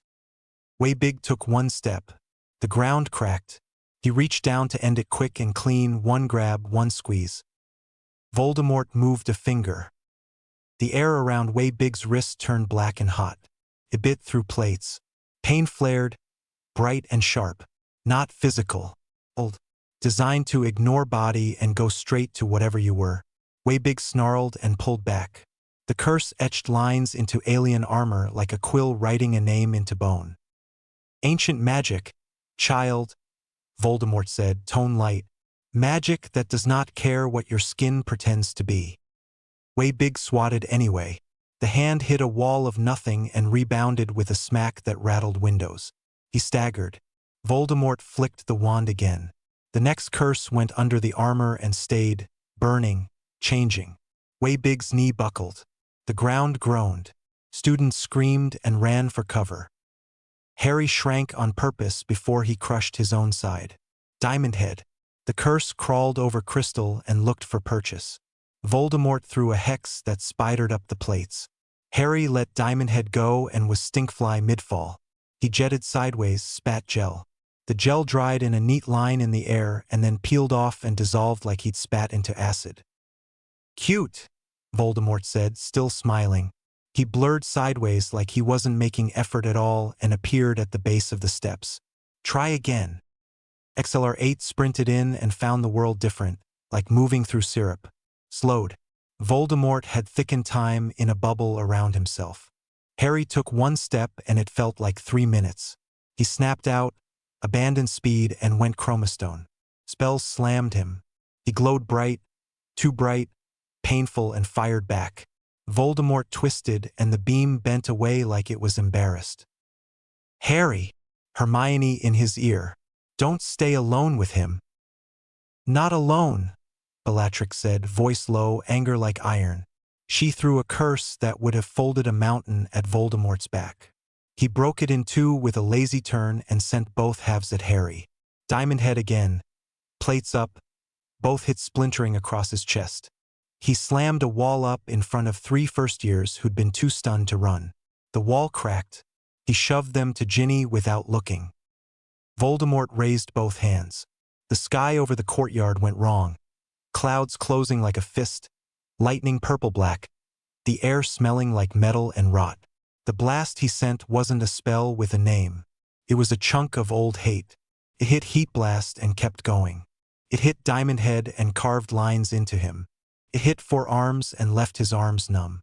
It hit Ghost Freak and made the world too sharp to stand. Harry's breath went ragged. He kept moving anyway. Stinkfly for altitude. Burning line follows, too near. Cannonbolt to ricochet. Impact still pinned him for a second. Clockwork to slow the field and slip a foot out of a trap. Back to human for a blink to shake his head and taste blood. The master control kept up. His body felt like a switchboard on fire. He refused to stop. Voldemort watched him like he was bored at a show and still stayed light on his feet because some part of him knew fear even if his mouth wouldn't admit it. "Tired?" he called. "Shut up!" Ron yelled from a wall and lobbed a blasting curse at his head. It bent away. "Language," McGonagall snapped, because she was McGonagall, then threw a chain that actually made Voldemort take a step. Harry blinked sweat out of his eyes. The watch hummed. The symbol pulsed fast. He could feel the next form before he chose it. An old, black hazard he promised he wouldn't touch unless. He shoved the thought away and went Diamond Head again, because skin that didn't bleed mattered when kids still stood too near and didn't know they were in the way. "Harry, fall back," Kingsley roared. "Regroup. Don't give him your chest." "Not giving him anything," Harry said through his teeth. Voldemort flicked his wand. 10 more Death Eaters apparat in behind him and raised wands. "Again," he said without turning. They fired. Harry threw a wall up for the 100th time. It held. Cracked. It held. "Push him," Hermione shouted. "Front line with me." Bellatrix laughed. Savage. "Come then, Tom." Voldemort looked at her for the first time. His eyes thinned. "Traitor," he said, almost gentle. "Free," she said, and spat a curse that burned blue. He broke it open with his hand and turned it into smoke. Students surged behind, not all brave, not all ready, all moving because the alternative was to stand and die. The suits of armor stamped in time and brought spears down like they meant it. Mandrix screamed on command, and Death Eaters clutched their heads and fell. Peeves hooped and dropped a cauldron on someone's skull with a hollow bong. Harry took a step. Voldemort took a step. The ground between them hummed like a wire pulled tight. Ancient curses crawled under Harry's skin and tried to find a human place to hurt. They found enough. Every breath tasted like coins. Every blink scratched. He kept going because stopping wasn't an option. "Harry," Hermione said, not shouting now, just there.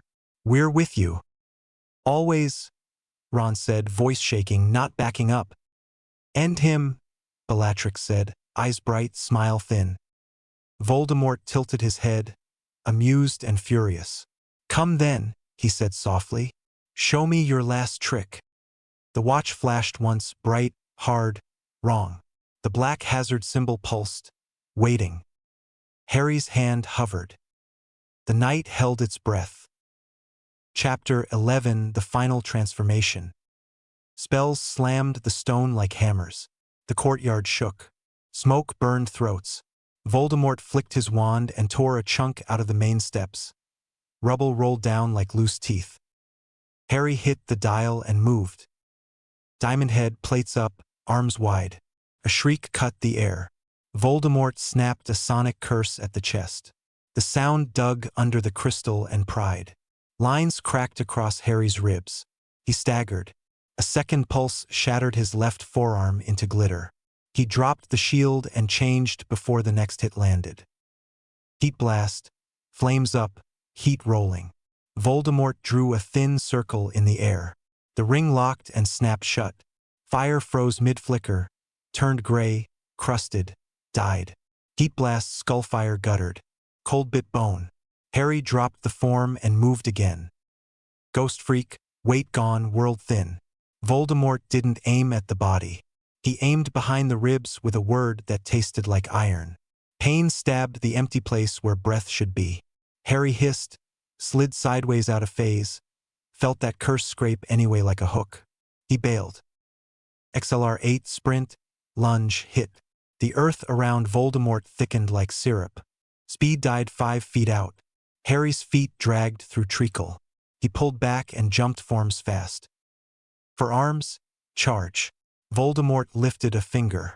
Harry's left pair of hands went numb to the shoulder. Cutting curse arced. For arms ducked, lost a chunk of stone from his back, kept moving. Voldemort sidestepped, bored. Cannonbolt. Roll. Voldemort shifted the ground a hair. Cannonbolt hit a berm that wasn't there and pinged off the statue of Paracelsus. Shellrang. Ariès y renforce. He opened, gasped, changed. Stinkfly, altitude, gel. A twist of Voldemort's hand turned the gel to grit midair. Fell harmlessly. A curse chased it. Stinkfly's wing tore. Harry went sideways, hit a buttress, bounced, changed again. Chromastone, absorb. Voldemort's black fire struck the core and filled it. The glow built too fast. Harry tried to vent. Voldemort twisted the beam into itself. Feedback. Chromastone buckled. Harry ripped free of the form a heartbeat before the core blew. Way big, last resort, towering over the courtyard again. Voldemort drew 3 lines at once, wrong geometry that made the eye ache. Way Big's bones shrank in a rush. Limbs compressed. Plates popped. He dropped through his own size like a rock in water. He hit the paving on human feet and almost went to his knees. Students ran screaming past. A suit of armor slid between a pack of Slytherin third years and a hail of curses, took 3 in the chest and kept walking. Giants roared somewhere outside the walls. The air stank of cooked stone and damp moss and blood. Harry dragged breath in, hit the dial and kept going. Diamond Head, heat blast, clockwork for a breath to slip a hex aside. Diamond Head again. Voldemort broke every trick like a man swatting flies. Enough games, Voldemort called, calm, cruel. He drew a line and split the flagstones at Harry's feet. The crack chased up Harry's legs. He jumped. The ground he'd been standing on exploded. Hermione's voice in the mirror. Left, left. Harry went left and met a spell head-on anyway. He turned Diamond Head for it. The curse chewed at the edges and clawed his eyes. He blinked hard, shifted, stumbled. Voldemort changed targets. A curse flicked sideways. Hermione saw it too late. It hit her. Bone snapped with a clean, horrible crack. She went down hard and screamed breathlessly, jaw clenched around it, leg bent wrong, forearm wrong, ribs wrong. No! Ron's shout tore his throat. Bellatrix whirled, eyes wild, and flung a breaker curse that would have cut a house in half. Voldemort laughed and turned it. He answered with a sharp, ugly word. The hex hit Bellatrix in the midriff. She folded. Blood came up between her teeth. She went to her knees, hands on her belly, breathing in short, panicked gasps she tried to swallow. Harry's vision narrowed until it was just Voldemort's face and the two bodies on the ground behind him. The Watch felt it. Forms started flipping without his hand. For arms in a jerk, he leapt. Ghost freak in the same breath, he phased through a curse by accident, hit reality half a step off and nearly fell. Heat blast sparked, died, diamond head stuttered in, shattered out, stinkfly spat, chromastone glowed and choked on the weight, cannonbolt rolled twice and crashed into a wall, back to human before he could breathe. The ground reeled. His stomach tried to climb out of his throat. "Come, boy," Voldemort said softly. He flicked a curse at Hermione like a man tossing away a scrap. It struck her shoulder and snapped a bone that was already cracked. She sobbed through her teeth and didn't stop glaring. "Harry," Sirius bellowed, voice raw. "Keep your head." Head gone. Rage in its place. The dial flashed. Fast. Faster. The green hurting his eyes. It slid to a symbol he hadn't seen, black and sharp with hazard lines, a lock over it. Warning glyphs crawled round the edge, pulsing. The faceplate vibrated under his palm like a living thing trying to get out. Hermione curled around herself, shaking. Bellatrix choked and spit blood, lips blue at the edges. "Finish it," she rasped, staring at Voldemort like she could shred him with eyes alone. "End him." The world went narrow and loud. Harry slammed his hand down harder than he ever had. The Watch screamed. Bones didn't just move, they expanded. Ribs unrolled and locked into new places with a long grinding crack. Skin bubbled green-black, split, reknit, split again. Muscle swelled and popped. The first scream ripped his throat raw. The second didn't fit a human mouth. Tentacles punched out from his back and shoulders, slick and strong, slapping stone and leaving pits. Eyes opened along his forearms, round, bright, too many, blinking in wrong rhythms. A mouth tore wider and wider, jaw unhinging, teeth unfolding in rings. Fingers fused, claws punched through. He grew past man height, past giant height's knee, stopped somewhere around 30 feet and still felt too big for the courtyard. The air stank, blood, bile, ozone.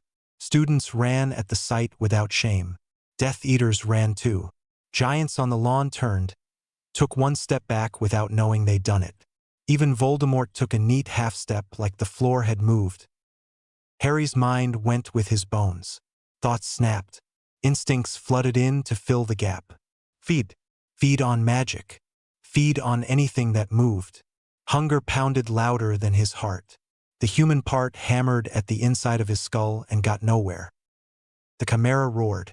It wasn't a sound for ears. It was a blast that flattened smoke and cracked plaster. Windows blew out. Owls fled the towers in a dark storm. It moved. A tentacle lashed and wrapped a Death Eater around the waist. He screamed and fired a killing curse into the muscle. It sank like rain. The limb tightened. The scream thinned, turned to a wet gurgle. The creature drank. Magic poured out of the man like steam and into the thing's skin.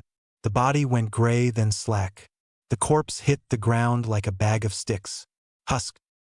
2 more tentacles swept the steps. 3 Death Eaters flew, hit the wall hard, slid down. The tentacles grabbed them before they could breathe twice. The chimera fed again. Their robes collapsed around empty shapes. "Fall back. Fall." Someone yelled. A tentacle plucked him out of the group like a weed and squeezed. Silence. "Potter!"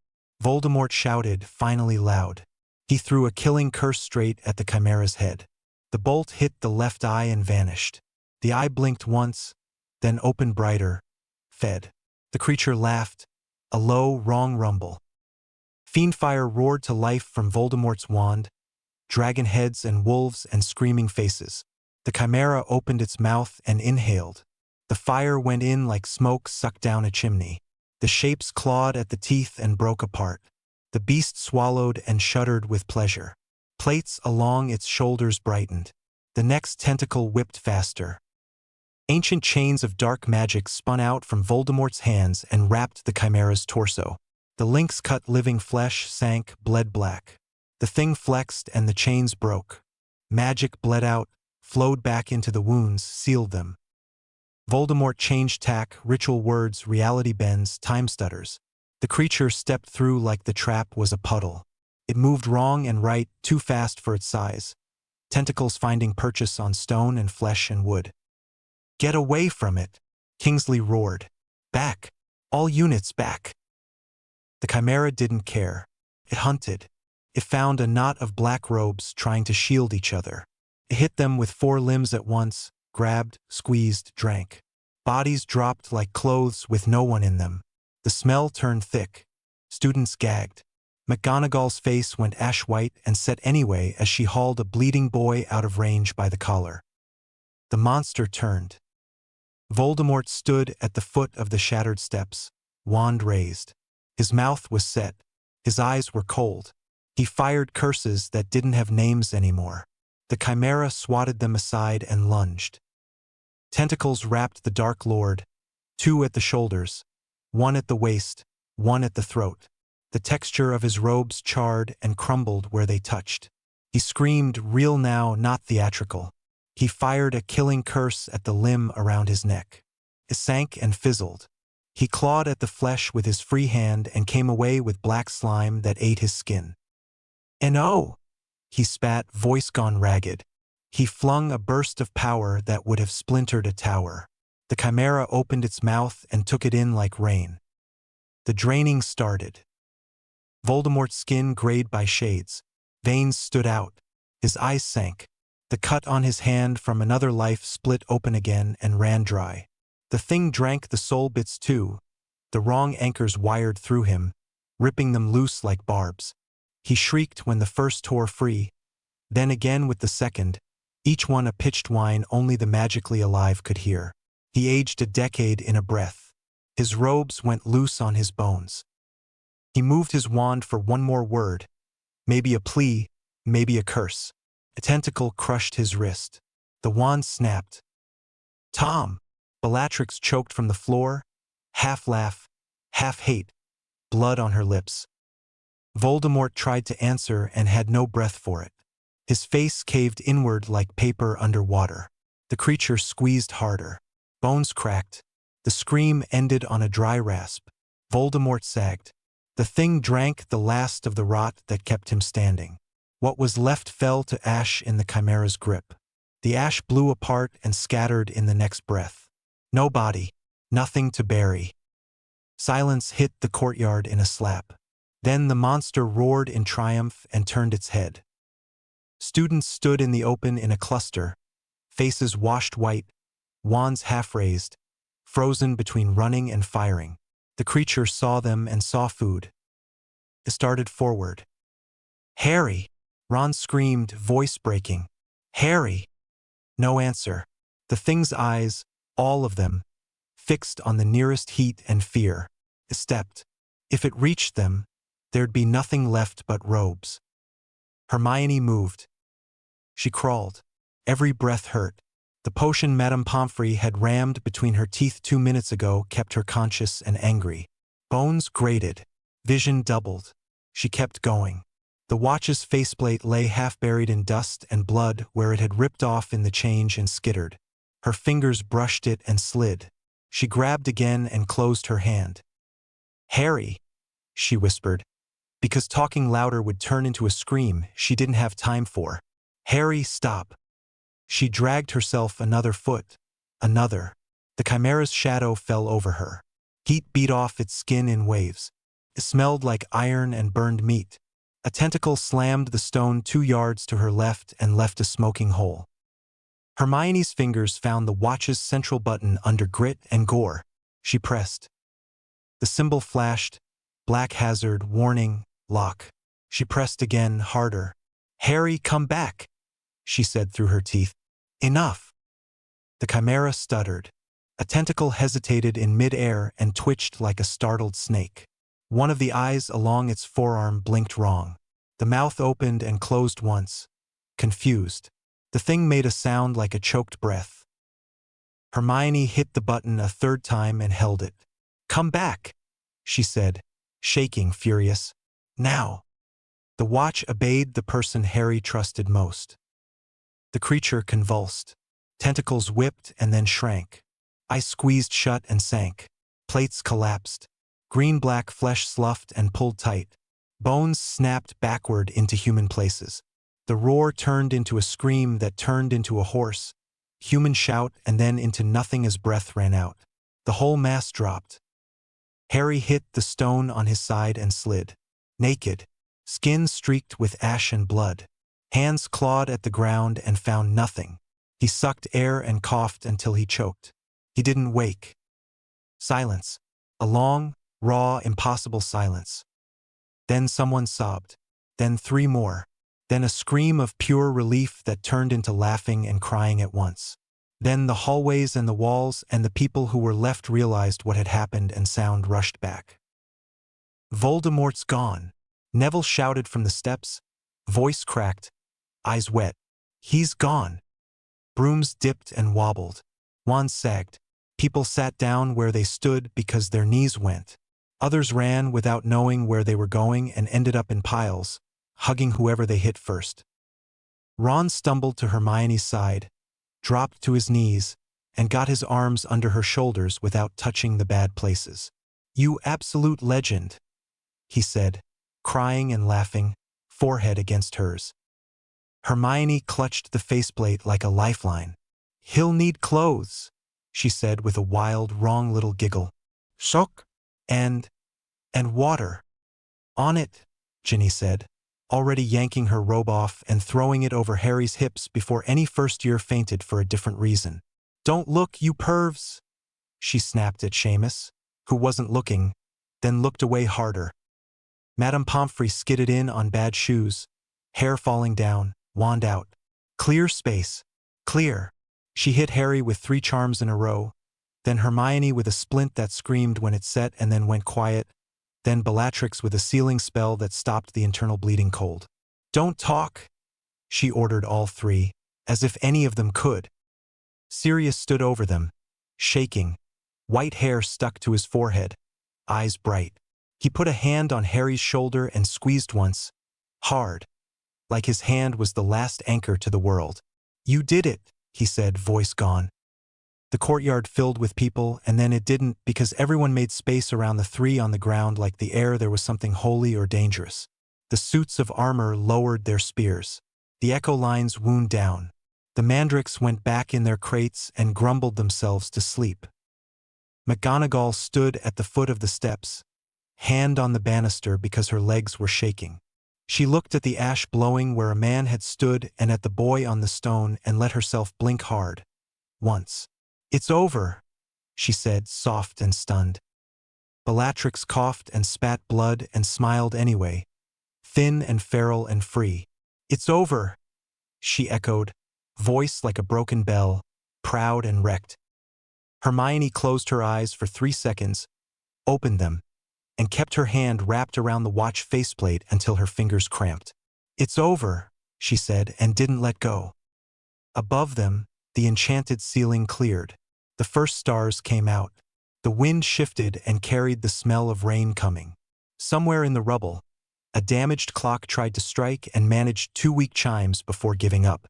The castle breathed. Harry didn't. Not yet. He lay still, chest moving, out cold. Naked, covered in gore, human again. The watch face clicked once under Hermione's palm, a tiny sound in the chaos, and settled to a quiet, steady pulse. For a heartbeat, nobody moved. Then, all at once, the survivors cheered so loud it hurt. The world came back in pieces, ceiling beams, bright lamps, the sharp tang of potion, the soft knock of glass on wood. Harry blinked at white curtains and a row of beds. Everything hurt, not the sharp kind, the deep, total kind that made breathing feel like moving a boulder. "Easy," Madame Pomfrey's voice, firm. "Don't sit up yet." He tried anyway. Pain spiked. He made a noise and fell back. The room swam and steadied. Harry! Hermione's voice, small and hoarse, from the next bed over. He turned his head. She lay wrapped like a parcel, splints along her arm and leg, bandages tight around ribs, bruises dark under both eyes. Awake, watching him, scared and stubborn. He swallowed, throat raw. Did I?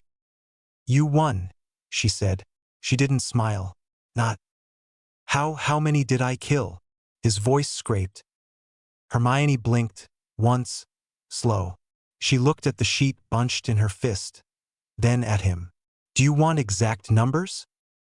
Yes. 43 Death Eaters, she said, quiet and flat. And Voldemort. No students. She held his eyes. From you. His stomach dropped out.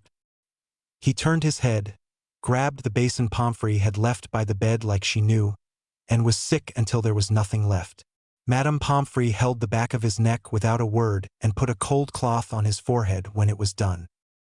Water, Hermione said, and Pomfrey passed a cup.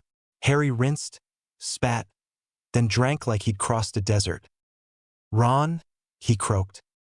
Snoring 2 beds down, Hermione said. Refuses to admit he's asleep.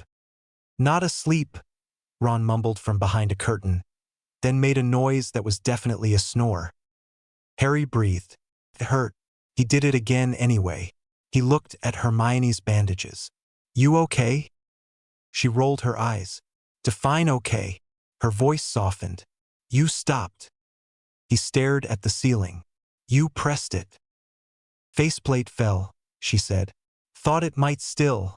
She swallowed. It did. Silence for a few breaths. Pomfrey moved away to terrorize another patient into drinking something glowing. Bellatrix? Harry asked, cautious. Alive, Hermione said. Barely. Pomfrey says she'll live if she does what she's told. A beat. She's not good at that. No, Harry said. Footsteps. Sirius stuck his head around the curtain, hair wild, eyes bloodshot, grinning like a fool trying not to cry. Look who's awake. Don't start, Pomfrey snapped without turning. 5 minutes, then out. Sirius came in anyway, put a hand on Harry's shoulder, then did the same to Hermione like he needed both palms on both of them to believe it. Proud, he said, voice gone. So proud. He swallowed. Also furious. Don't ever do that again. Noted, Hermione said. Harry nodded. The ceiling wobbled again. He shut his eyes until it behaved. Sleep, Pomfrey ordered. Both of you. She tugged curtains closed with a swish that sounded like an exhale. Harry tried. The cheer from the courtyard echoed in the bones of the castle and in the bones in his chest. It vibrated through his ribs and turned into something like a sob he didn't let out. He slept anyway. They buried the dead 2 days later. The sky couldn't decide between sun and rain and settled on gray. The grounds were raw where giants had fallen. Fresh stones stood where walls had split. The temporary memorial ran along the edge of the lake, names carved into conjured granite, candles guttering in the breeze, flowers that kept rearranging themselves to catch more light without anyone touching them. 12 student names, 6 order, a handful more, Death Eaters who'd thrown down wands and turned on their own when the shape of the night shifted and hadn't lived long enough to regret it. McGonagall read names. Her voice didn't crack, not once. Her knuckles were white. People cried behind hands, into sleeves, into each other's hair. Hagrid held Fong's collar and didn't even try to hide tears. They asked Harry to speak. He stood because not standing felt worse. He wasn't good at speeches. He didn't try to be. We won, he said. The wind carried the words and dropped them at everyone's feet. It doesn't feel like winning. No one moved. He swallowed. But we're alive. That has to be enough for today. He looked down the lines. He didn't look at the 12. He already knew where every name Saturday will remember them, and will rebuild, and will try to be worth what they gave us. Silence. Then the benches groaned as people stood. Wands went up. Light filled the gray, warm and simple. It didn't fix anything. It helped. After, Harry found a spot by the lake, sat, and picked at the grass until only dirt was left. Ginny stood behind him for a minute and put a hand on the back of his neck. He leaned into it. She squeezed and left him to breathe. Rebuilding started the next morning because that's what you do when there's still a roof and bodies to feed. Hogwarts obeyed commands it had refused for centuries. Stones slid back into place with grumbles. Windows regrew. Staircases reattached with loud clunks and one satisfied little sigh. Harry worked until his hands shook. Diamond Head to raise new buttresses, plates locking, crystal flowering from the ground into hard, clean struts. Upgrade to slip into broken suits of armor and rewire them into watchmen who'd stand guard while masons slept. Stinkfly to ferry coils of rope. For arms to lift beams 2 men couldn't budge. Cannonbolt to roll rubble out of the courtyards in neat lines like a giant's rake. Back to human to breathe. People watched. They needed the work. They needed the help. They also flinched every time green light flashed and a new body wore Harry's face. It wasn't nasty flinching. The instinct kind. Kids ducked without thinking. One little Hufflepuff bolted when Stinkfly's wings hit the air and didn't stop until she was behind a gargoyle with her hands over her ears. McGonagall found Harry on the half-rebuilt north stairs. Diamond Head still fading back, edges smoothing into skin. She stood beside him and looked out at the rubble he'd already cleared. "They're afraid of you now," she said. "Not an accusation. Tired fact." "They should be," Harry said. He didn't dress it up. His voice felt like gravel. "I became something that shouldn't exist to save them. Fear is appropriate." "Harry." "It's true." He rubbed his thumb along a gouge in the stone. "Doesn't mean I'm going to stop helping. It just is." She watched his profile for a second, then let out a breath that sounded like she'd been holding it since 3rd year. "I wish Albus were here to be unhelpfully wise." "He is," Harry said. "Sort of." She made a face. "Yes, in that way portraits are and aren't." They both looked up at the high window where a familiar blue robe could sometimes be seen moving, and then went back to work because feelings didn't pour mortar. Ron walked by dragging a beam with Dean and Seamus and said, "Oi, sparing time later? Can't feel my arms. Might as well make it official." He grinned. It didn't last. He looked at Harry's hands. "You okay?" "No," Harry said. "You?" "No," Ron said. "We'll be not okay together." He clapped Harry on the shoulder and kept walking. The warning started as a faint beep. Harry ignored it the first time. Too many other beeps in a castle full of temporary wards and broken charms. The second time, it pulsed under skin. He looked down. The watch face had changed, no familiar glyphs, no friendly wheel. A small block of light pulsed and scrolled with symbols he didn't recognize. Not runes. Not English. Lines and dots. A rhythm that made his head hurt. "Hermione," he called, already moving. In the library, Hermione had 4 books open and a quill behind her ear she'd forgotten. She looked up at the tone in his voice and held out a hand. He put his wrist in it without talking. She peered. Her mouth thinned. "Not Latin," she said, then smiled despite herself. "Obviously. Itchem." "Can you?" Harry started. "Give me a minute," she said, already pulling a scrap of parchment, already copying, already flipping to a page marked Galactic Standard. Antaro. A book she'd pulled from the room on day 2 and quietly didn't return. Her finger traced the marks. She muttered, Okay, that one means state or condition. Context He paced. The beep kept steady. Not alarm fast. Warning steady. Hermione looked up. It says, Chimera Sway Generous Transformation Detected. Location confirmed. Retrieval imminent. Retrieval, Harry said. The word felt cold. Someone's coming for the watch, Hermione said. Harry felt his stomach try to leave again. When? Hermione listened for the beep like it might answer. Soon. He flexed his hands. The skin over the bones didn't feel like his for a second. He breathed until it did. Who? Ron said from the doorway, holding 2 sandwiches like a peace offering. Hermione didn't look at him. Whoever made it, or whoever steals it from whoever made it. Brilliant, Ron said. He handed Harry a sandwich like food could fight aliens. Eat, then we panic. Harry took it. He ate because he'd promised Hermione he would. He tasted nothing. Bellatrix lay in a corner bed in the hospital wing, propped on pillows, color back enough to fight with.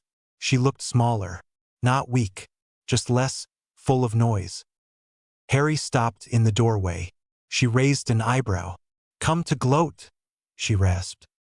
Never, he said. He pulled a chair, sat, and put his hands on his knees because if they didn't have somewhere to be, they shook. I'm leaving, she said before he could speak. Soon as Pomfrey stops threatening to glue me to the mattress. Where? Anywhere they don't know my name. She looked out the window. The late light made new scaffolds glow. Anywhere the first conversation doesn't start with my crimes.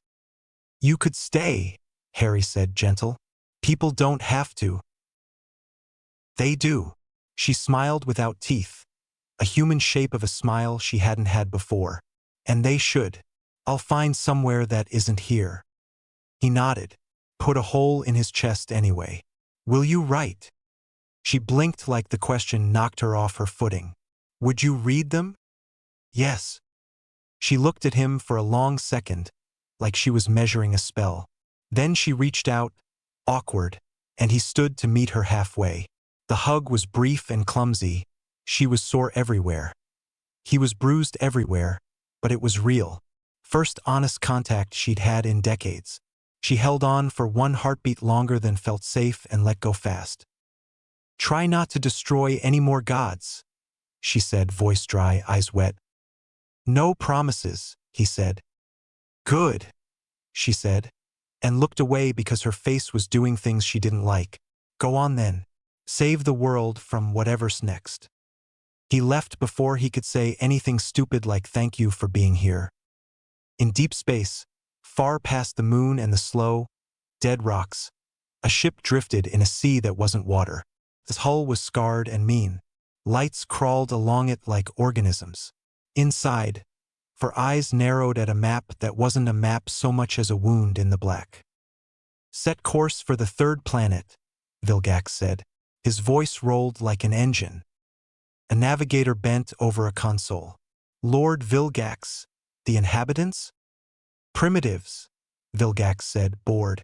The one with the Omnitrix eliminated their strongest warrior. But chimera transformations break the user's mind.